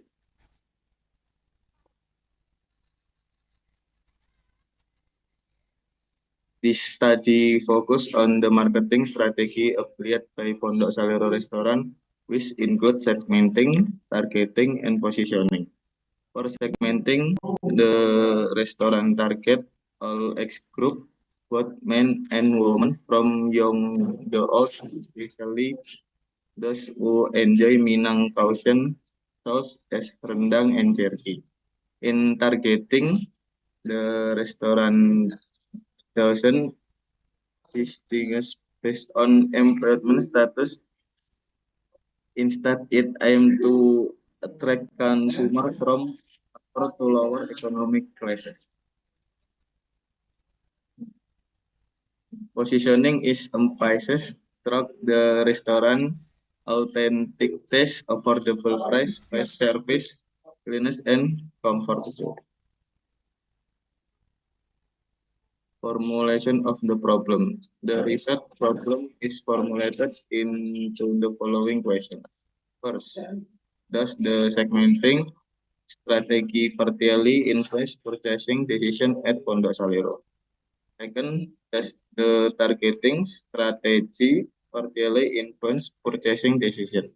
Third, does the positioning strategy partially influence purchasing decision? And finally, do segmenting, targeting, and positioning strategy simultaneously influence purchasing decision?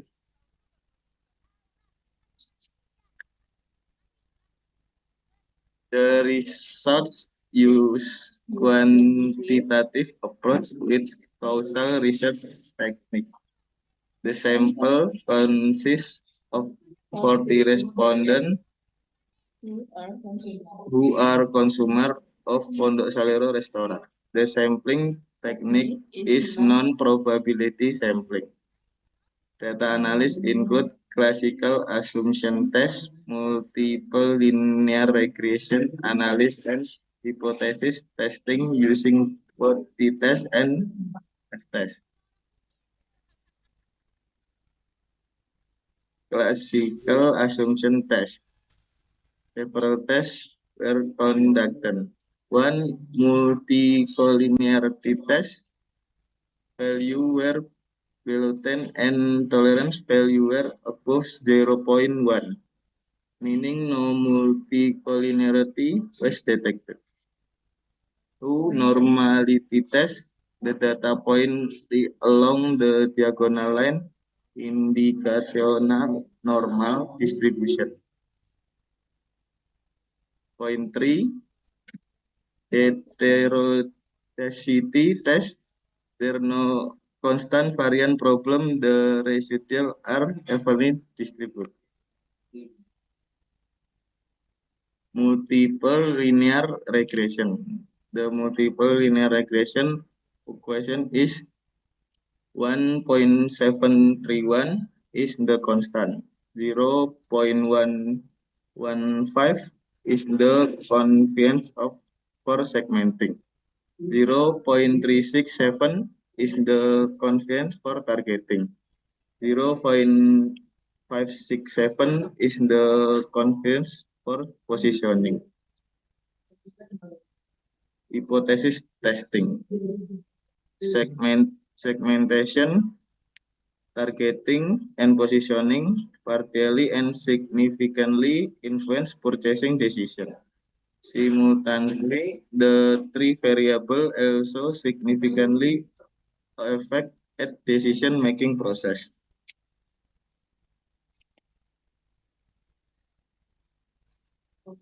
Each variable show a significant impact.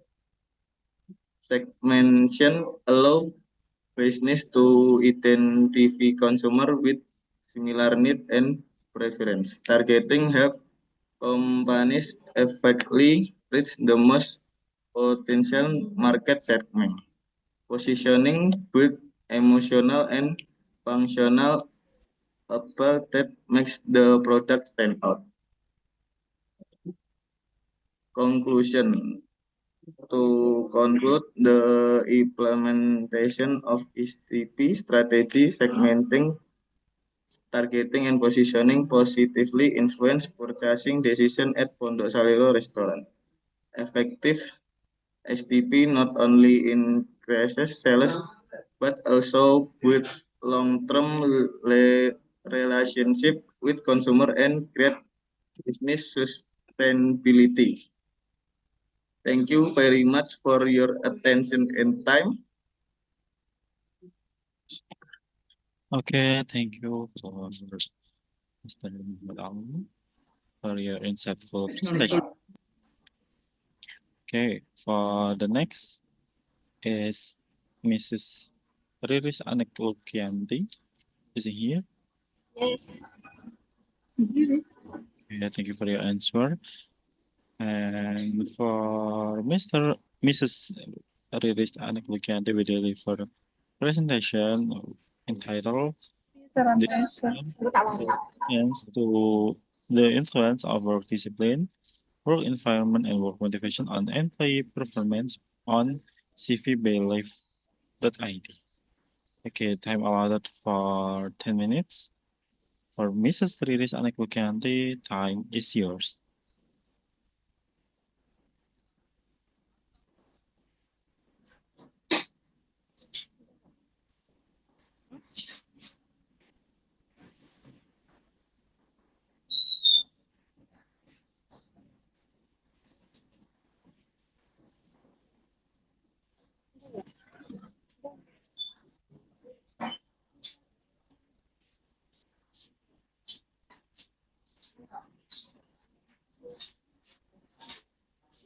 Okay, good afternoon everyone. That's my introduction. Myself name is Kilisuci. I will present my international article entitled The Invention of Work Discipline, Work Environment, and Work Motivation on Employer Performance on CV Belief ID.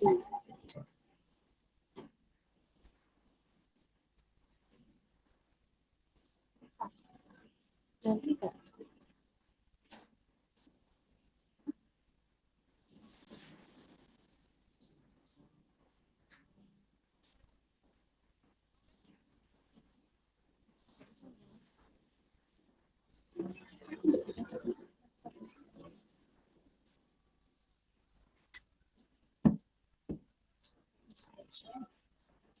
In the era of globalization, business are requirement to rapidly adapt to changes, and human resources play a pivotal role in such organizations.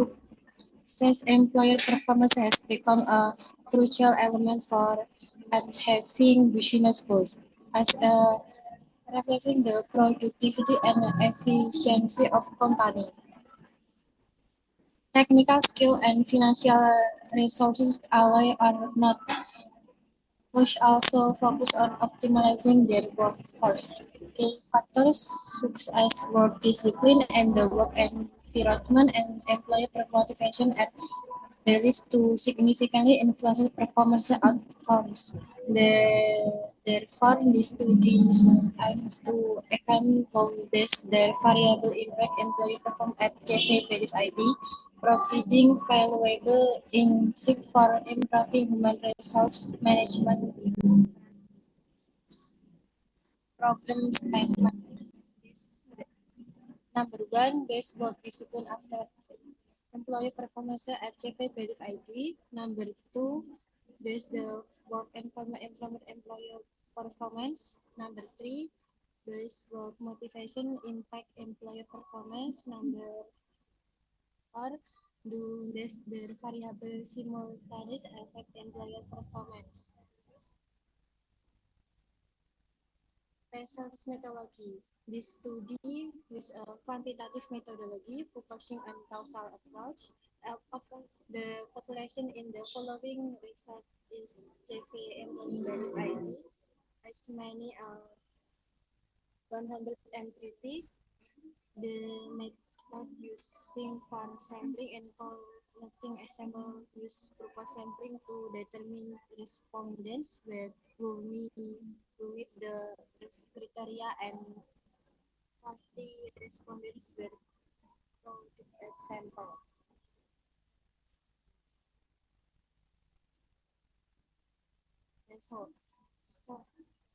Sources from the calculation can observe that the item in the question rank have scores that excel the standard air table. As a result, all this research instrument are valid. Classical assumption test. The finding on the normality test of the SPSS 27 data and spread diagonality and surround it this conditional indicates that three variable and normality distribution. Discussion. The finding of the study indicate the work discipline, work environment, and work motivation as have a significant and positive impact on employee performance, both individuality and collectivity. Among this, work and motivation emergency as the most dominant factor, suggesting that motivated employees are more likely to perform better. Additionally, a supportive work environment and a strong sense of discipline will improve productivity and goal achievement.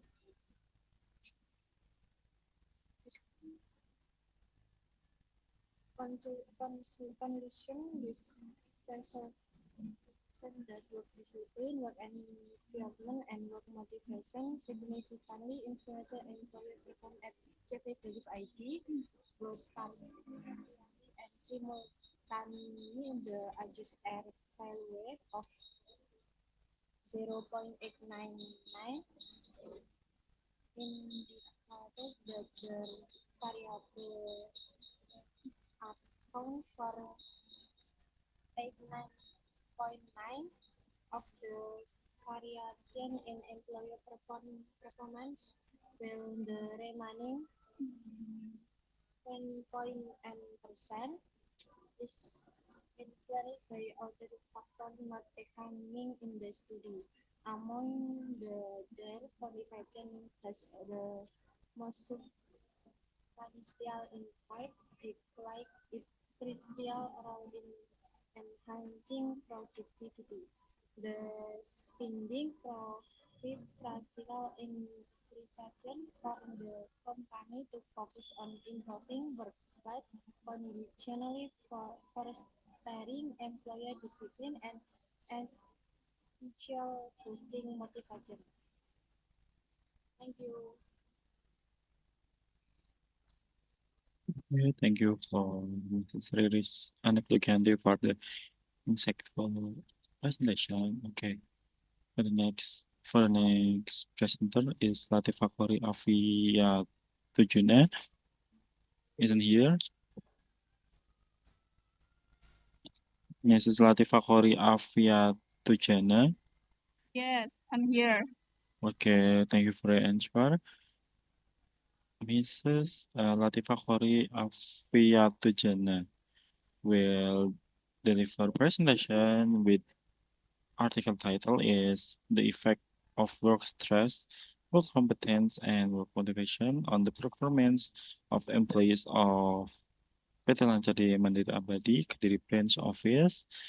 Time allotted 10 minutes for Mrs. Latifah Kori Afi Tujana. Time is yours.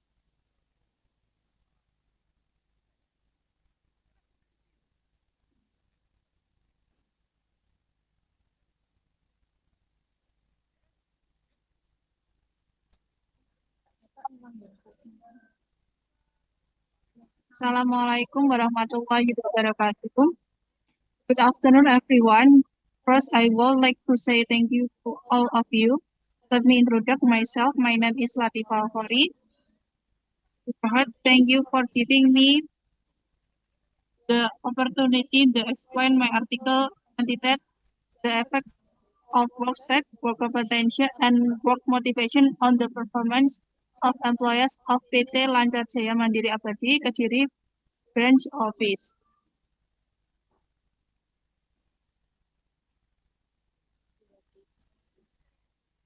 Introduction.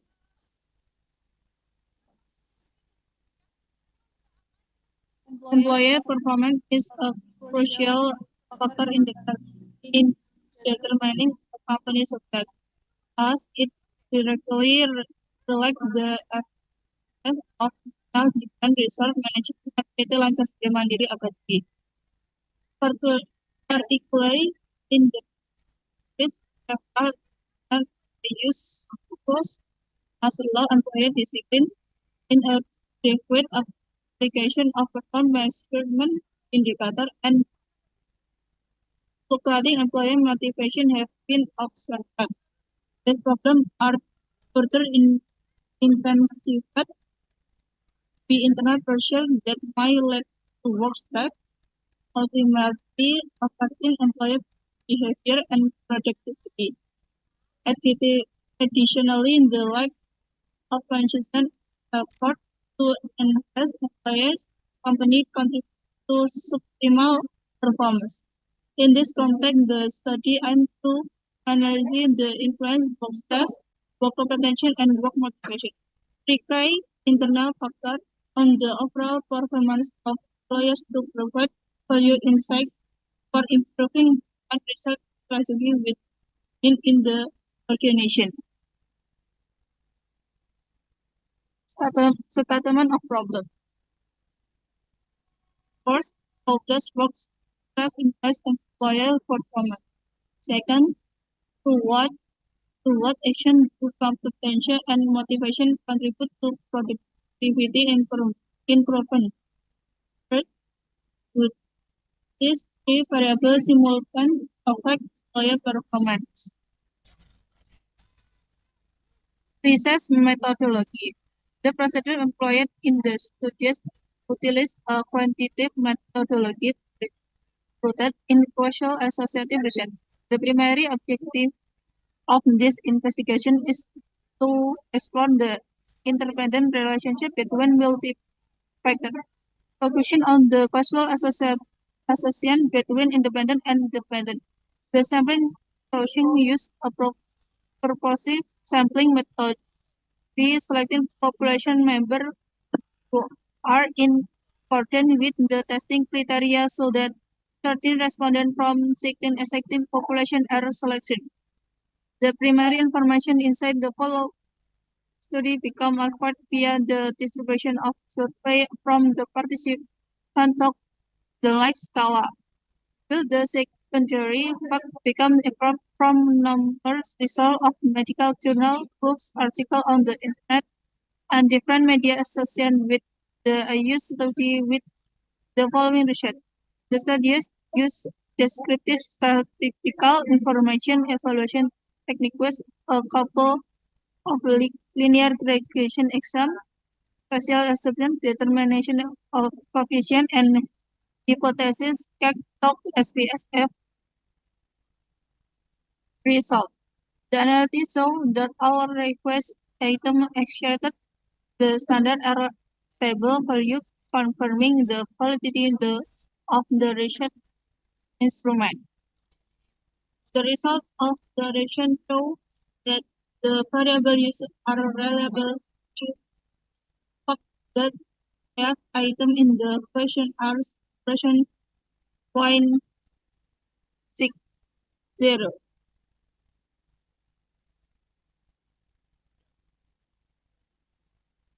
Say normality test yield a significant score 0.200. The study can be considered to address to a normal distribution as evaluated from the one sample formative test. As the sample in table 6, the adjusted R score coefficient is 0.780, significant that x1, x2, and x3 contribute 78% to Y. There was also another variable that affected employer performance by 22%, but was not studied in subsequent study. Referring to table 7, the accounting standard at 35241, which is like then the average score of a significant level of 0. Therefore, it can be deduced that x1, x and x3 simultaneously affect Y. Discussion. The result of the study showed that work stress, work compensation, and work motivation each have a significant and positive effect on employee performance, but partially and simultaneously. Thus, it depends that internal factor within the employers themselves play a major role in determining how well they perform in workplace. Controlled level of work stress can lead to better focus and resilient will strong competence allow employers to complete tasks more effectively and efficiently. Furthermore, adequate motivation driven employers to not only meet performance standards but also to exceed expectations. Deciding For like, Mrs. Latifa, 3 minutes more. oh yes, company PT like PT Lancar Jaya Mandiri Abadi must pay close attention to managing this variable by creating a supportive work environment, offering skill development program, and employing motivational strategy. Conclusion: based on the finding, it can be concluded that work stress, work competency, and work motivation all have a significant influence on employee performance at PT Lancar Jaya Mandiri Abadi Kediri branch office. This internal factor contribute 78% to the variation in employee performance, indicating their critical role in achieving productivity. The study emphasizes that when employers experience manageable level of stress, possess strong competition, and skill motivation, that performance improved significantly. This insight suggests that the company should focus on optimizing its human resource management by implementing effective training program, monitoring workload, and providing motivational support. Furthermore, this research serves as a useful research for future studies in the some field and encouraging the influence of additional variables such as work environment, reward, and organization structure to gain a more complex understanding factor influence employment performance. Thank you. Okay, thank you for Mrs. Latifa for your insightful presenters. And for the next, maybe is an end for presentation. Finally, we come to the end of the presentation. But wait. Wait. Okay. For all presenters can fill out the form that I have shared in the chat box as proof to get a certificate. Wait for the link of forms.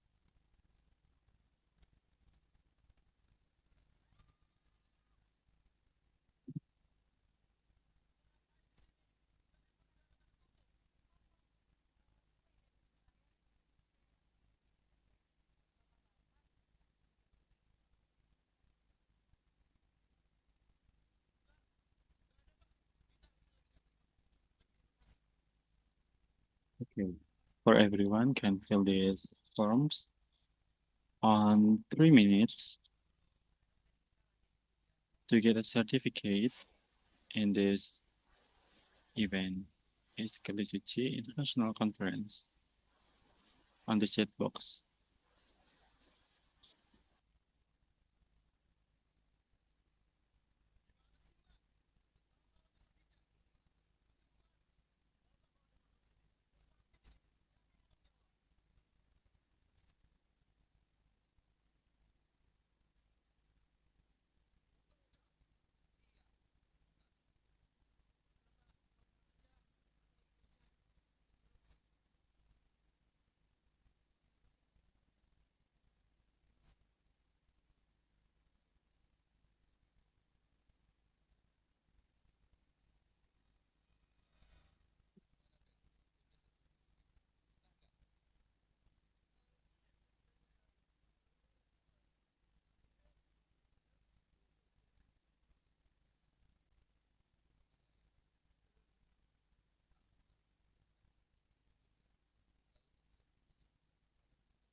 Wait a second.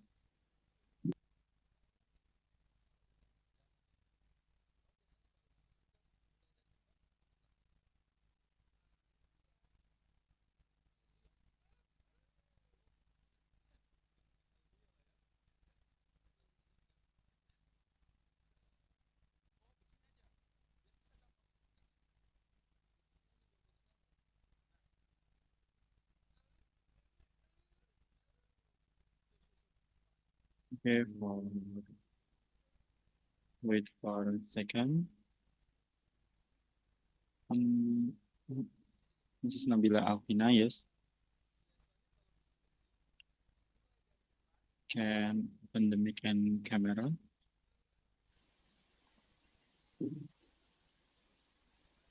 Okay, for Mrs. Nabila,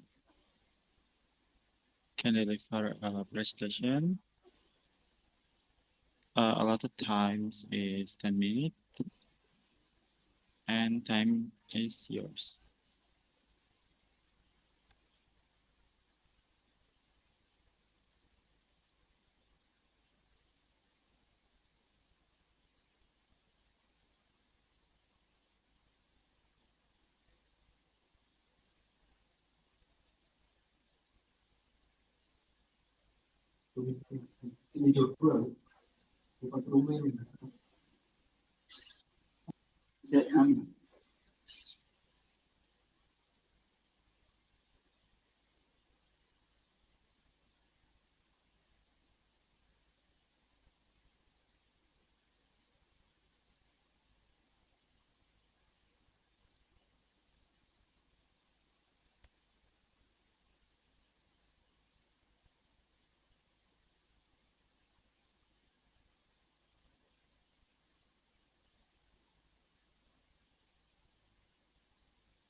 Okay, Mrs. Nabila, you can start it from here.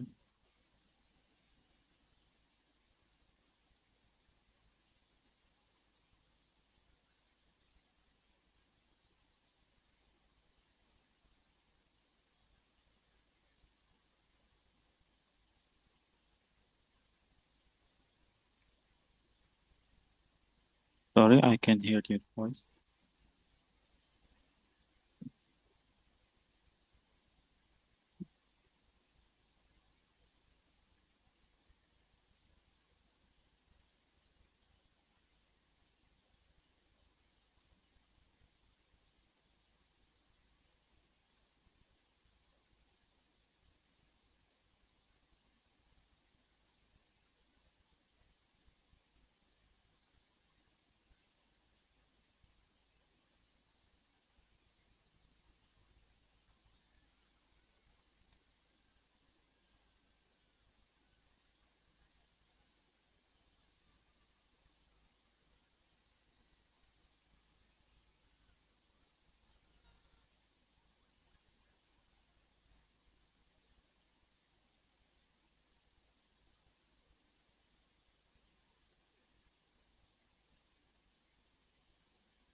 Okay, thank you for Ms. Nabila Alvina for your presentation, and for all participants can fill out the form that I have shared in the chat box as proof to get a certificate.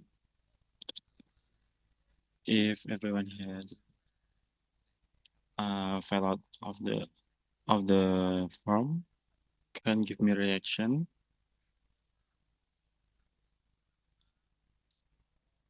Can give me a reaction for everyone if fill out the form.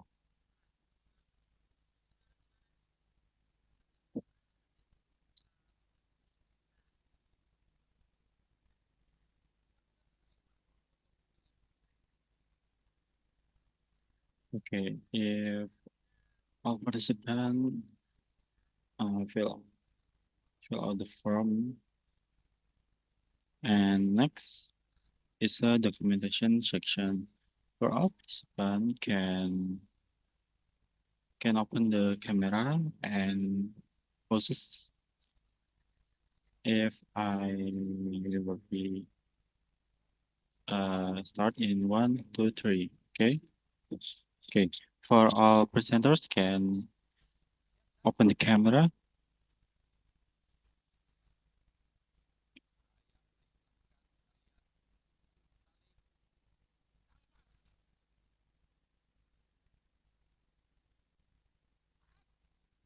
Okay, and okay, I will start in 1, 2, 3. Okay, one more again. 1, 2, 3.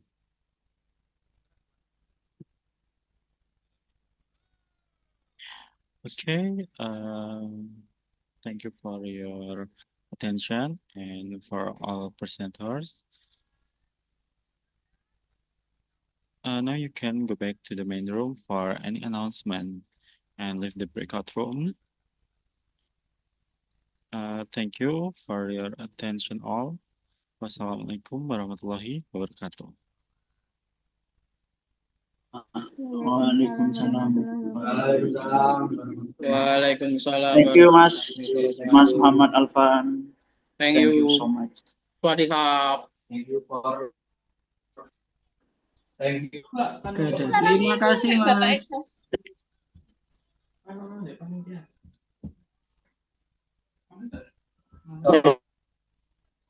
Can leave this breakout room and go back to the main room for any announcement. Thank you.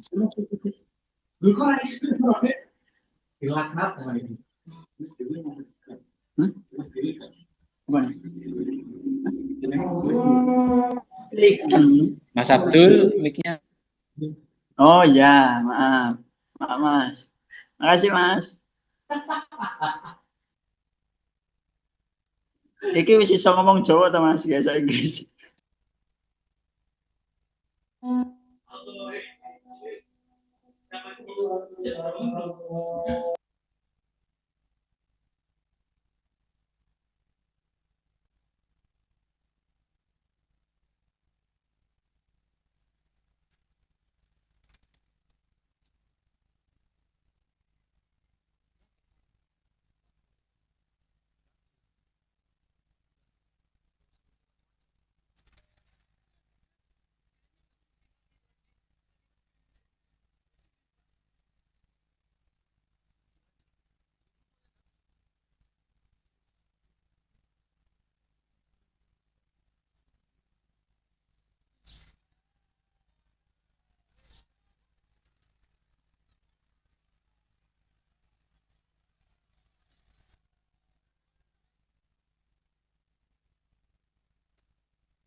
Recording in business progress. model canvas at Jaya Store.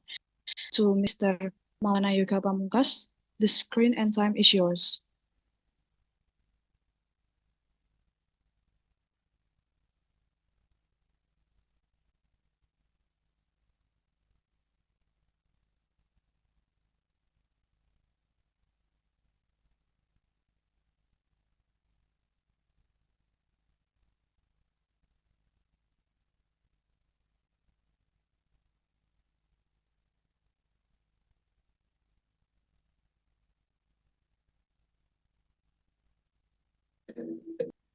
Okay, let me introduce myself. My name is Maulana Yoga Pamungkas.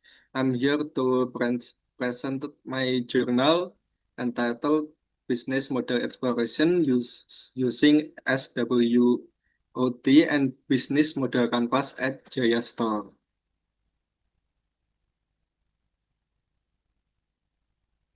Introduction, background. Business competition is becoming more intense, especially for grocery store facing mini market.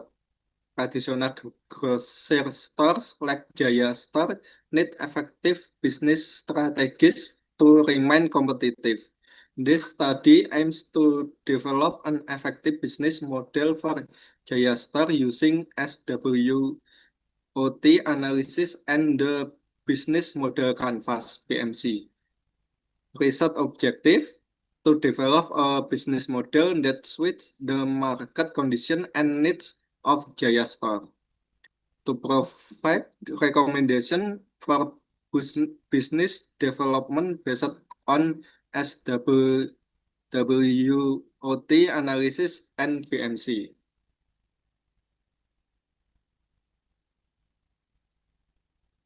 Problem formulation. How can the strength, weakness, opportunities, and threats faced by Jaya Store be identified? How can a business model be designed to improve competitiveness and sustainability for Jaya Store using SWOT analysis and BMC? What strategies can be applied to address weakness and leverage opportunities? Research methodology, research approach, qualitative, descriptive approach with a case study at Jaya Store, data collection technique, interview with Jaya Store owners Ariati and Agus Witono, direct observation in the field, analysis tools, SWOT analysis to assess strengths, weakness, opportunities, and threats. Business Model Canvas (BMC) for design a business model. Result SWOT analysis, strength, strategic location close to densely populated residential areas, competitive product, price and friendly, fast customer service. Weakness, limited space for adding more products, manual financial recording system. Opportunities, growing demand for basic food product, opportunities to expand into digital platforms, e-commerce, or delivery service. Threats, competition from modern mini markets, fluctuation in stable food price. Next, results SWOT matrix. SO strategies, strength, opportunities, partnering with suppliers to obtain cheaper price, expanding to digital platforms for online sale and deliveries. WO strategies, weakness, opportunities, overcoming limited space by implementing just-in-time inventory, improving financial recording system with digital solution.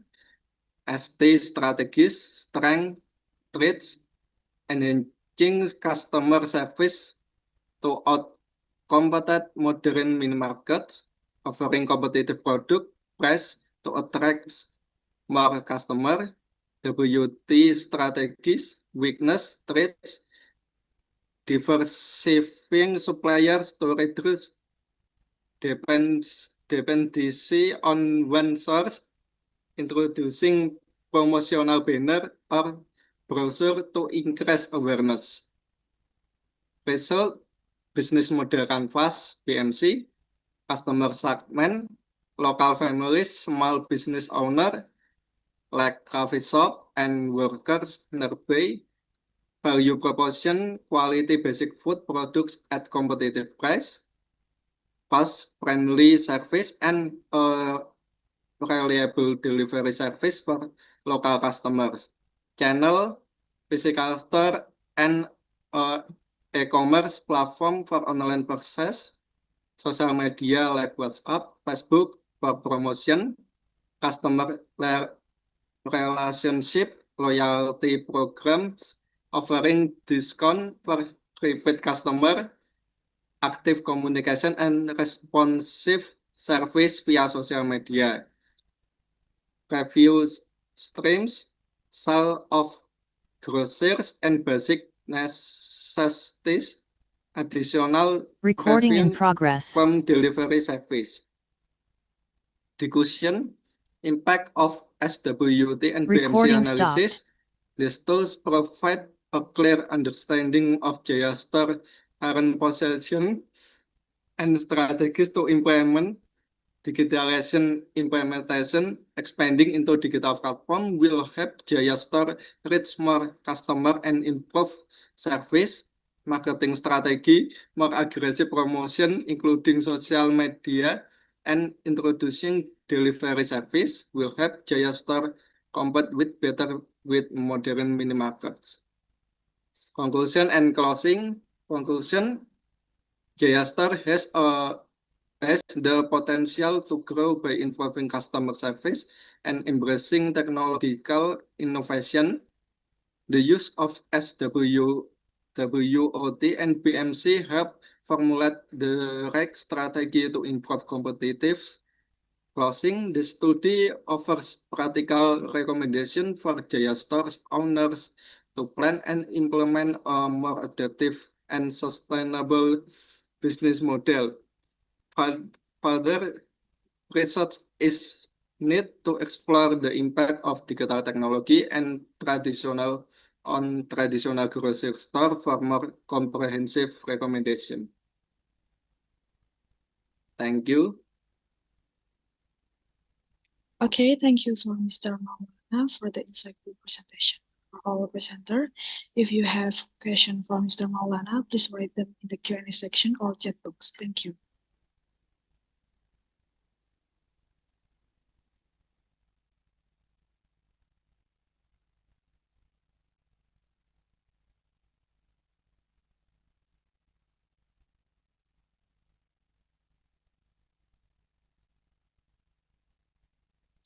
If there is no question, let's move to the next presenter. Dear participant, I would like to welcome our last speaker, Mr. Stefanus Dani Effendi. He will deliver a presentation entitled The Effect of Brand Image, Product Quality, and Price Perception on Expo Jersey Purchasing Decision. To Mr. Stefanus, the screen and time is yours.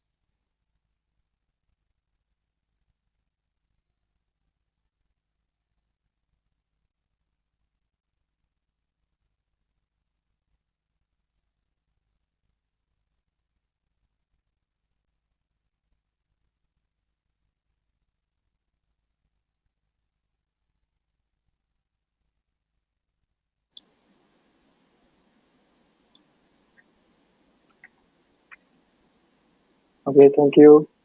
Good afternoon, everyone.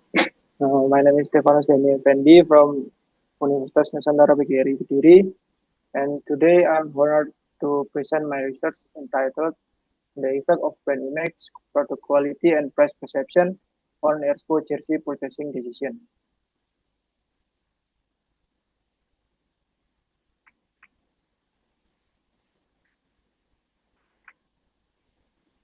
The sports industry in Indonesia has seen significant growth driven by the increasing public interest in a healthy lifestyle and government support through various sports programs and events. In this context, Expo has emerged as a local brand appointed as the official apparel supplier for the Indonesian national team through its collaboration with PSSI. This presents a strategic opportunity to push a local brand to compete in the international market and enhance consumer trust in a local product. This research focused on analyzing the factors that influence the purchasing decision of Expo jerseys, namely brand image, product quality, and price perception. Brand image plays a crucial role in building consumer trust and loyalty. Product quality such as fabric comfort and design is essential in creating customer satisfaction. Additionally, price perception affects consumer in determining a balance between product quality and price. The findings of the study are expected to provide strategic guidance for Expo and other local brands to improve competitiveness through product quality enhancement and competitive pricing.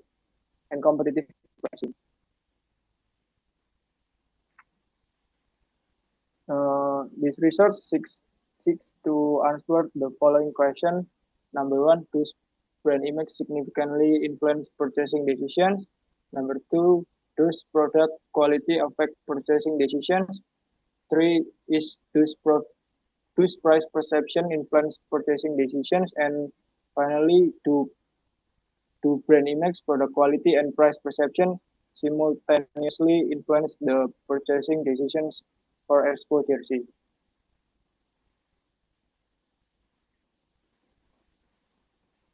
The next bit is research method. The study used a quantitative research approach with a causal design. Data was collected through a structured questionnaire using a Likert scale, distributed to 40 purposefully selected respondents. The data was analyzed using classical assumption tests, including normality, multicollinearity, and heteroscedasticity tests, and then processed using multiple linear regression analysis via SPSS.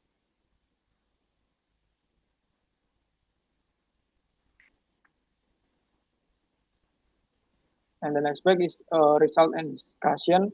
The partial test results show that brand image has no significant effect on purchasing decision, with a take-count value of 1.629, which is smaller than the table of 1.688, and a significant value of 0.112, which is greater than 0.05. In contrast to that, product quality is proven to have a significant effect because it has a take-count value of 2.338, which is greater than the table, and a significance value of 0.025, which is smaller than 0.05. Furthermore, price perception also show a significant influence on purchasing decision, with a take-count of 3.469 and a significance of 0.001.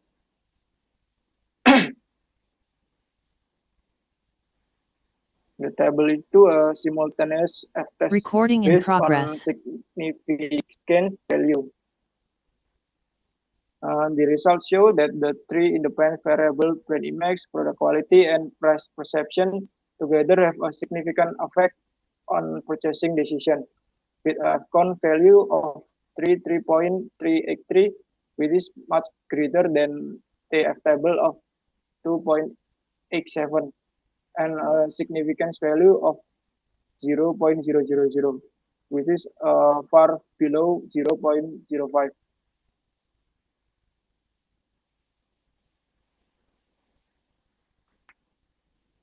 And the table number 3 that the adjusted R square value is 0.714, meaning that 70.4% of purchasing decision variables can be explained by brand index, product quality, and price perception.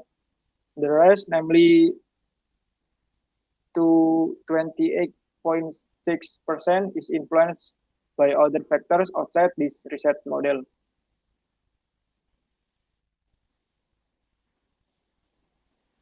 Based on the result of the analysis, it can be concluded that product quality and price perception have a significant influence on purchasing decision for exposure C, while brand image does not have a significant effect partially. However, simultaneously, the three variables still make a significant contribution to purchasing decision with a contribution of 71.4%. Therefore, Expo marketing strategy should be more focused on improving product quality, both in terms of materials, design, and comfort, as well as on strengthening price perception in accordance with the value of the products offered.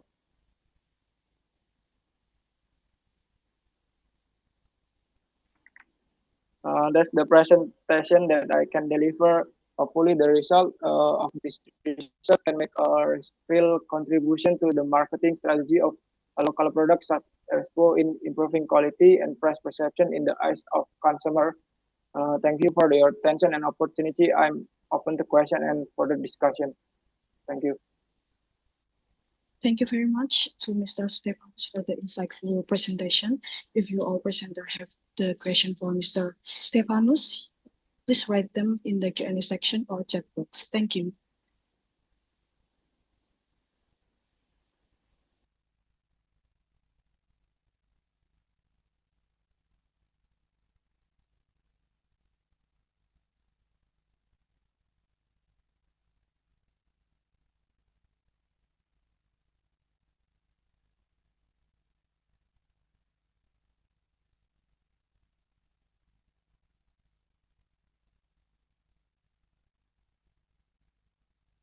Okay, I think there's no question. Finally, we come to the end of presentation. Hopefully the presentation will be beneficial of everybody. Don't forget to fill the absence link to get your certificate. Thank you for your attention. Now you can go back to the main room for any announcement. Thank you.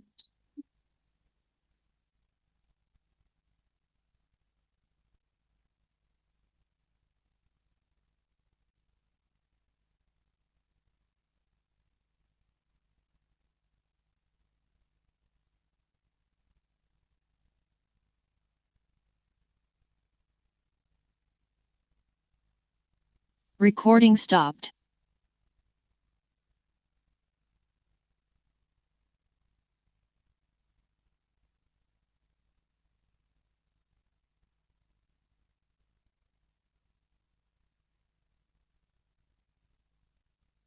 Record in progress.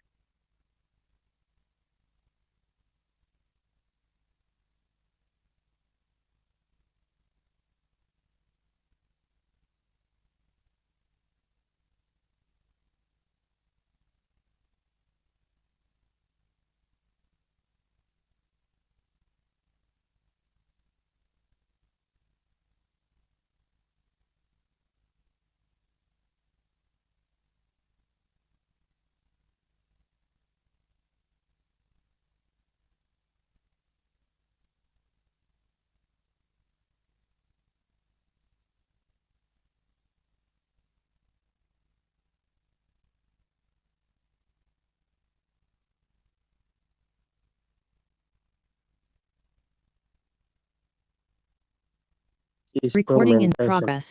Namely, by collecting data from website. Next.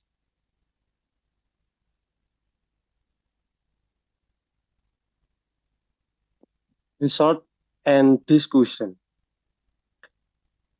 PT Bank Aladin Syariah 2020 2020 very healthy, peak perform best, NPF 0%, FDR 0.13%, ROA 90%, HOPO 56.16%, CIR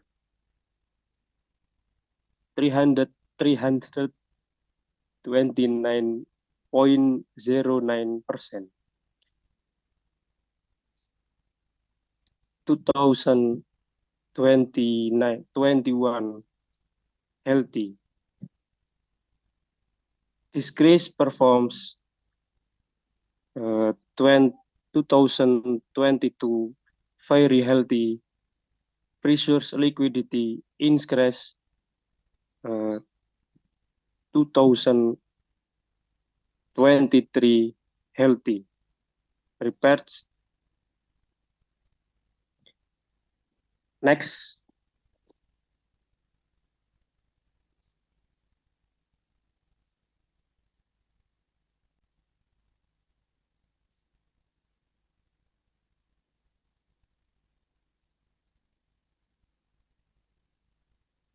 Bank Syariah Indonesia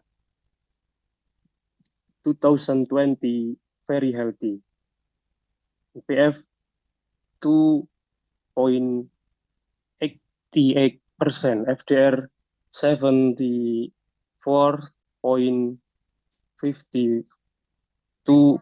healthy.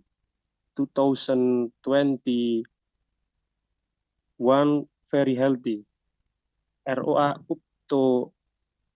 up to 1.60%. HOPO down to 80.46%. 2022 very healthy. NPF down to 2.42%. FDR rose to 79.37%. 2023 very healthy. NPF down to 2.08%. ROA up to 2.35%. Next.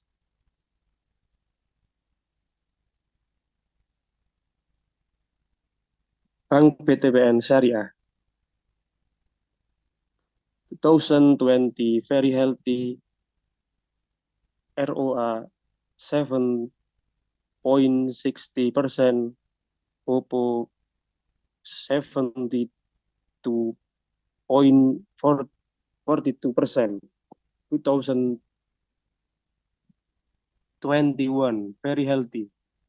NPF slightly up to 1.95%. 2022 very healthy.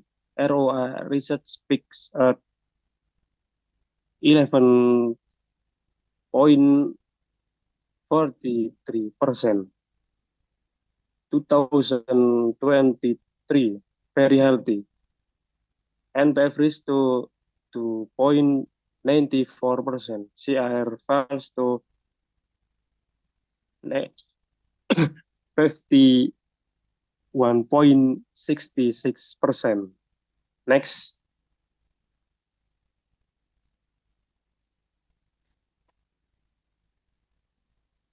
PT Bank Panin Dubai Syariah 2020 less healthy. ROA negative.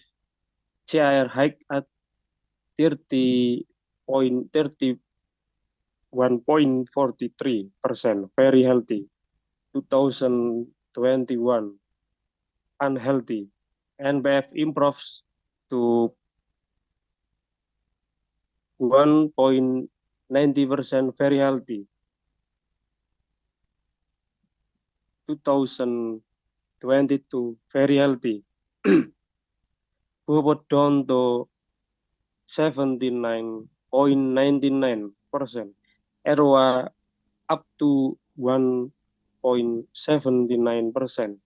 2023 very healthy. Popo up strictly to 80.55%, still very healthy. Next. Okay, I'm sorry, Mr. Yusuf Chandra, but your time is up. Thank you for your Thank you. presentation.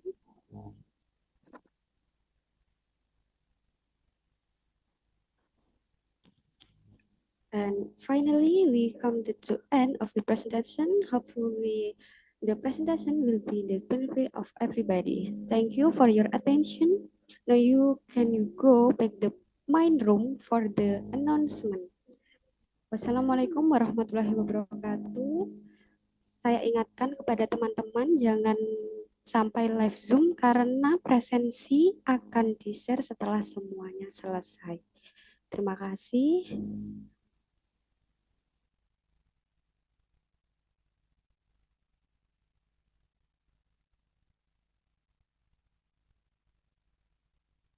Recording stopped.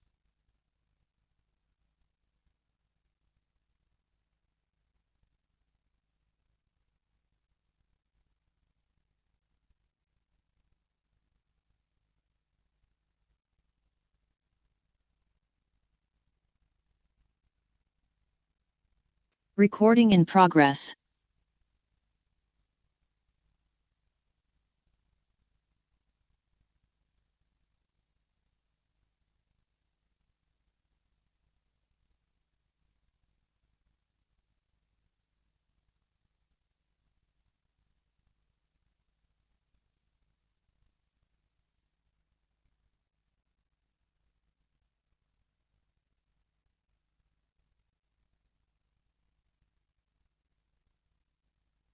Recording in progress. Perspective and the prisoner.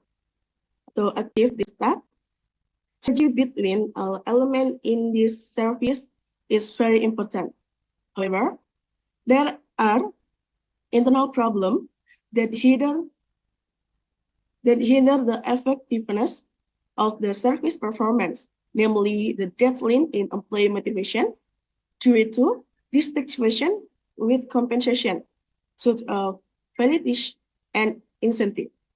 In addition, the low commitment of employees can be seen from the lack of professional input for the development of service programs.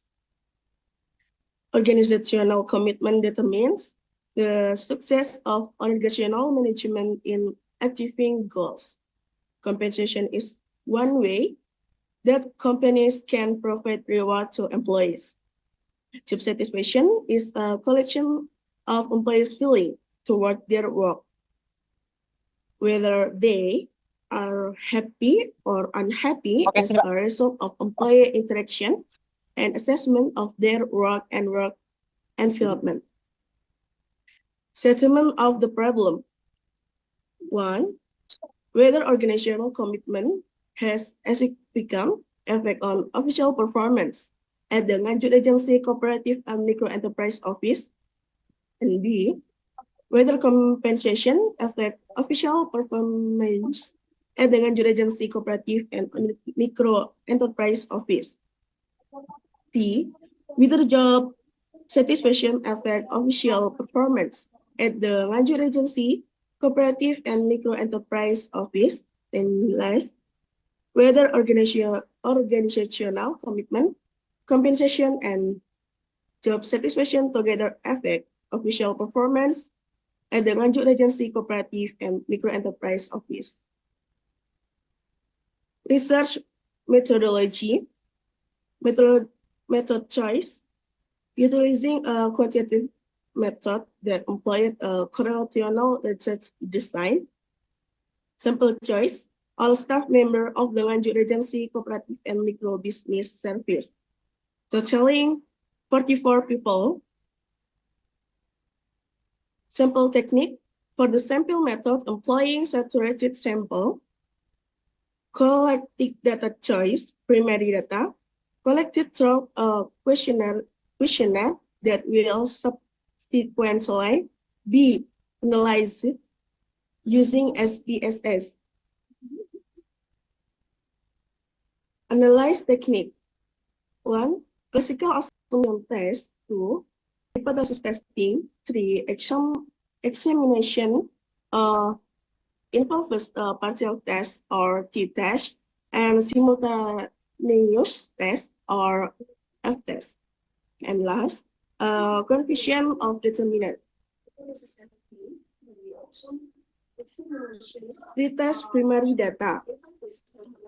Validity testing is needed to provide results that are valid or not from the data collected in an item used by the researcher. In this study, a two-sided test was used using a significance rate of 0.05 with the criteria of error calculation more than a table. The following are the result of data processing.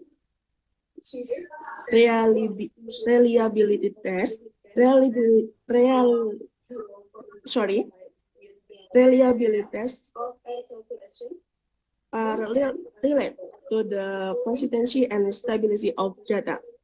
To see the reliability of each instrument, you can use the core batch alpha coefficient. It can be said to be reliable if the core batch alpha more than 0.17. Table 4. Visit of table 4. It can be concluded that the same value is available. The seek to tailored value is 0.100, then 131, greater than the significance requirement of 0.05. So the variable data has been distributed normality. Table 5. The result of the tests that have been carried out show what tolerance value of independent variables more than 10 and VIF value less than 10. Therefore, it can be concluded that there are no symptoms of multicollinearity in a variable in this study.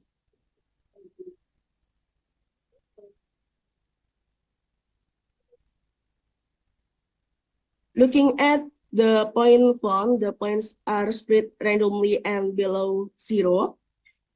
Therefore, it can be concluded that there is no heteroscedasticity in this regression model. Table 6, 0.686 is a constant value is the regression of the independent variable above, meaning that if the independent variables are considered constant, then financial performance change 0.686. Table 7. Based of the result of the determinants coefficient test with an adjusted R-square value of 0.753 or 75.3%. It can be interpreted that the variable of organizational commitment, compensation, and job satisfaction can explain the variability of financial performance by 75.3%. Table 8. Based of testing that has been done It shows that mark significance is the t-test of 0.000 less than 0.05 can conclude that independent variables have a significant influence in a way partial to the dependent variable. Table 9. Based on testing that has been done, it shows that mark significance in the F test or simultaneous test of 0.000 less than 0.05 can conclude that independent variables have a significant influence in a way simultaneous to the dependent variable. Discussion. Hypothesis 1. The influences of organizational commitment on official performance at the cooperative and microenterprise service of Lanjut agency from the result of tests that have been carried out. Hypothesis 2. The influences of compensation on official performance at the cooperative and microenterprise service of Lanjut agency from the result of tests have been carried out. Hypothesis 3. The influences of job satisfaction on official performance at the cooperative and microenterprise service of Lanjut agency from the result of tests that have been carried out. Hypothesis 4. Based on the tests that have been carried out, it can be concluded that the independent variables, organizational commitment, compensation, job satisfaction, have a significant simultaneous influence on the dependent variable or official performance. Conclusion. Based on the result of the test of the above research, it can be that the variables of organizational commitment, compensation, and job satisfaction, partially simultaneous, have a significant effect on official performance at the Nganjuk Agency Cooperative and Microenterprise Office. The research hopes that the results of this study can develop knowledge and the basis of thinking to help make a solution to overcome the phenomenon that occurs in this research. In addition, it will also be a study material for future research development,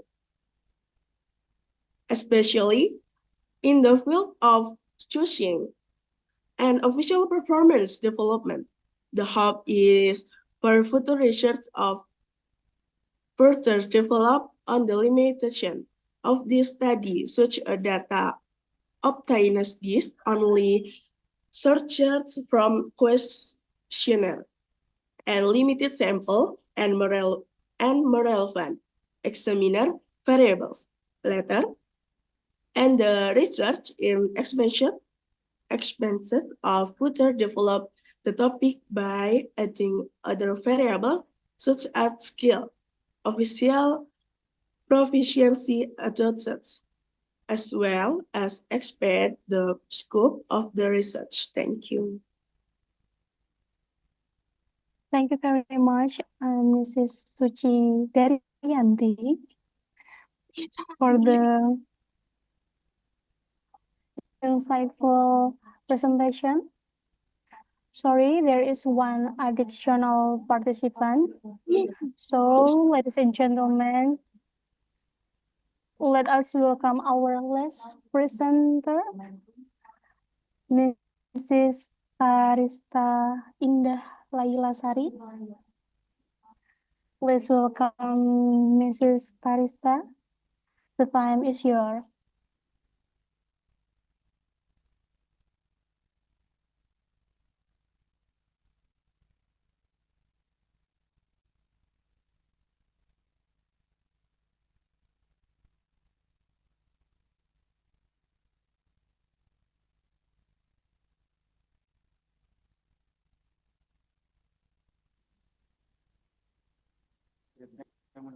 Mrs. Tarista? Ya, Mbak. Bentar.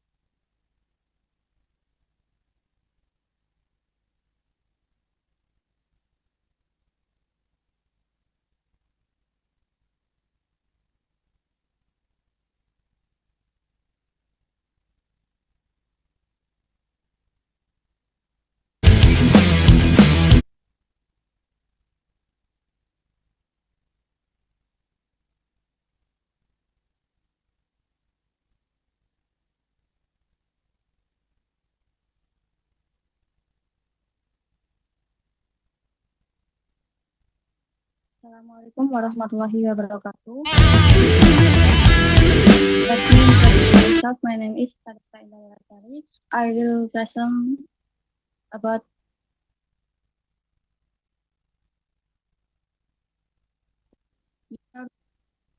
case study of kebijakan Felix Committee and Vacancy. I'm from Universitas PGRI Ampu Sendok Nganjuk.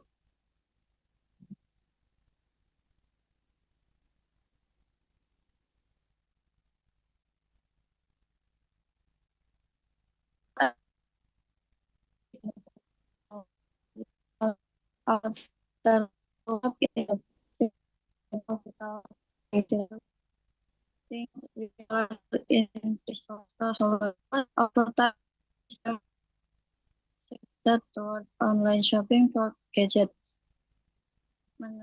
Online shopping has become a popular choice to easy of access to smartphone and e-commerce application. However, there are challenges that need to be addressed regarding transaction security.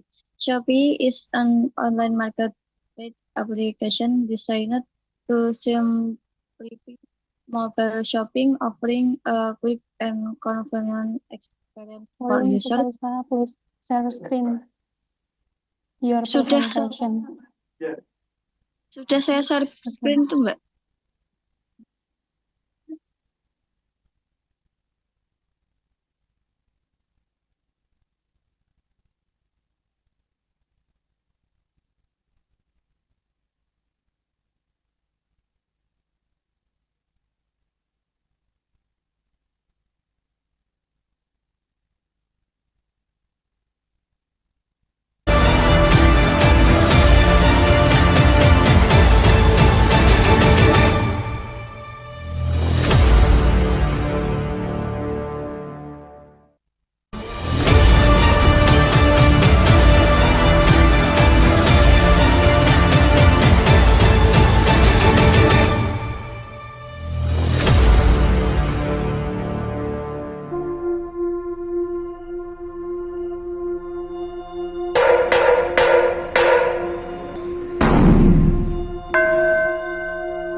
Sang fajar kembali datang,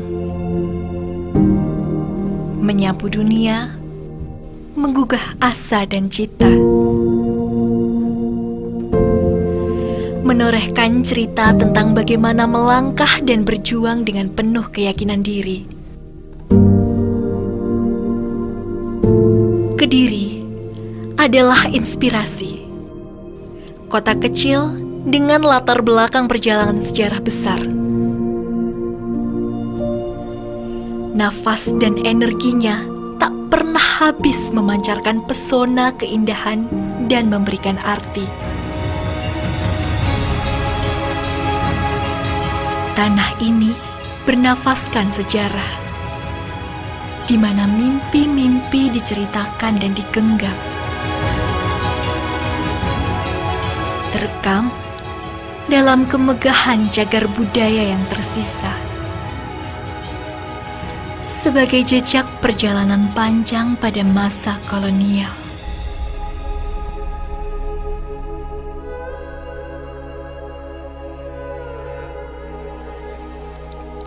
Liukan yang indah dan dinamis memancarkan pesona.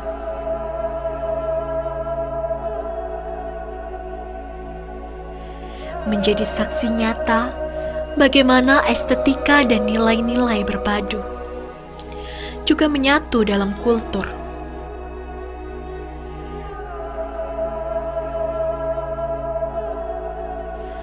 tertulis dalam kitab-kitab karya sastra para empu,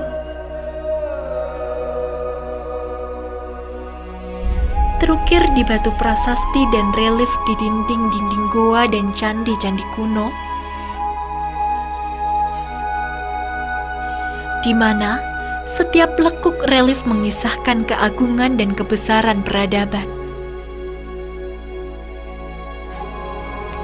Menjadi jendela ke masa lalu yang mempesona, mengundang kita semua untuk menyelami sejarah yang kaya.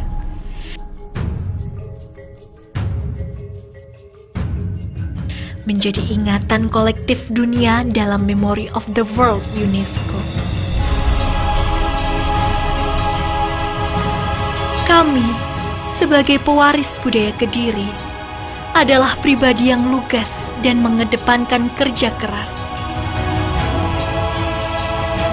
Menjaga identitas dengan segenap integritas dan maju mematahkan batas. Mencerminkan budi pekerti luhur Dewi Kilisuci serta kejayaan dan kebesaran Sri Aji Jayabaya.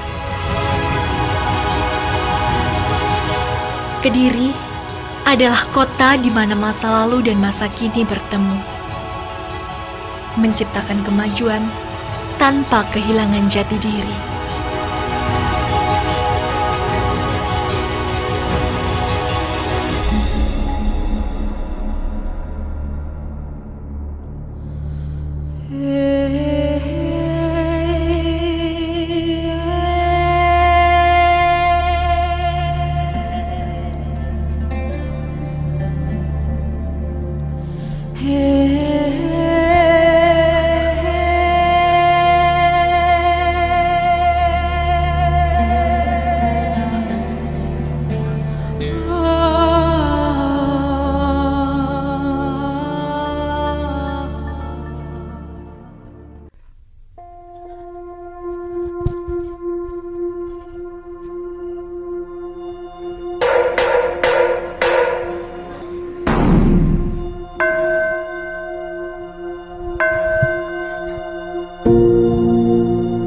Sang fajar kembali datang, menyapu dunia, menggugah asa dan cita, menorehkan cerita tentang bagaimana melangkah dan berjuang dengan penuh keyakinan diri. Kediri adalah inspirasi, kota kecil dengan latar belakang perjalanan sejarah besar. Nafas dan energinya tak pernah habis memancarkan pesona keindahan dan memberikan arti. Tanah ini bernafaskan sejarah, di mana mimpi-mimpi diceritakan dan digenggam. Terekam dalam kemegahan cagar budaya yang tersisa. Sebagai jejak perjalanan panjang pada masa kolonial.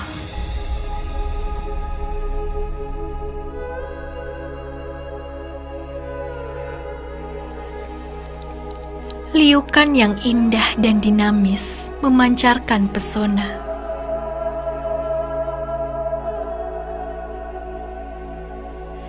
Menjadi saksi nyata bagaimana estetika dan nilai-nilai berpadu, juga menyatu dalam kultur.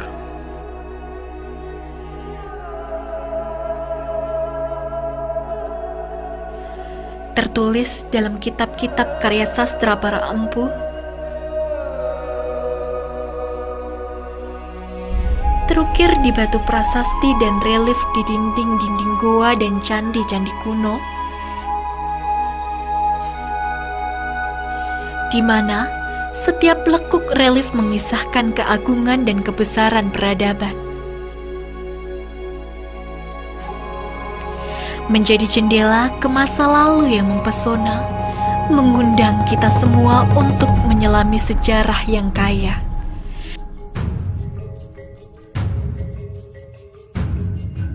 Menjadi ingatan kolektif dunia dalam Memory of the World UNESCO. Kami, sebagai pewaris budaya Kediri, adalah pribadi yang lugas dan mengedepankan kerja keras. Menjaga identitas dengan segenap integritas dan maju mematahkan batas. Mencerminkan budi pekerti luhur Dewi Kilisuci serta kejayaan dan kebesaran Sri Aji Jayabaya. Kediri adalah kota di mana masa lalu dan masa kini bertemu. Menciptakan kemajuan tanpa kehilangan jati diri.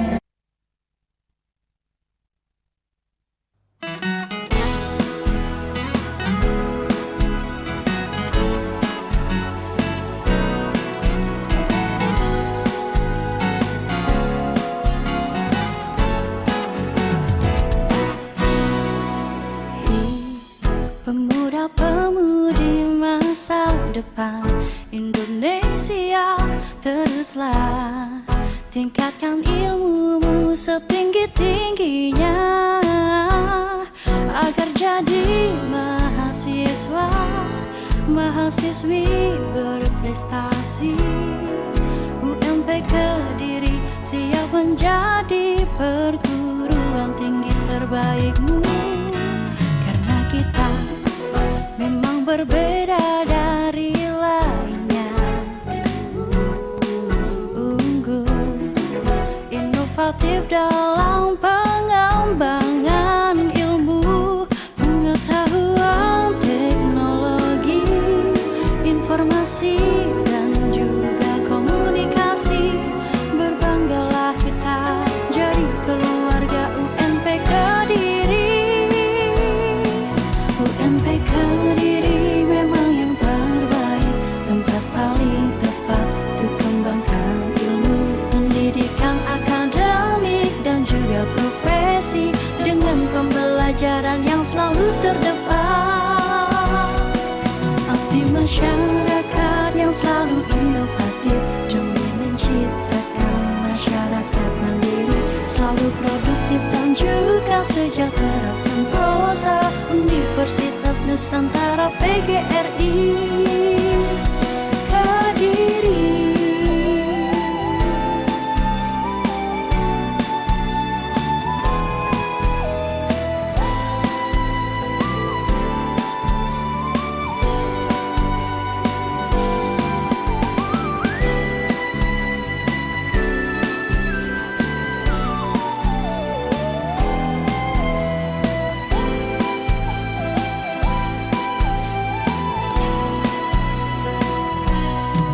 UMP Kediri memang yang terbaik, tempat paling tepat untuk kembangkan ilmu, pendidikan akademik dan juga profesi, dengan pembelajaran yang selalu terdepan.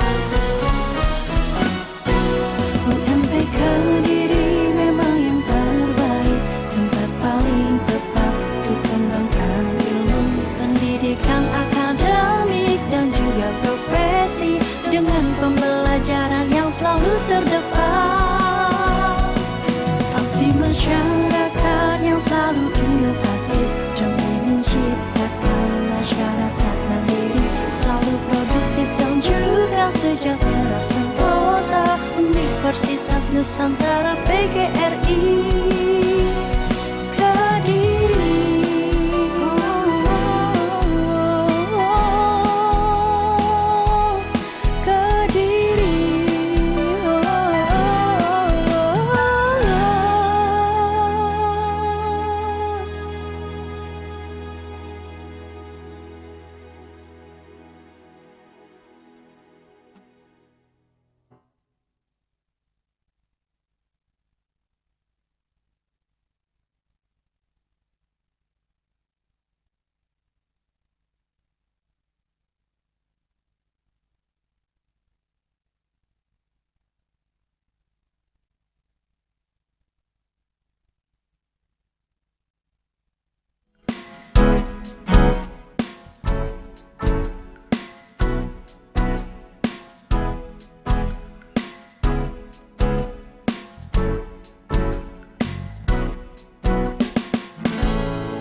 Recording stopped.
All right, good afternoon, ladies and gentlemen.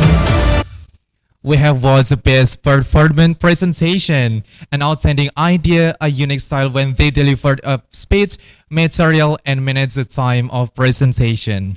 And also, there is the best article in this event, Hero. Of course, we could say congratulations.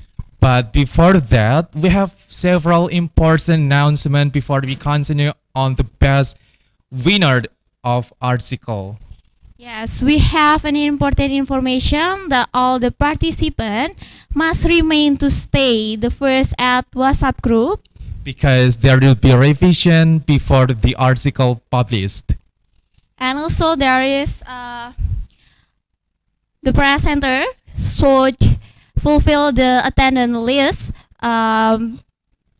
with different email but on the same page. Yes, don't forget to fulfill the attendance list again. Okay, without further ado, Miftah, what about if we call who is the best article on this event?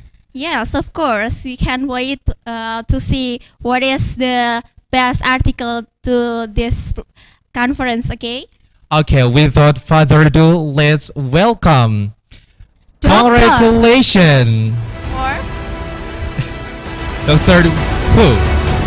Congratulations to Dr. Haryono, Bachelor of Education, Magister of Management. With the title of paper is Korean Economy Paradigm through the lens of local wisdom.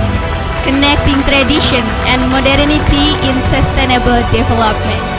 Congratulations and give applause to Dr. Haryono, Bachelor of Education, Magister of Management, and this is a certificate of appreciation from the committee of this event. Okay. Hopefully, it will inspire us to share our insight, stay productive, and adding new experience for us.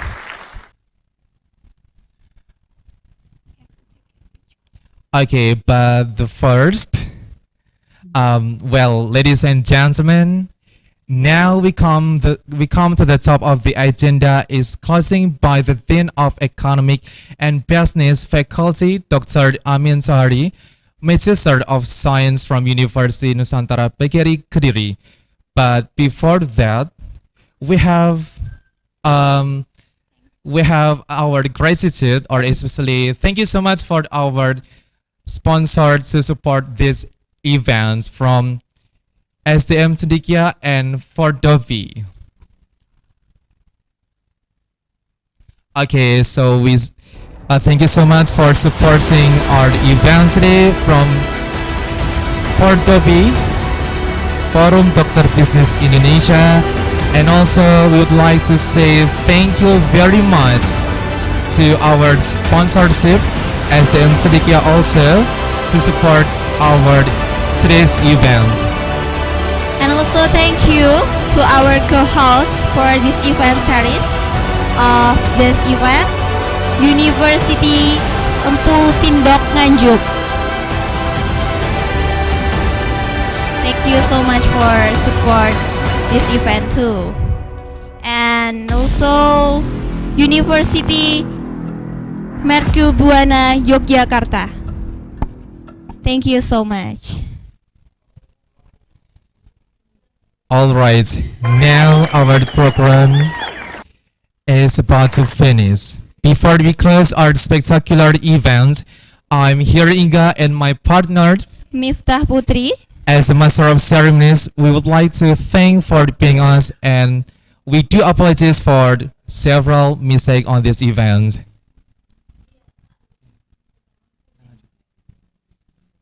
All right, without further ado, let's welcome to Dr. Amin Sohari, Magister of Science, to close this agenda. To Dr. Amin Sohari, the precious chance is yours.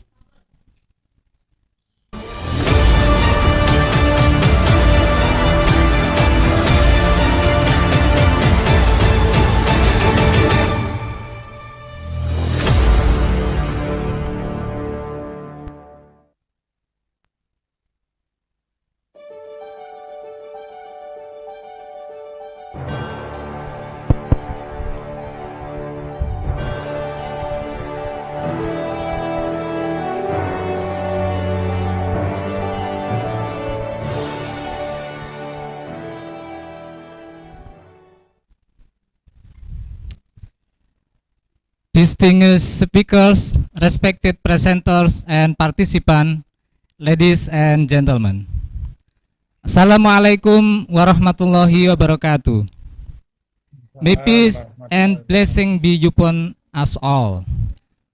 First of all, let us offer our gratitude to God Almighty for the smooth and meaningful implementation of the third Kilisuci International Conference on Economic and Business 2025.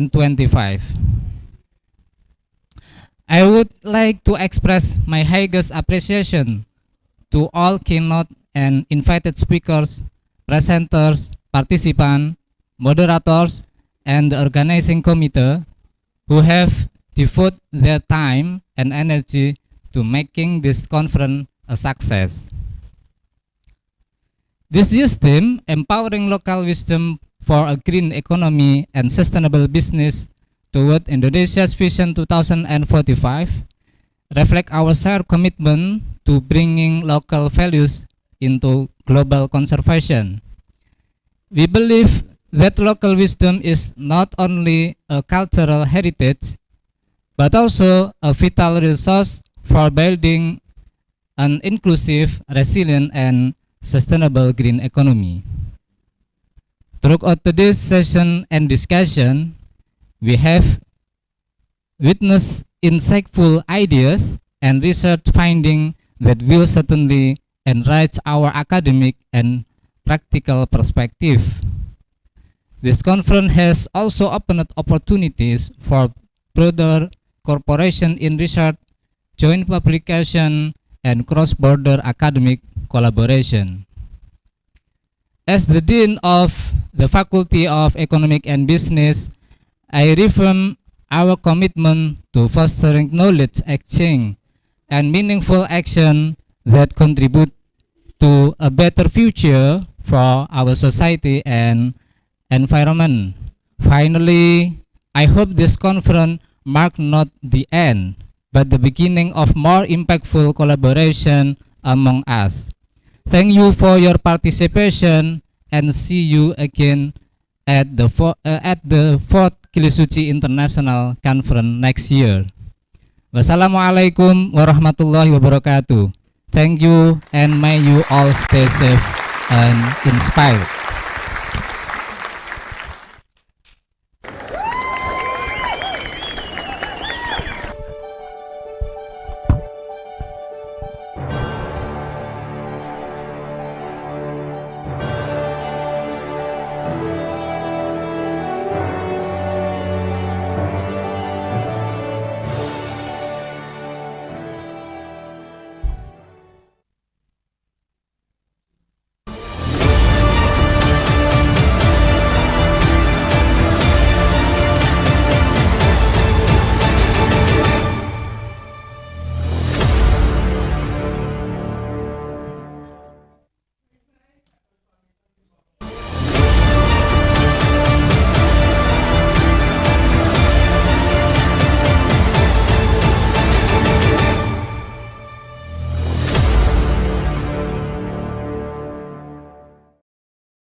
International Conference.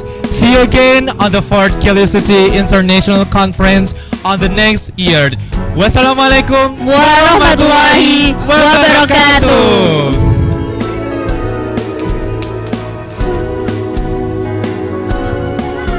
Waalaikumsalam warahmatullahi wabarakatuh. Terima kasih Bu. Terima kasih. Thank you so much. Thank you very Thank you so much. Thank you so much. See you again. Udah stay aku wongmu.